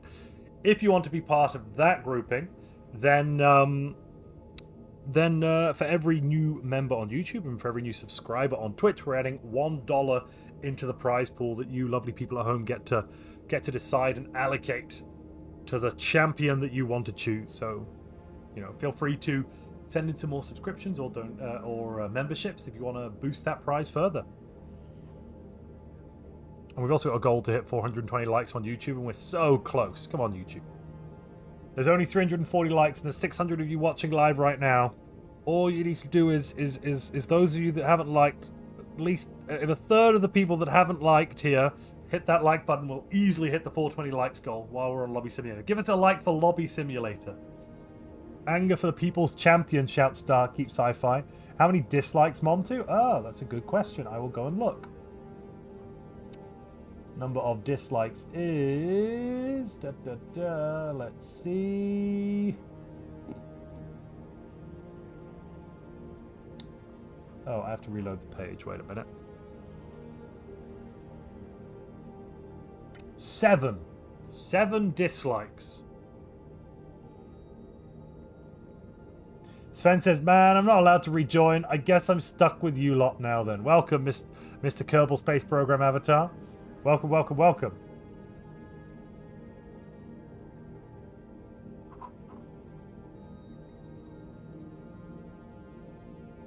Did the Covenant activate yet? Says Cartfon. Yes, they did. Yeah, see this big empty space down here? And, well, that area there is only kept in play due to the war. It was occupied, the stations were occupied, so it didn't get destroyed, but everything else and all the planets went kaboom.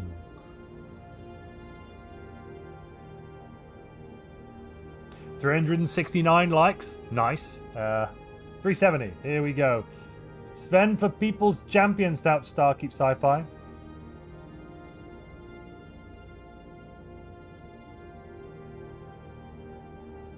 Lobby Simulator 2 is much better than Stellaris.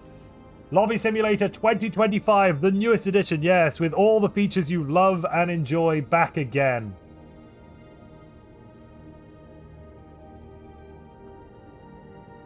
Who was what done the end of the... Oh, yeah, it was Anger. Anger had end of the cycle and is now just left with but a single world. Ahoy. Gotta say, best thing about playing with experienced players, rehosting is quite fast. Also, when we're not in a D-word loop, it's a lot easier to rehost. Yeah, don't say it. Don't say it. No, none of that. I can't believe. Permaban from chat if you say the D word in chat right now. I can't believe We are year 80 and we're only just about to pass Galactic Market. And no, we're not going to pass it. 63k versus 69. Yeah. The pig's like, no market. No market. We hate the Real market. players use internal markets. Balance your own economies, goddammit. Oh, wow. Thunder at the moment is at 8% market fee from a trader liaison, minus 1% a piece there. And also, I'm going to say the tradition. Where is it? Yeah, insider trading. 8% market fee is really tasty. Oof. Yeah. Because most players are currently on that 30%, which makes trading really nasty. Yeah. But 8 that's a thing of beauty.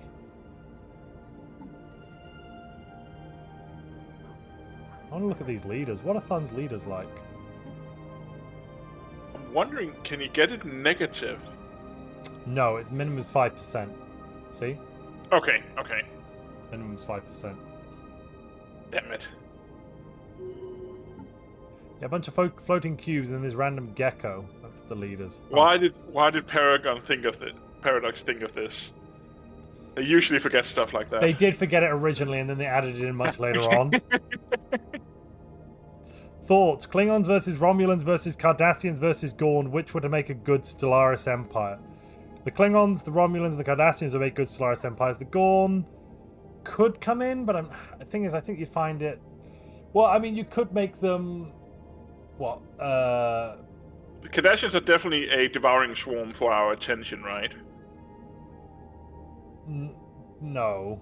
Oh, for our attention. Yeah, they're not a devouring Yeah. swarm, though. Yeah. Definitely not a devouring swarm. Too much of a pain in the butt to be a devouring swarm. Yeah. Determined exterminators for our sanity, maybe. But they're definitely a crisis empire.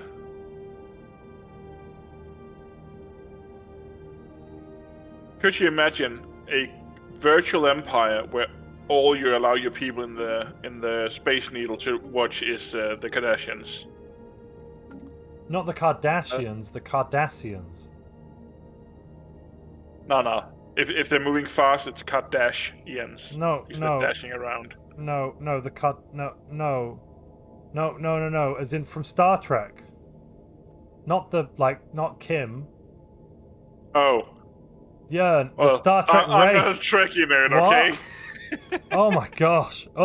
I was like, yeah, I guess for our attention, I suppose. I was like, they're a militaristic race. I guess that's attention-seeking behavior. And they're a bit pompous and arrogant. And I was kind of like, I suppose. And now I see what you're getting at. Okay. Guys, Yeah. can you hear me? Yeah. We What's can going hear on? Do you happen to know why Momonga has Elito in his territory, but he didn't even bother research the anomaly? Someone else might have done it. No, he has the anomaly. He just didn't research it. Oh, because he can't be bothered. Like, He's a void it's a level 7 Who needs anomaly. to- Yeah, he's a void dweller. Why does he care about one stinking Gaia world? Look, he hasn't even. Yeah, that's all. Yeah, has he got any planets? Yeah, and he hasn't. That's got a single planet. He's a purist. Yeah.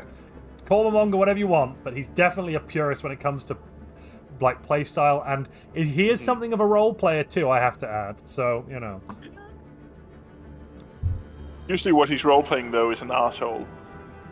maybe. I mean, 1, 2, 3. 14 habitats. Did he go for Only the virtual food one? and trade. It's your favorite, Montu. Farmers and clerks. No, I know. I don't want. Yeah, it's. No, to be fair, it's Just- mostly traders. He actually doesn't have the clerks. He doesn't have the clerks, actually. And given that he's got all of his upkeep is on bioships, but it's only 75. Wait, what? Why is his upkeep only 75? Oh my goodness, he's stacking bonuses, isn't he? Let's take a look. Okay, 5 from that. Let me see. What, is that it? He doesn't have that big of a fleet right now. What, his entire food upkeep is 77, and his energy upkeep is 180. It's nothing.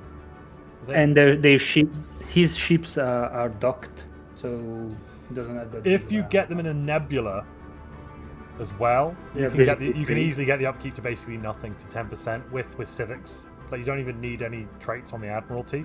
It's basically what's happened is, right, Beastmasters and the new Space Fauna ships have allowed the players to go back to the 90% fleet upkeep reduction meta that we briefly had and then the devs got rid of when they reworked the leaders to get rid of all those nonsense traits.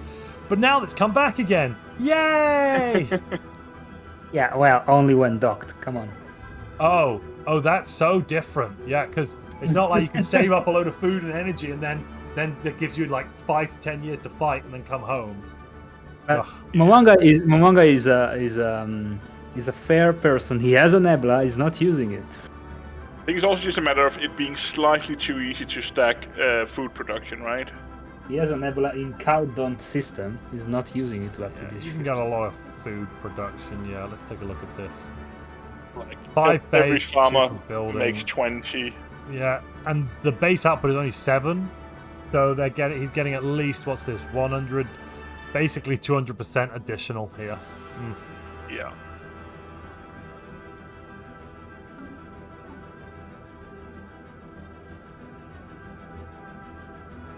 That's quite low, to be honest.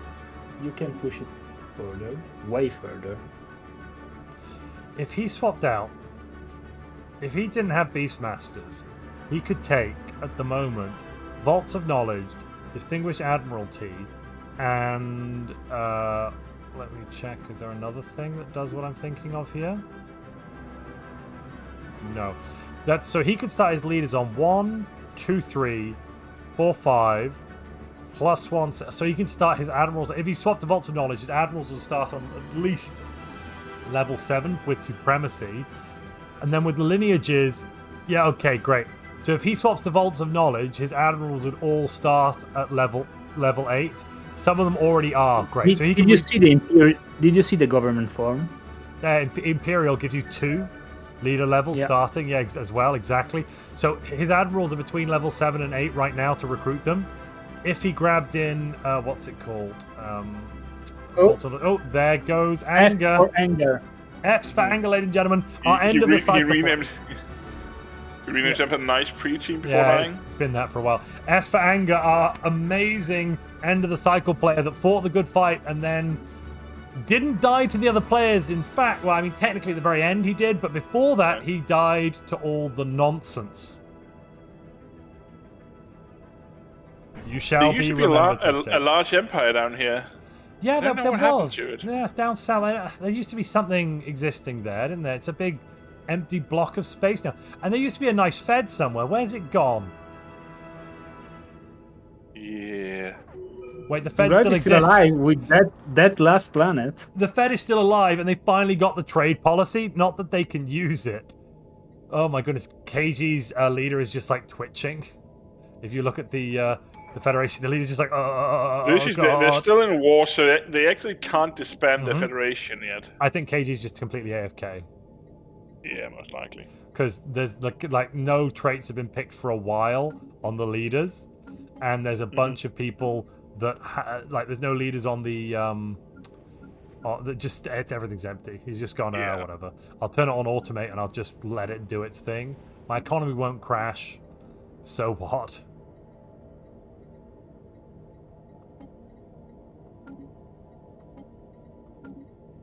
His ruler is an admiral. I mean, that's the level of nonsense going on there. Sorry, his ruler Joy is about to reach 500k of nav cap.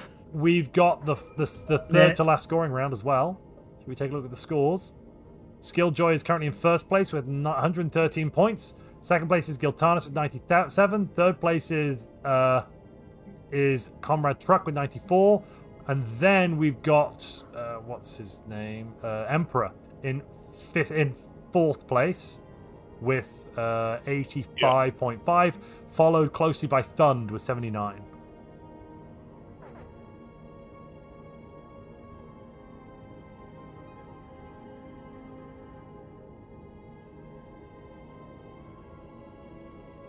That's a very pink top 5. Yes, it is all pink. Having said that, Thund is just unfortunately pink. Thund is not part of the... He's always He's exactly. always that color. Exactly. They've stolen Thund's color and then surrounded him with it. The Thund's funny taken... thing, they stole the color to the copycat player. Yeah. Thund actually could take Warbots, Vaults of Knowledge. It doesn't have the military one. It's such a shame. Look at the nav cap. I mean, not the nav cap. Sorry, the fleet power among the lobby. The numbers are pretty crazy. Yeah, Skilljoy there with 500,000 almost. Thund at 200k, some 300k on Lypheus, 100k on Comrade. Pigs MILF Hunters at 200k, Sakuya at 300, R at 100, Giltanis 400 basically, Emperor at 250. Singularity does have one ship somewhere. No, 4 ships in FTL. No, 1 cruiser, yes. 1 cruiser returning to Vinjim.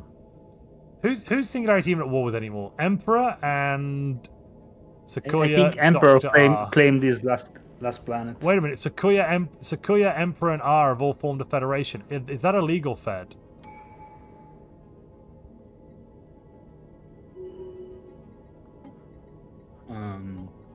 Yeah? What?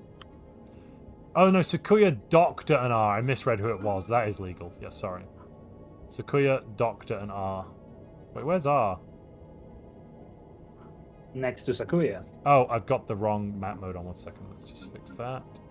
Oh, yeah, R, Sakuya, and Doctor was right next to them. Here, yes, good.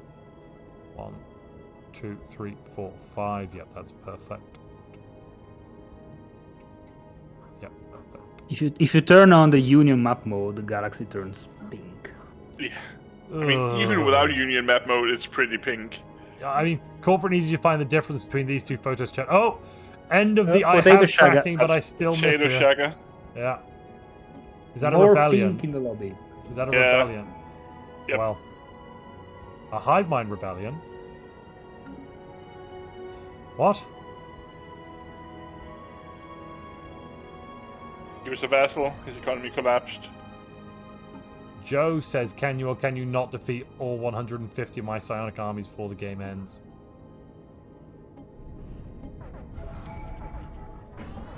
Oh, this is eating Joe. Yeah. But they were allies like a minute ago. What happened? They've been at war. No, they've been at war for a while. They have been at war for quite a while. DZ's really pushing hard on that one. Where's DZ on the score tracker?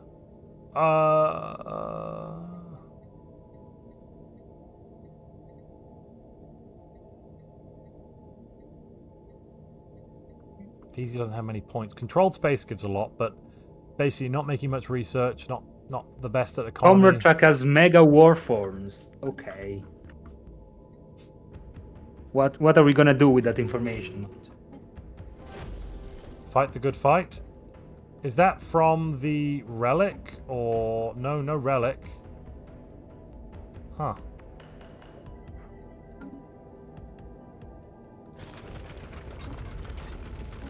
Comrade's not even bothering to complete the archaeological dig Comrade, sites.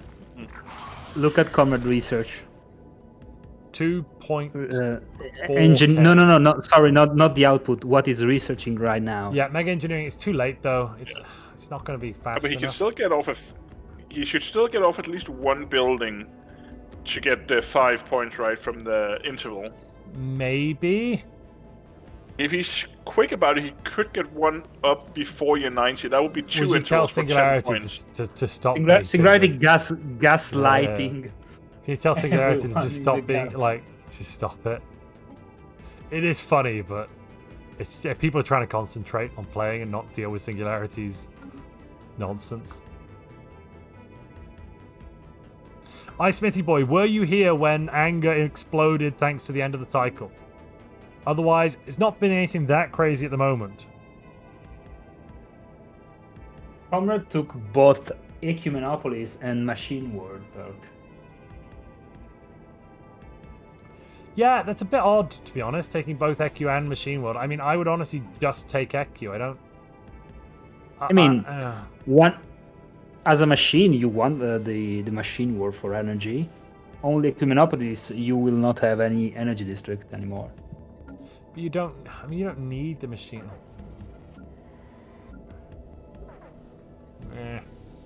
You don't need it because often you get planets that are full of energy districts anyway. Like look at this one here, E3, which has 12, 13 energy districts, making 700 energy.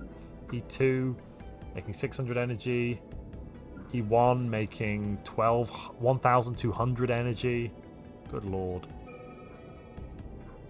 That's a lot of energy. These are hyper-specialized planets, chat. Hyper-specialized. He's almost making 3k tech. When does the game end? There's a cutoff year at 2300, which is 100 years. Oh, you're saying in the chat. Or 6 hours, whichever comes first. At the moment, we've been going for... let me check that. About 4 hours. 4 hours. Yeah, we're probably about 40 minutes to an hour away from the end of the game. Yeah, unless saying this jinxes us, then we are definitely going to make year 100. He said it. He said it, Montu. Have we had 1 or 2 tournaments that didn't have year 100? I can't remember. Apparently Thund is clickbait spamming. Tell him to stop it. He's not even at war. Wait, what? How can Thund be clickbait spamming? Clickbait? But he's not even at war. What? I don't get it.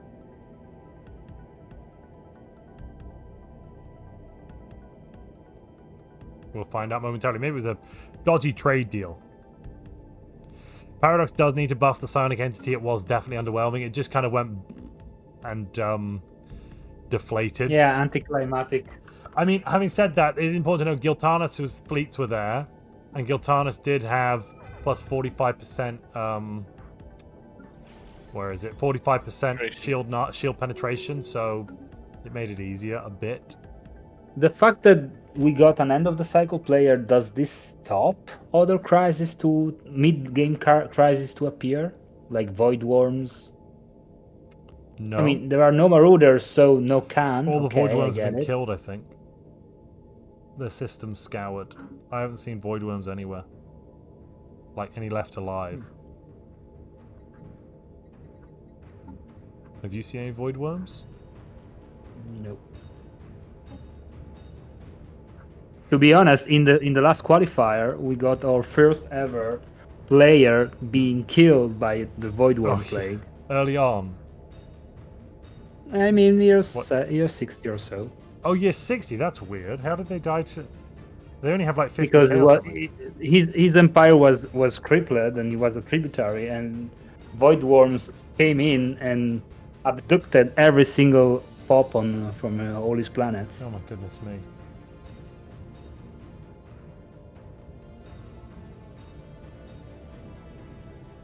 Oh, we've just had 5 gifted memberships. Thank you very much, Tigerius. That brings up the total of the People's Champion to $90 dues and completes another goal.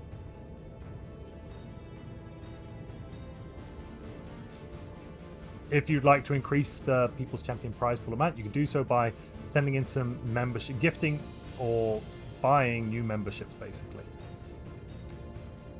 Every $1. Well, it goes up by $1 for every new membership. Let's pop that in the right place. There it is. Montu, look at Skilljoy branch offices, please. What's it at now? What stupid level is it at? Oh my goodness me! One of them gives 6k. What? That's almost 15k worth of energy. That's 1.5 Dyson spheres from a single branch office. I mean, how is he? So, Doctor has a size 13 world with 4.5k trade value on it as well, which is giving him 3.8k. So it's not just 40 the rings. traders. So he's robotic. Yeah. The traders have 2 traits. They've got the matrix trading for 50% base trade value increase and adaptive frames for another 25%, which means the trade value that they're producing each base is like 23.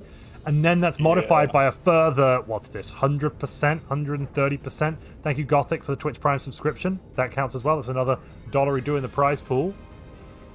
Actually, while we've got a moment, I'm just going to collate the prize pool and check we've got the right numbers there. It's disgusting is what it is. Bio's obviously overpowered. We need to nerf Bio and buff Gestalt. That's not bio. That's not bio. That's a machine. Damn it! The issue is machines again. It's a machine masquerading as a bio because they've got access to the. It's ridiculous nonsense. What do we call individualist machines then, if not Bio? Indie machine. Okay. Oh, it's we're up to 92 in the People's Champion prize pool. Okay, I must have missed one somewhere. Thank you very much, everybody. Indie robots for the loot. In the robots. What I'm hearing is Montu feels like Indians don't deserve to be in the game. Huh? I'm just trying to make you sound racist. Oh, gotcha. Well, not particularly, but I mean, if you want to propose that, Joe you go is and we left can with just ban one you. planet. Sorry, Joe's what? Joe's down to is one left with planet. planet. Oh, Joe! Yeah. But he's still alive. They've left Joe alive, and Joe didn't have. Oh, Joe's 7th. Yeah, And but there are- now the others are gonna Yeah. feast Is on that his Joe's original capital as remains. well? His only chance of survival right now is to change his color. Is that's not even his original capital? That's not his original capital. No, it might be. What are his people? People are is that his people? No, surely not. Cyvel, maybe. Oh, they are. Yeah, so they didn't actually DZ didn't actually manage to get Joe's capital, which does have a tiny army on it. I'm not sure why that happened. Singularity and Joe are talking about how few pops they've got left. Oh, you've banned a word. Brilliant. There's a word I can't say for a little while we talk about the age of the robot.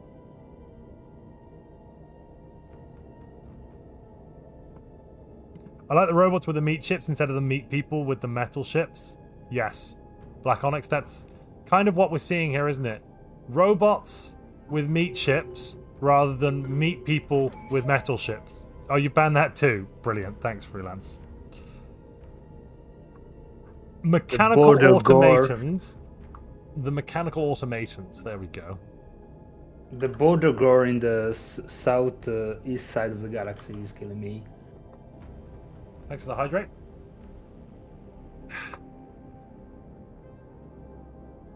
We're about 15 years away from the end. Something's getting pinged. What's getting pinged? Oh, it's Singularity's last world. Oh no, 2 worlds. 2 worlds.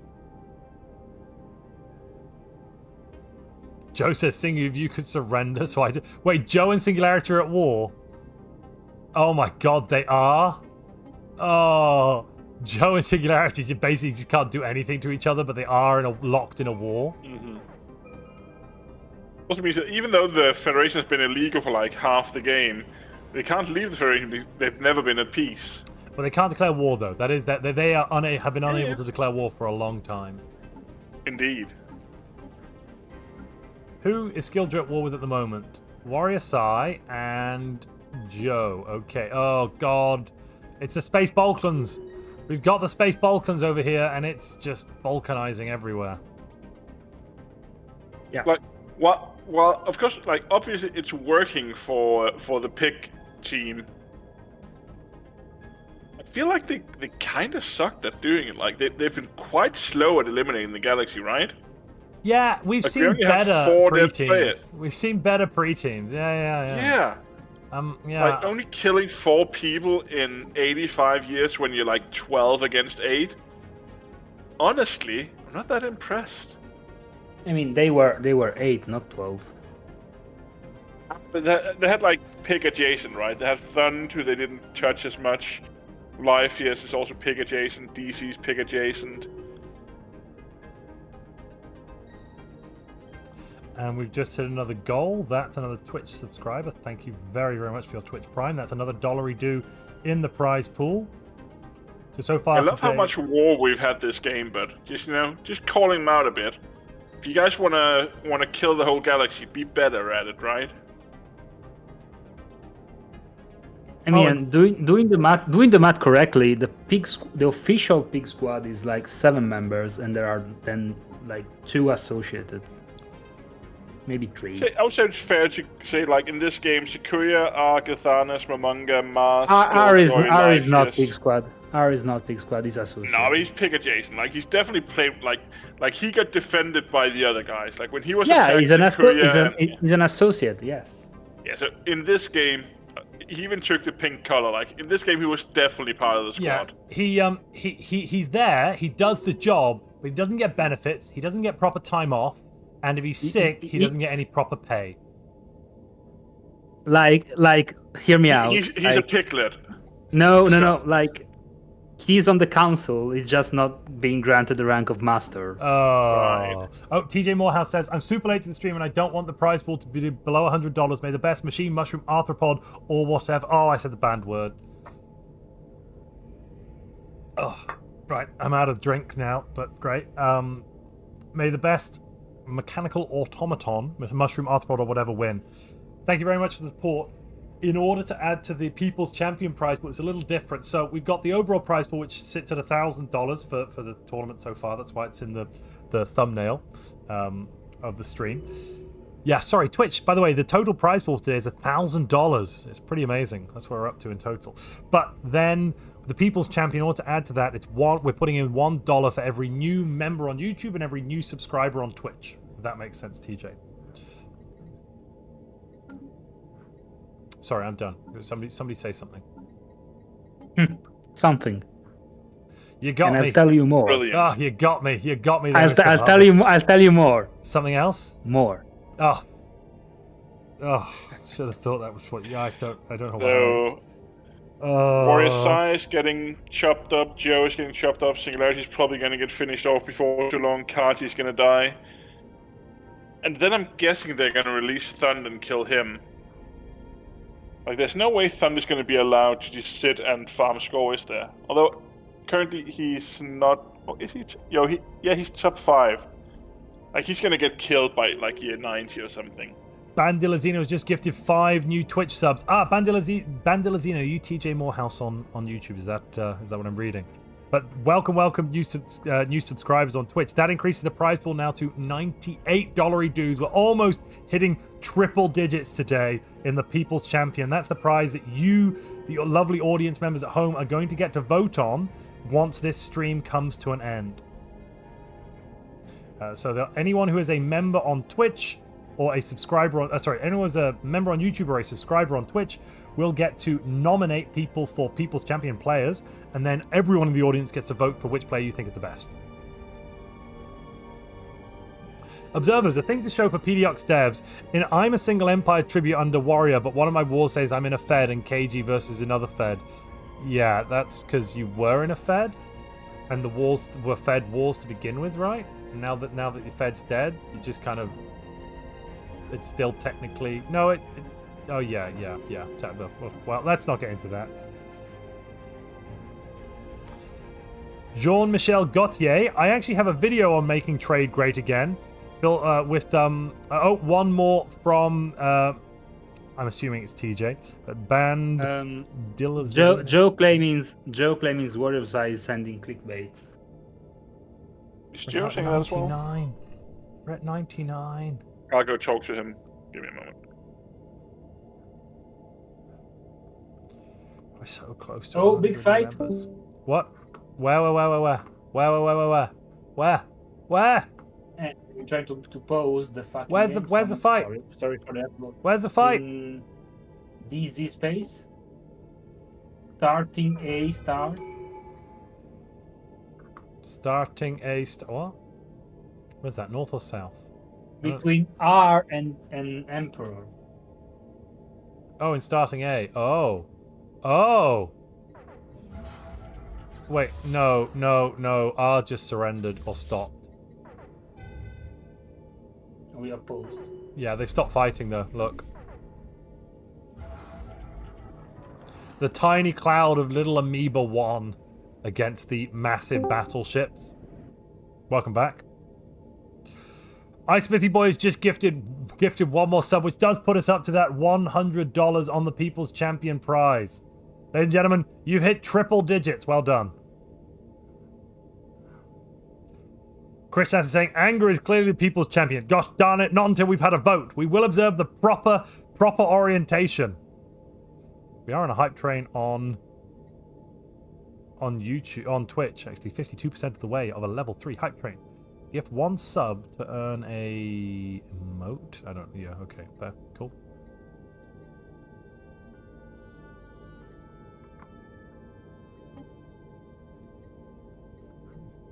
I still call you Twitch boomer if you don't know how hype trains work. No, no. The more subs and bits you donate, the more it goes up. I just didn't know what you get for doing it. It just told me like a pop-up said if you gift a sub, you get access to a emote, and I was like, oh, okay. I know how they work. Well, I know the concept. I've heard of them, all right. I've seen it before. Ooh, boomer. Yes, you're right, sci-fi. Twitch is full of Fordists. There's no locomotivists amongst them. Conrad's like, Thund, let's have a fight. Uh-oh. Is Conrad about to declare war on Thund, do you think? Yeah. Again, like, if Thund is not part of the squad, right, and he's in top 5, they are going to kill him before the game ends. You'd think so. Yeah. You'd think so. Like, he's not part of Pig Squad. I mean, he is bunkering up well. Like, if you look at his planets, he has a lot of planets, he has armies on practically every one of them. Like, I'm actually unsure if 12 years is enough to kill him at this point. They could probably hurt him enough that he wouldn't score well in the last round, though. But at this point, if the other guys stop fighting, they're also going to stop getting war points. Mars is probably going to outscore Thund, though, for the final round. Like, Mars is only 2 points behind Thund. So if someone ruined Thund's economy... Oh, then again, Thund is a vassal under Mars. So if Thund declares independence right before the game ends, that would ruin Mars's economy score and increase his own economy score. So that could be what pushes him over the edge with points. Yeah. Like he's got a good economy, he's got good tech. That bridge it would start crashing, but 12 years to pick off this many ground forces? That's maybe not gonna be. Like, no one has Colossus, I think. Will be able, Skilljoy, to reach 1 million fleet power. He's at 700. Probably. I think Lypheus might have time in 2 months. I'm not sure which one he's going to go for, the Science Nexus or the Mega Shipyard. Lypheus has taken Master Builders. I think he's going to try and get a level, like the opening part of a Mega Structure out to get 5 extra points right at the end. Yeah. Looking where Lypheus is as well, 7-8. Isn't building mega structures even though you have mega engineering. No, well, he also has to then research the mega structure technologies. True. And he hasn't got any of those, whereas Lypheus is just a little bit ahead. Lypheus has had mega engineering now for 4 other techs. Okay, I want to check if Lypheus is now building any sort of mega thing. Come on, do it. No, he only has the Grand Archive. No, he's not started build. I'm looking at the construction ships because he's just researched Science Nexus literally 2 months ago. He has the alloys. He has the time bonus thanks to Master Builders, but I'm not sure if he's going to. Yep, here we go. Science Nexus site. Here it comes. 1%. How long is that going to take? How long does the site take? I can't see an observer mode. Damn it! I can't see an observer mode. We have another scoring round in less than a year. Yeah, like we have. It's already at 5%. Like, if Lypheus gets a Megastruck, like he's going to overtake Thund for sure, most likely. And I also think he's probably going to overtake Mars as well. Like if you look from position 6 to position 10 is only 4 points. From position 5 to position 10 is only 6 points. That's where there's a lot of fight now between basically 4th and 5th place, which is $32. Like the top 4 is more or less fixed. Maybe not quite, but like that.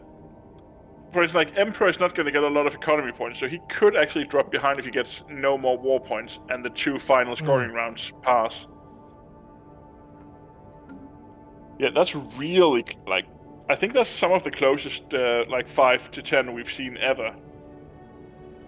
Like, sure, there's a huge drop off after that, but everything else is pretty close.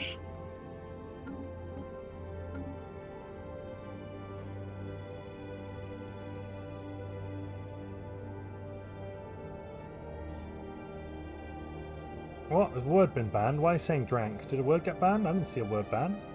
Let me check. To be fair, you are quite good at missing that. No. We've not had any word bans in the last few minutes. There's a log. Oh, just encouraging. Okay, cool. I was like, I didn't see nothing. Nothing to see here.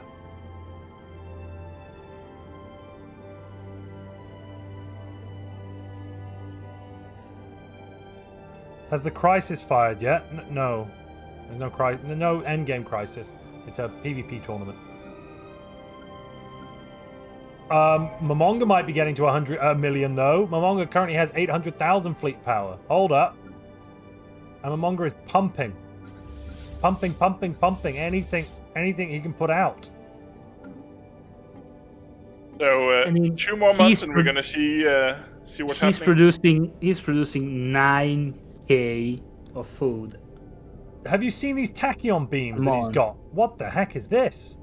The amoeba have tachyon beams, which is an artillery weapon. Tachyon lance. Yes, it's a mini tachyon lance, isn't it?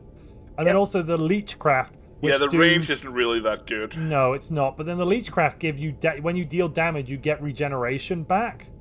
Yeah. Is she at 90, Montu? Yes, it You is. basically heal the ship back. There are strike craft that heal the ships. So let's look at the points, Jern, shall we? Let's see how many points everyone has. Let's take a look at the point leaderboard.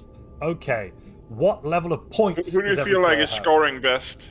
I feel like the highest point total we are seeing is Skilljoy with 143. Then it looks like we've got Comrade Truckee with 108, Giltanis 105. Next up is Thund with 91, and then it is actually the Emperor here with 85.5 because of that 10% reduction. I think he didn't score a single point this round. Wasn't he 95 before as well? Hasn't scored a single point in 2 rounds of scoring. He basically got to 95 and then he's plateaued massively. Look how many and like Thund's economy is good enough that he's actually like adding some distance to everyone else. I think they need to kill him for him to not podium. They can't. They haven't got time. It's 10 years. I don't believe it. And everyone's now too busy. No one wants to go to war because they're all too busy trying to maximize their fleet powers to get the maximum score. Yes, I think he's going to be okay. I said the word, but I'm out of drink. I just finished it. I'll have to... But Montu. Yeah, I know, I did say That's not okay. Oh, no. It's a holy covenant between myself and the stream, isn't it? Yeah. Well, we'll sort it out in a minute. Drink. Yeah, I'll sort it out in a minute. Shush. Just wait. Just to hold. Well, I guess I've got time for a second. Just so people know, what was the word you were not allowed to say? It begins with an S and ends with core. That's the word. Oh, I could trick you into doing a double. No. I think I already did it twice anyway. Right. Yeah, I'm going to go and... can you explain how the points system... I was almost there. How the point system works, yeah, and I've got Skilljoys up. What's the name of the mod we're using, Montu? We're using it's a mod made by Zepnar, Montu's mod. It's called something else, I think. I forget the name. I'm gonna go get that drank. I'll be right back. Well, would you let the chat know? So what we're doing here is we're using something called Montu's scoring mod, but Montu's not allowed to say score right now. Because we felt like the in-game scoring of Stellaris wasn't really fitting for a tournament. So we have 2 systems running here. We have something called the milestone system. So everything you see below the dotted line is a milestone. That's some points you get when you accomplish something. Above that, we have all the intervals. So every 10 years, we rank all of the players, and the top 5 players in each category gets a certain number of points. So if you're the strongest economy power, you get 5 points. If you're the second strongest, you get 4, 3, 2, 1, and so forth. So the more you can dominate in different categories, the more points you can farm. If you can't dominate in the categories, then you need to do like the Emperor have been doing. Go to war. Finish traditions, pass laws, stuff like that. Play Stellaris, I'm sorry to stop you. I'm sorry to stop you, but Comrade declared on Thund. Yeah, I see that. Meanwhile, Momonga got 1 million fleet power. I see that as well. I said Momonga was pushing it. I said he was. Right, let's get some SMR, beer SMR. Here we go. So, Comrade is coming in with 9k worth of Mega Warforms. But he only has 8.5 years to kill off a lot of planets. How many is that? That is... Thund is building a mega shipyard site and it's going to be done. The shipyard site is upgraded in 300 days. If Thund can keep that alive, which I think is possible, that's a lot of points. Again, like he needs to be fully claimed, and all of these planets need to die. Yeah, is he? Look at his capital. He has 9.6k. He is 4k, claimed. 3k. Had another 3.5, 2.5, 2k, 6k. Like, yeah, he's gonna lose these planets, especially the habitats. Like, the habitats get hammered by Mega Warforms. But it's only 8 more years. Less. No, 8 years, yeah. This is, let's not forget though, Comrade is the player that killed the Galaxy Slayer. Actually has a decent amount of fleets. And killing the Galaxy Slayer. If Comrade killed the Galaxy Slayer, does that make Comrade the bigger threat? I wonder. I think right now the only threat to the pig team is Thund podiuming, even though he's been a vassal all game and they've been trying to kill him. And again, he's independent now, so Mars released him before he got attacked by Comrade. Probably to allow the attack. Yeah, most likely. Comrade is about to go into consumer good deficit. No, he can just. He's got the energy is the issue. Selling alloys, Comrade can just sell alloys. He's making 1.7k of those things. Comrade's a good enough player that he can manage his economy for another 8 years. Oh, there we go. The main question is here: can he occupy enough planets that even if he doesn't eliminate Thund, there we go. Will his economy crash? We're on the march. And like that way he won't. This is gonna be the largest battle we've seen so far. He doesn't have the edicts on. Wait a minute. It's There's about 12k now on the capital. Wait. He's just moved to the edge. He moved all of his assault fleets to the capital. He forgot the edicts. No, okay. Never mind. Now they're on. Now they're on. He was waiting for the last possible second. Now he's sent the order. We're going. Every We're second going. he's laying though is. We're in it. We're in the combat. The combat is on. The artillery's opening fire first, followed by. Look at all those protons. Oh my god. Thund needed to be on top of the jump point. Yeah. Like he's getting shredded. Yep. Comrade's fleet power jumped up to about 400k with that. And Thund is down to 250 so far and falling. Look at all the artillery. From goodness! Look from the top. Look from the top. Yeah. It's just two sides battering each other. You want it? But again, you eat it. Comrade has 8k armies, and on the capital alone, there's 12.6k garrison. And he only has 8 years to kill him. I don't think he's gonna do it. He's gonna ruin his economy score for sure, but because he got the mega structure down and no one else has a mega structure, that might be enough. Unless he can piece out for the mega structure, I bet he could say to Thund Thund lost more than 300k of and Comrade lost almost nothing. That was 400k versus scary, 350. Actually. 1 second, that was 400k versus 350. That was 400k versus 350. If you look at the war exhaustion losses. Well, I have the fleets up in front of me. Thund lost 300k, and they both had almost equivalent to begin with, but due to the ship design differences, Comrade just hasn't lost as much. So if you look at the war score, I know the space battles isn't precise, but Comrade lost 10 ships, Thund lost almost 200. Yeah, but you need to repair. Okay. Yeah. And he is now doing that. Again, the main issue here is that it actually pushed Thund's war exhaustion really high. Yeah, 76%. Because of this battle. And once he starts losing armies, he's also going to get war exhaustion from that. So maybe, like you said, he can actually piece him out if he gets him to 100% war exhaustion. Yeah. Because he's not going to be able to fully eliminate him. Piece him out just for the mega shipyard. That would give Comrade 5 points, which won't push Comrade into first place, but will keep him on second. A well-deserved second, probably. Thund actually has ring segments repaired, so he will get mega. He should get controlled mega structures from that as well. Yeah, he got 4 points from that for the last one. He shared that one with Skilljoy. Skilljoy and Thund both had one mega structure. He didn't repair. He didn't repair the interloper though. His ring is not complete. No, but he's repaired his segment. That's enough to qualify. Okay. Ooh, that Want is some some better quick war music? There you bombardment, go. though. I mean, maybe you can 0.2%. kill him in time. Yeah, it's go. Like he really needs those. Oh, he has shield generators. Why is it going so fast then? Does Thun not have a yielding? Oh, he has a yielding. He has never surrender. I'm surprised he's going that fast. Well, it's only 75% reduction, and Comrade's got up to that 200k maximum. Once you hit about 200k, it's naval capacity even. It's like 200 nav cap worth or something, 200-300. It's diminishing returns after that. And because it's a capital, he can't go for a fortress capital.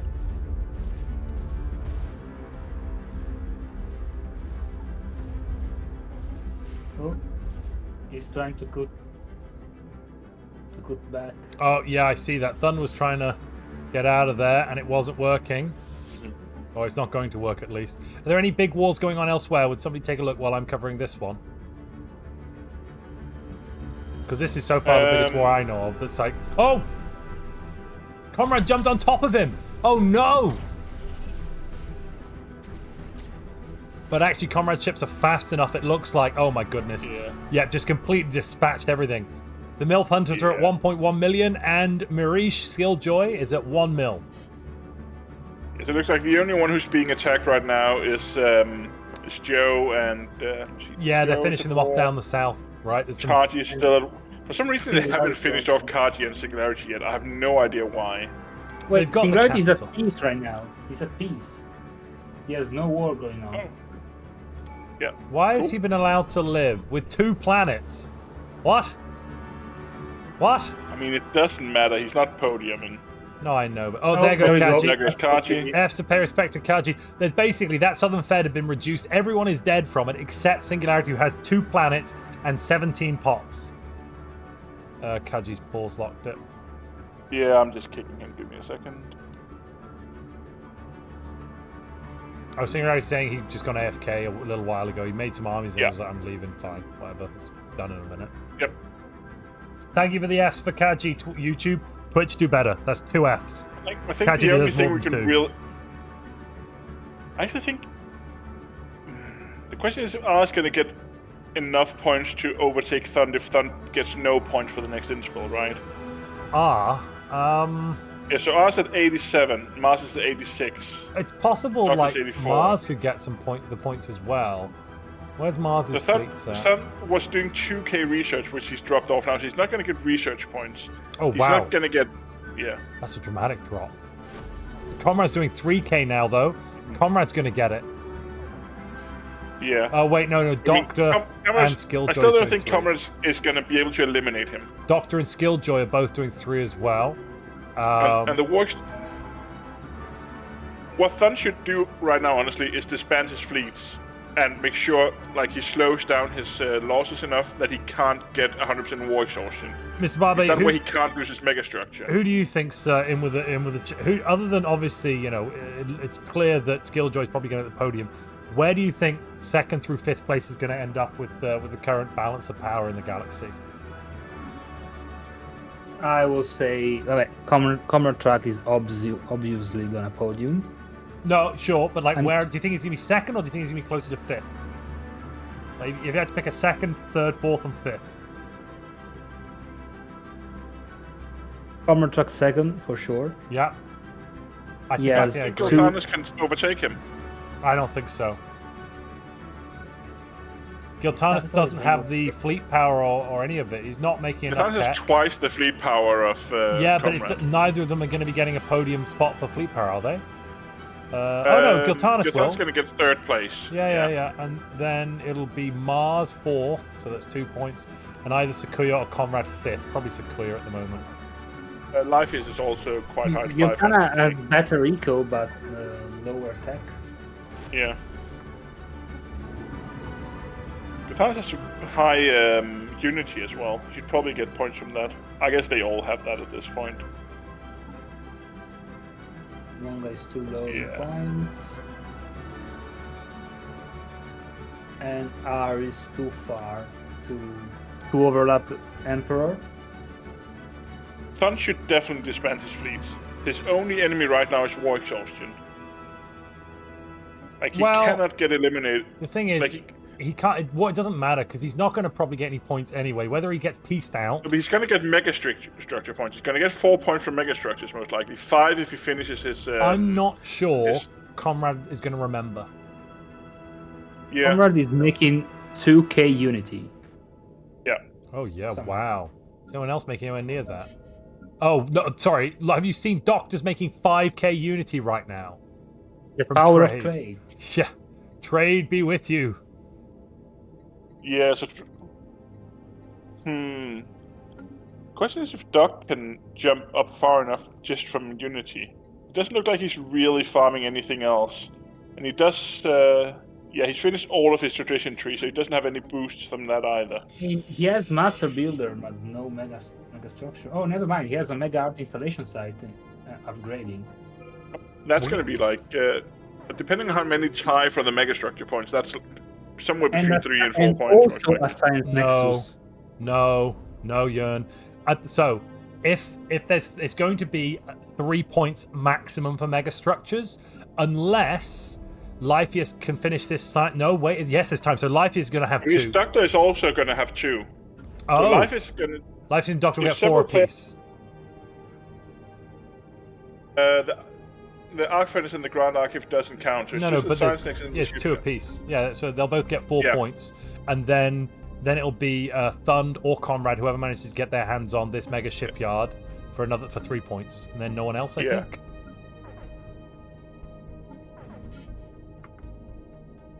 Skilljoy is fixing a ruined ring section, so he's gonna get some from that as well. Is he? Does No. he already have? Oh yeah. Yes, he that's- has 1, 2. He's just got 1. He's 900. gonna have 3 ring sections, so he's gonna get first place for that. So that's 5 points to him. And then if Thund and Doctor Oh. both have 2, they're gonna get 3 each. Wait, this is a proper ring. Where's that come from? Oh, he's got the Cybrex, has he? No. What? Venetian trade. Where's that ruined ring world come from? Was there just a ruined ring world next to his home world the whole time? Maybe. What? Has Skilljoy had a That's ruined ring cheating. world next to his home world that we didn't notice for the entire game? Where? Next to his home world. Look at Skilljoy's capital, and then just go one system south. It's a system that's only connected to Skilljoy's capital, and apparently it's just had a ruined ring world there the entire game. No. That seems fair and balanced. Actually, he's going to have 4 segments. Well, 3 of the colonization will be finished on these 3. If he can colonize this 3rd one, if he has a colony ship ready to go, it'll be done in 2 years. Oh, he won't be able to finish it. He won't finish the colony, but maybe the colony will count as ownership, so he'll have 4 ring segments, which is 4 mega structures. So that's first place. Then you'll have 2 people with 5 points for him, 2 people with 3, and then the Thund mega structure is looking less and less important as time goes on. What looked like it'd be 5 Oh, points yeah. in the beginning is now 1 to 2. Or like, I think he might be able to get 3 points from it. If he doesn't lose any, like if he gets both, like if he has the 2 points, if you both have the shipyard and Yeah. his ring world, That then capital. he should have 2, which might tie him with Doctor for 3 points. Yeah, that capital is now down to only 5k armies. Thund's capital, it's being Thund just removed. got a jump in points. He's up to 99 from 91, so he got 8 points from something. Life has declared on Thund too. Maybe I it's think- built or restored a Cumenopolis. Yeah, he probably just finished his Commonopolis. Yeah, this looks like a fairly new build Commonopolis. Where is it? Oh, that's brand new. Yeah, That's brand new. He's just converted the he's world had over. that running for a while. Yeah, and we Life didn't notice. has Oh, I'm looking at 5 Comrade. hive ward. Oh. Oh. Oh my. Oh me, oh my. Like, I don't think anyone's gonna get, like, Mars or Doctor, I don't think they're gonna get 10 points. Like, Thund doesn't need a lot of points in the final scoring round to secure 5th place. Which is Momonga. pretty impressive, like, when he's surrounded by the enemy of the whole game. Momonga is possibly going to hit 2 mil. He's at 1.6 right now, and he's still pumping out ships as fast as he can. Yeah. I'm guessing he's doing ships with bloated fleet power, right? If you look at his designs, they're probably going to be, like 10k food per month. The upkeep, though, is nothing. He's on minus 90% upkeep. He must be. Yeah, they're in the nebula. He's popped them all in the nebula, and their upkeep is basically nothing. It's pretty much, it's minus 90%. He's got to the maximum. And I'm Sunny's going to hit 100% war exhaustion with like 3 years left, I think. He should turn on no retreat. I'm assuming right at the end he'll turn on no retreat and a bunch of other things, like his edicts, to push his fleet power up to the 2 mil mark quite easily. It's 1.7 now. We might even hit 2.5 million fleet power at that year 100 part. Conrad has almost won his war. Yeah. Look at the Momonga I think the ship issue with design. Sun is because he took the fleet battles. Like he needed to disband his ships after he lost the first fleet. Because if he hits 100% war exhaustion before year 98, he's gonna get status quo for his shipyard. No, he's gonna get full occupied. Yeah, he's gonna get full occupied in a moment. His capital has. Definitely his not full capital has. occupied. He's only got the capital. The capital and one other planet is all that's left. Really? Yeah, But, he's. wow. Yeah. He's been effective. Yeah, Conrad's done it in You're about right. 5 years. Damn, Comrade, fast. I know. I guess Who's that's the that? power of Mega War against Void Dweller. What's Lypheus doing? What's Lypheus doing? Lypheus is in Thun space. Is he going to declare war on Conrad, do you think? He's got a bunch of ships on Conrad's border. Montu, could you go to Nendi Prime just to show people why Mega Warforms are so strong against habitats? In case people don't know how combat width work, the smaller the planet is, the fewer troops can battle at a time. So the stronger your troops are, will compound with a lower combat width. Well, assuming Mega the other troops Warforms- are weak. Yeah. If you have stronger troops and a lower combat width, you are going to destroy your opponent. Because they won't ever be able to do very much damage, and you're just like, as you can see here, Conrad's jumped in and he's basically lost nothing. Even though allegedly he was fighting 3k, effectively he hasn't really had much of a challenge. He's lost 2 war forms and everything else has kind of gone. To That's why you echo, want Mega Warforms Singularity. on your fortress habitats. Yeah, Singularity is very salty right now in my YouTube chat. Momonga is so skilled, killed so many players, won so many fleet engagements, definitely deserves a medal. I mean, he is currently coming in not even on the podium. Yeah. So, yeah, he's not going to get on the podium. Singularity, Momonga isn't even going to be on the podium. He's in 54th. He's not going to get a prize, nothing. Like, you're right, Singularity. He isn't winning. Yes. Well noted. I'm not saying Singularity is slightly salty, but just a little bit salty. 2 million fleet's still very impressive, though. You know, whatever you think. Anger is here as well. Oh, Anger's just like smiley face at. All right, finally, the capital left. Here comes the war forms. They're on the planet's surface. There's a destroyer. Oh my goodness, he's combined Butcher or Destroyer for even more collateral damage. It's going to be depopulated. Yeah. I think they blocked the last couple of pops from dying. Excuse me, these days, but it is, I think, going to be depopulated. Yeah, I think soldier jobs can't be killed. Yes, they can be killed. No, they can be killed. Look, they're all dying. It's, I think, just the last few pops can't die. The issue is because he's not blocking off his specialists, all of his soldier jobs moves up into specialist roles as they're being bombarded. No, because he's prioritized soldier. If you and also no, but look at his pops. They're not soldiers. They are researchers and robotists. Soldiers die first. That's all. If you have specialists, so when you bombardment, the workers die first, and then the specialists and the rulers. So it's that's not why actually, if you want to keep your soldiers, you need to turn off all of your specialist jobs. Well, it doesn't matter. planet's gone. It doesn't matter because they won't go down a level. They'll just be unemployed specialists, and then your soldiers will still die.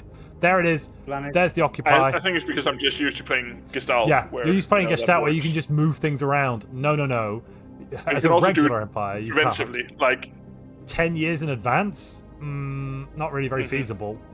Or 6 years or whatever it is, however long it takes for the deep. Why is Conrad not winning the war? He should be able to achieve war goals. There it is. Just fired now. Completely wiped him out. Holy moly. I want some Fs to pay respect to Thun there. Good lord, that was a very late kill by Comrade. Comrade has eliminated 2 full players so far this game. I want more We Fs. were in a fight together.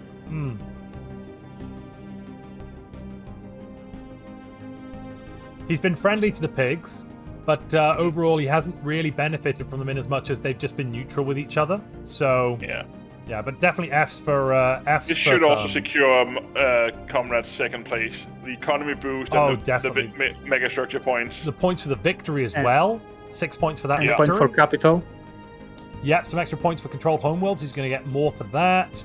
More controlled space points, probably, because Comrade might have the largest empire now in the game. Other than DZ, I think DZ, Comrade, and Giltanus, it looks like competing for that honor. Maybe R as well, actually. There's some good names up there. Comrade's just said, oh dear God. Oh, his economy. Oh my lord. Comrade's economy is on fire.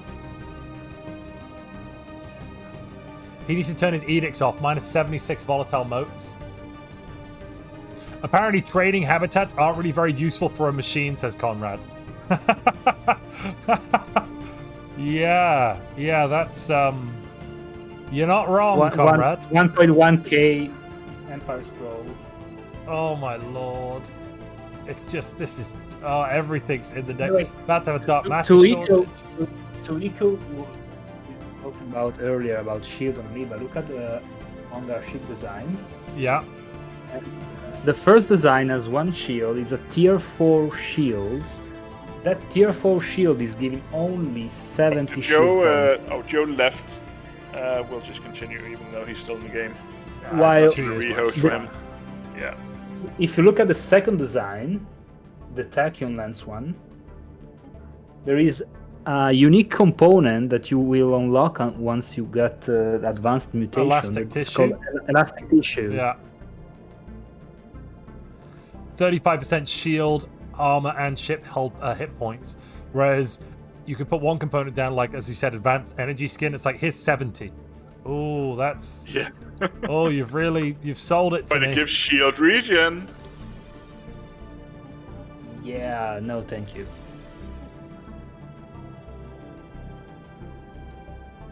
The space fauna system is cute, but it's not like amazing, right? It's counterintuitive. Like there is no different design between young and growth amoeba.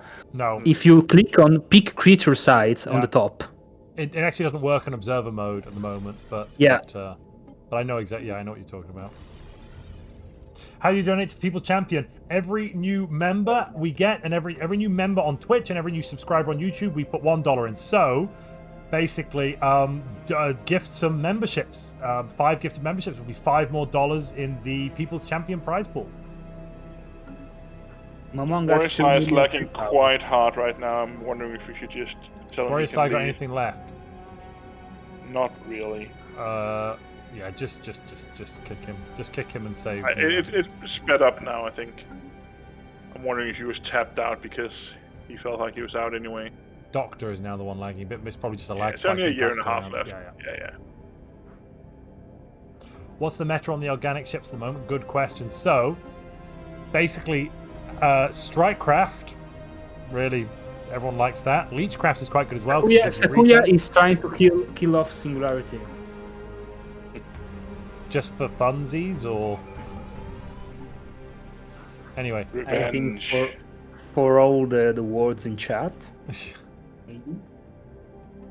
So Singularity have an active revolt at the moment as well. And the question is who's going to kill him first. Another good design, another good weapon are these tachyon beams. They're only Emperor small. Clash. Yeah, we are going to need a rehost for that because of scoring. Where is? Oh yeah, we will. Okay. Yeah. Okay, we'll have to have a rehost.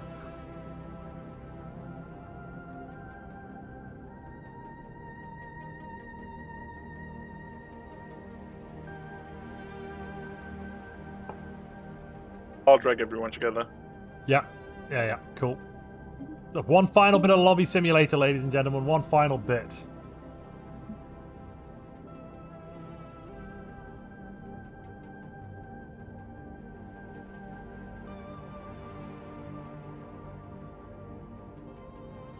Psychopathic cake. How am I doing drinking a beer? I might be. Singu's still alive, technically speaking. Well, you're not wrong. Let's see, have we got a server yet? Nope. Amoeba, yeah, basically Amoeba are the best one, pretty much. Everyone uses Amoeba. And you probably want to have, early on, you want to have the Strikecraft on, and then later on, the Tachyon Lance equivalent. It's shorter range, but it can still be useful. They don't do that much. To be fair, there is only one Amoeba player in the top 5, and he's falling off quite fast because he didn't farm any points in the last 40 years. Yeah, Amoeba's really strong early on because you can get quite large fleets quite quickly, but then it does start to fall off, and regular metal ships become much more prevalent when you. Let's get the password right.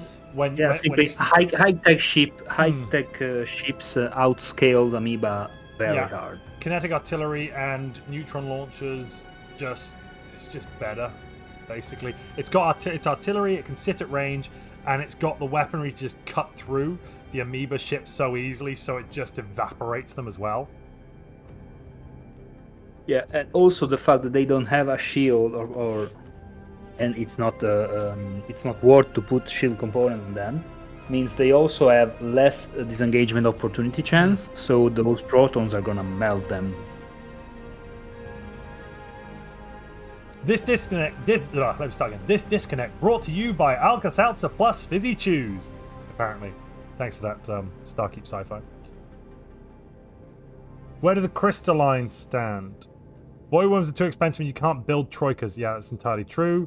You can only build adults, then combine them and wait for troikas to form. It sucks. It's fun in like from a RP perspective, but if you're trying to actually do something with it, the void worms are just sucky.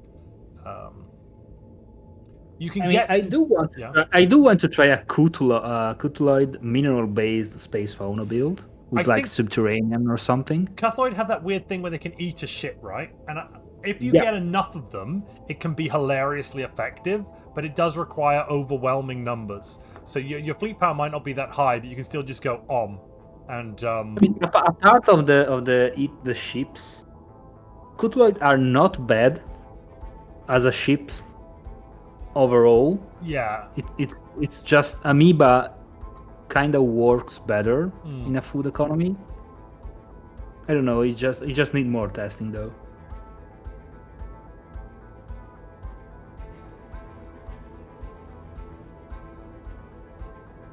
Then there is the funny void worm relic that you get when you destroy a void worm nest, and basically if you press that button, your empire will die of cringe. Oh gosh, yeah. Cutloid, they because do you spawn like a big fleet of void worms with trash weapons, slow as hell, and with an insane high upkeep. There's no point in them. They shouldn't exist. But yes, Cutloid do have very short range. They can trade out to be better artillery ships. That's true, I suppose, but. Do you want to? Right, we're almost there. We're almost there, ladies and gentlemen. We are about to do. I want you to start nominating if you are a channel member on YouTube or a subscriber on Twitch. That means you have to be green on YouTube or have the subscriber thing on Twitch.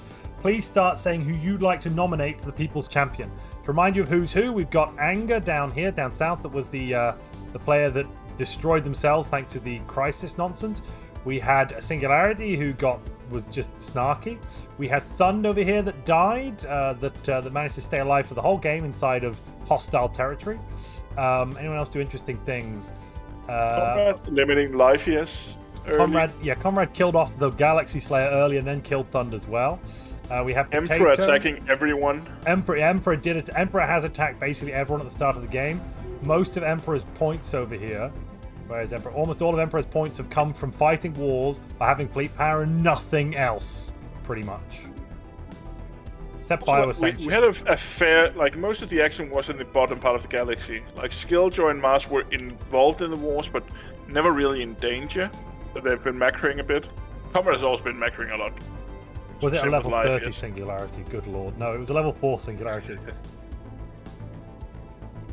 Okay, nomination for Anger blowing himself up. I'm seeing that one on YouTube. There's only been one nomination on YouTube so far. I'm seeing Anger on Twitch. Mr. Barbe's nominating Singularity. So I don't know if it's a host he can nominate. Yeah, it's fine. I don't So know. he would also like to nominate himself, I see. But he's not a channel member, unfortunately. You're not a channel member, no. You have to be... Oh, just say hashtag Singularity. So far, the only nominations we had are Anger and Singularity. There's 2 more voting slots available. Dale's saying Anger too. I think it might be Anger that wins. If you'd like a chance to nominate someone, you need to be a channel member on YouTube or a subscriber on Twitch. So if you join up, you'll also be adding in $1 to our People's Champion prize pool as well. No shout out for Sven the Duck. Clout denied. Sven and Potato did stuff on the West. Yeah, granted. Yeah. I nominate Sven, says Starkey, but you're not a channel member? Don't count. Sorry. You do get to vote in a minute. Once we had all the nominations in, we'll get some voting. Justice for Sven, shouts Starkey, but no. TD Apache is nominating Anger as well. I'm feeling like amongst the members and subscribers, it's Anger and Anger that's being nominated a lot. A little bit of love for Singularity, but mainly Anger. Yeah, like it's paywalled because they are the guys paying for the People's prize. Champion. Yeah, they are paying for the prize. So it's paywalled behind. You have to be contributing to the prize to nominate someone for the prize, and then everyone gets to vote. Anger knows his audience. We are bloodthirsty. Singularity saying, I could 1v1 anyone, but a 5v1 is too hard. That's... yeah. Oh, Dale is nominating Thund now. Okay. We're getting a Thund nomination as well. Singularity for Woodman the salt, is says the Woodman. Emperor. The Emperor is nominating not the Emperor, but Thund. Right, we're almost there. Just a couple of months, and we're about to have our final scoreboard up for the nominations. David is increasing the price by $10 as well. Okay, the prize pool has just gone up. I'll note that quickly. It's gone up to $110 dues. And Division by 0 added as well, so That's another one. 111. That gives more nomination availability as well. Which, if you want, now's your chance. Can you gift a sub before the stream ends? Goes to the prize with $1 per gift. And we'll pause there. We've got some scores. The Emperor just sticks in 5th place. No, oh, that's close. No, minus 10%. Oh, he's actually 4th. Oh, right, he's minus 10%. Yep, he's actually... So that's he's in... Let me just check this. Yeah, that puts him in 6th place. The Doctor is going to be in 5th. So no amoebas in top 5. Old school ship, still better. Somebody's nominating Momonga.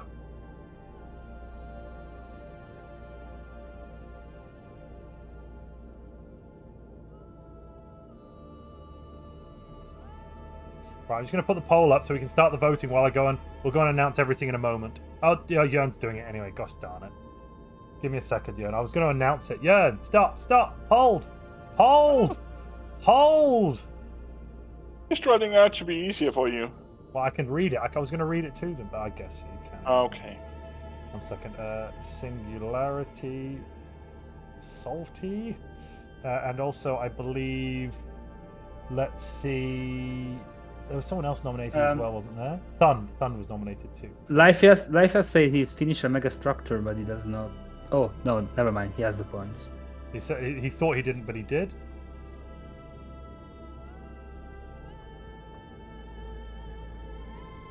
GG everyone. All right, I'm going to put the vote up for just 2 minutes while I read out the Can scores. we go down to the players? Yeah, would you drag me down?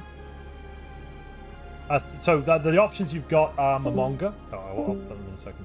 I'm live on stream, so kindly don't swear. All right, let's. We've got the People's Champion vote going on at the moment. The people nominated for People's Champion so far, so everyone here knows while the vote goes on, were Thund got nominated for People's Champion. I don't know if Thund's still here. Is Thund, are you still here? No. All right, cool. Like he bounced. Singularity got nominated for People's Champion.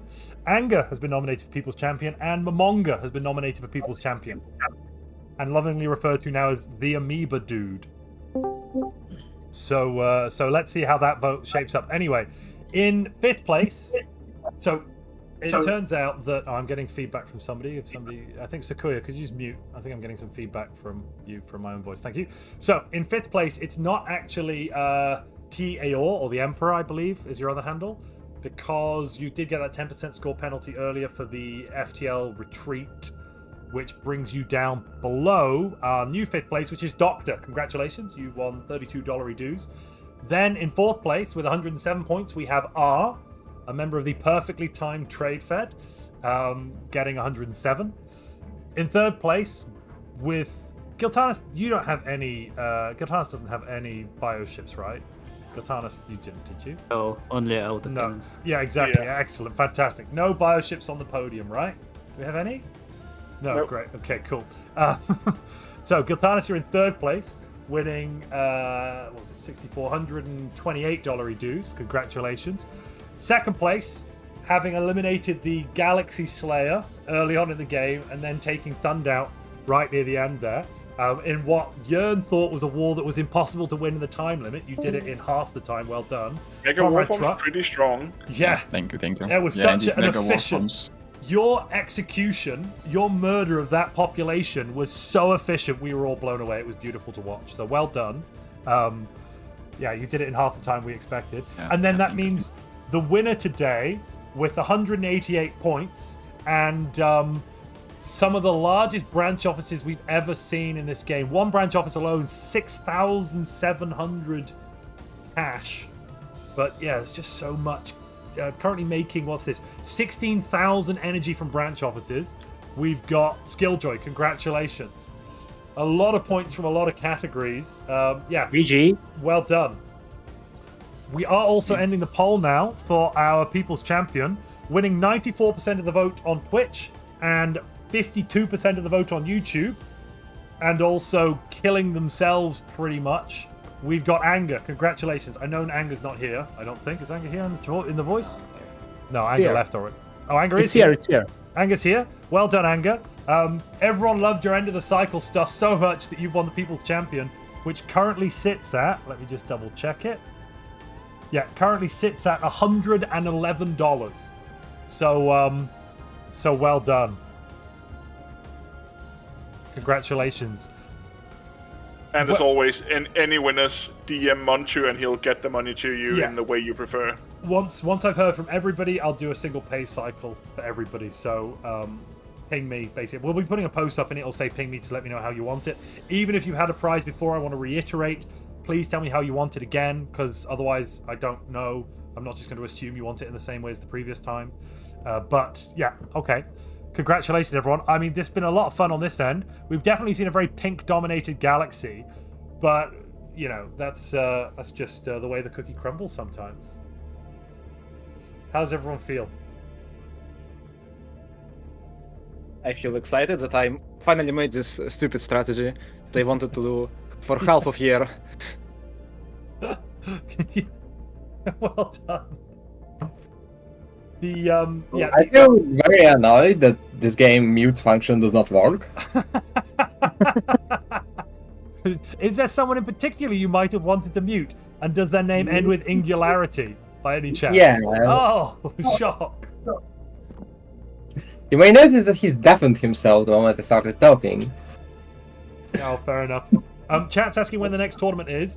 The next tournament is going to be. No, I can talk. I can talk. Whatever you want to figure it out now, I can talk. There we go. There we go. Amazing. Somebody's asking when the next tournament is. I'll answer that quickly first.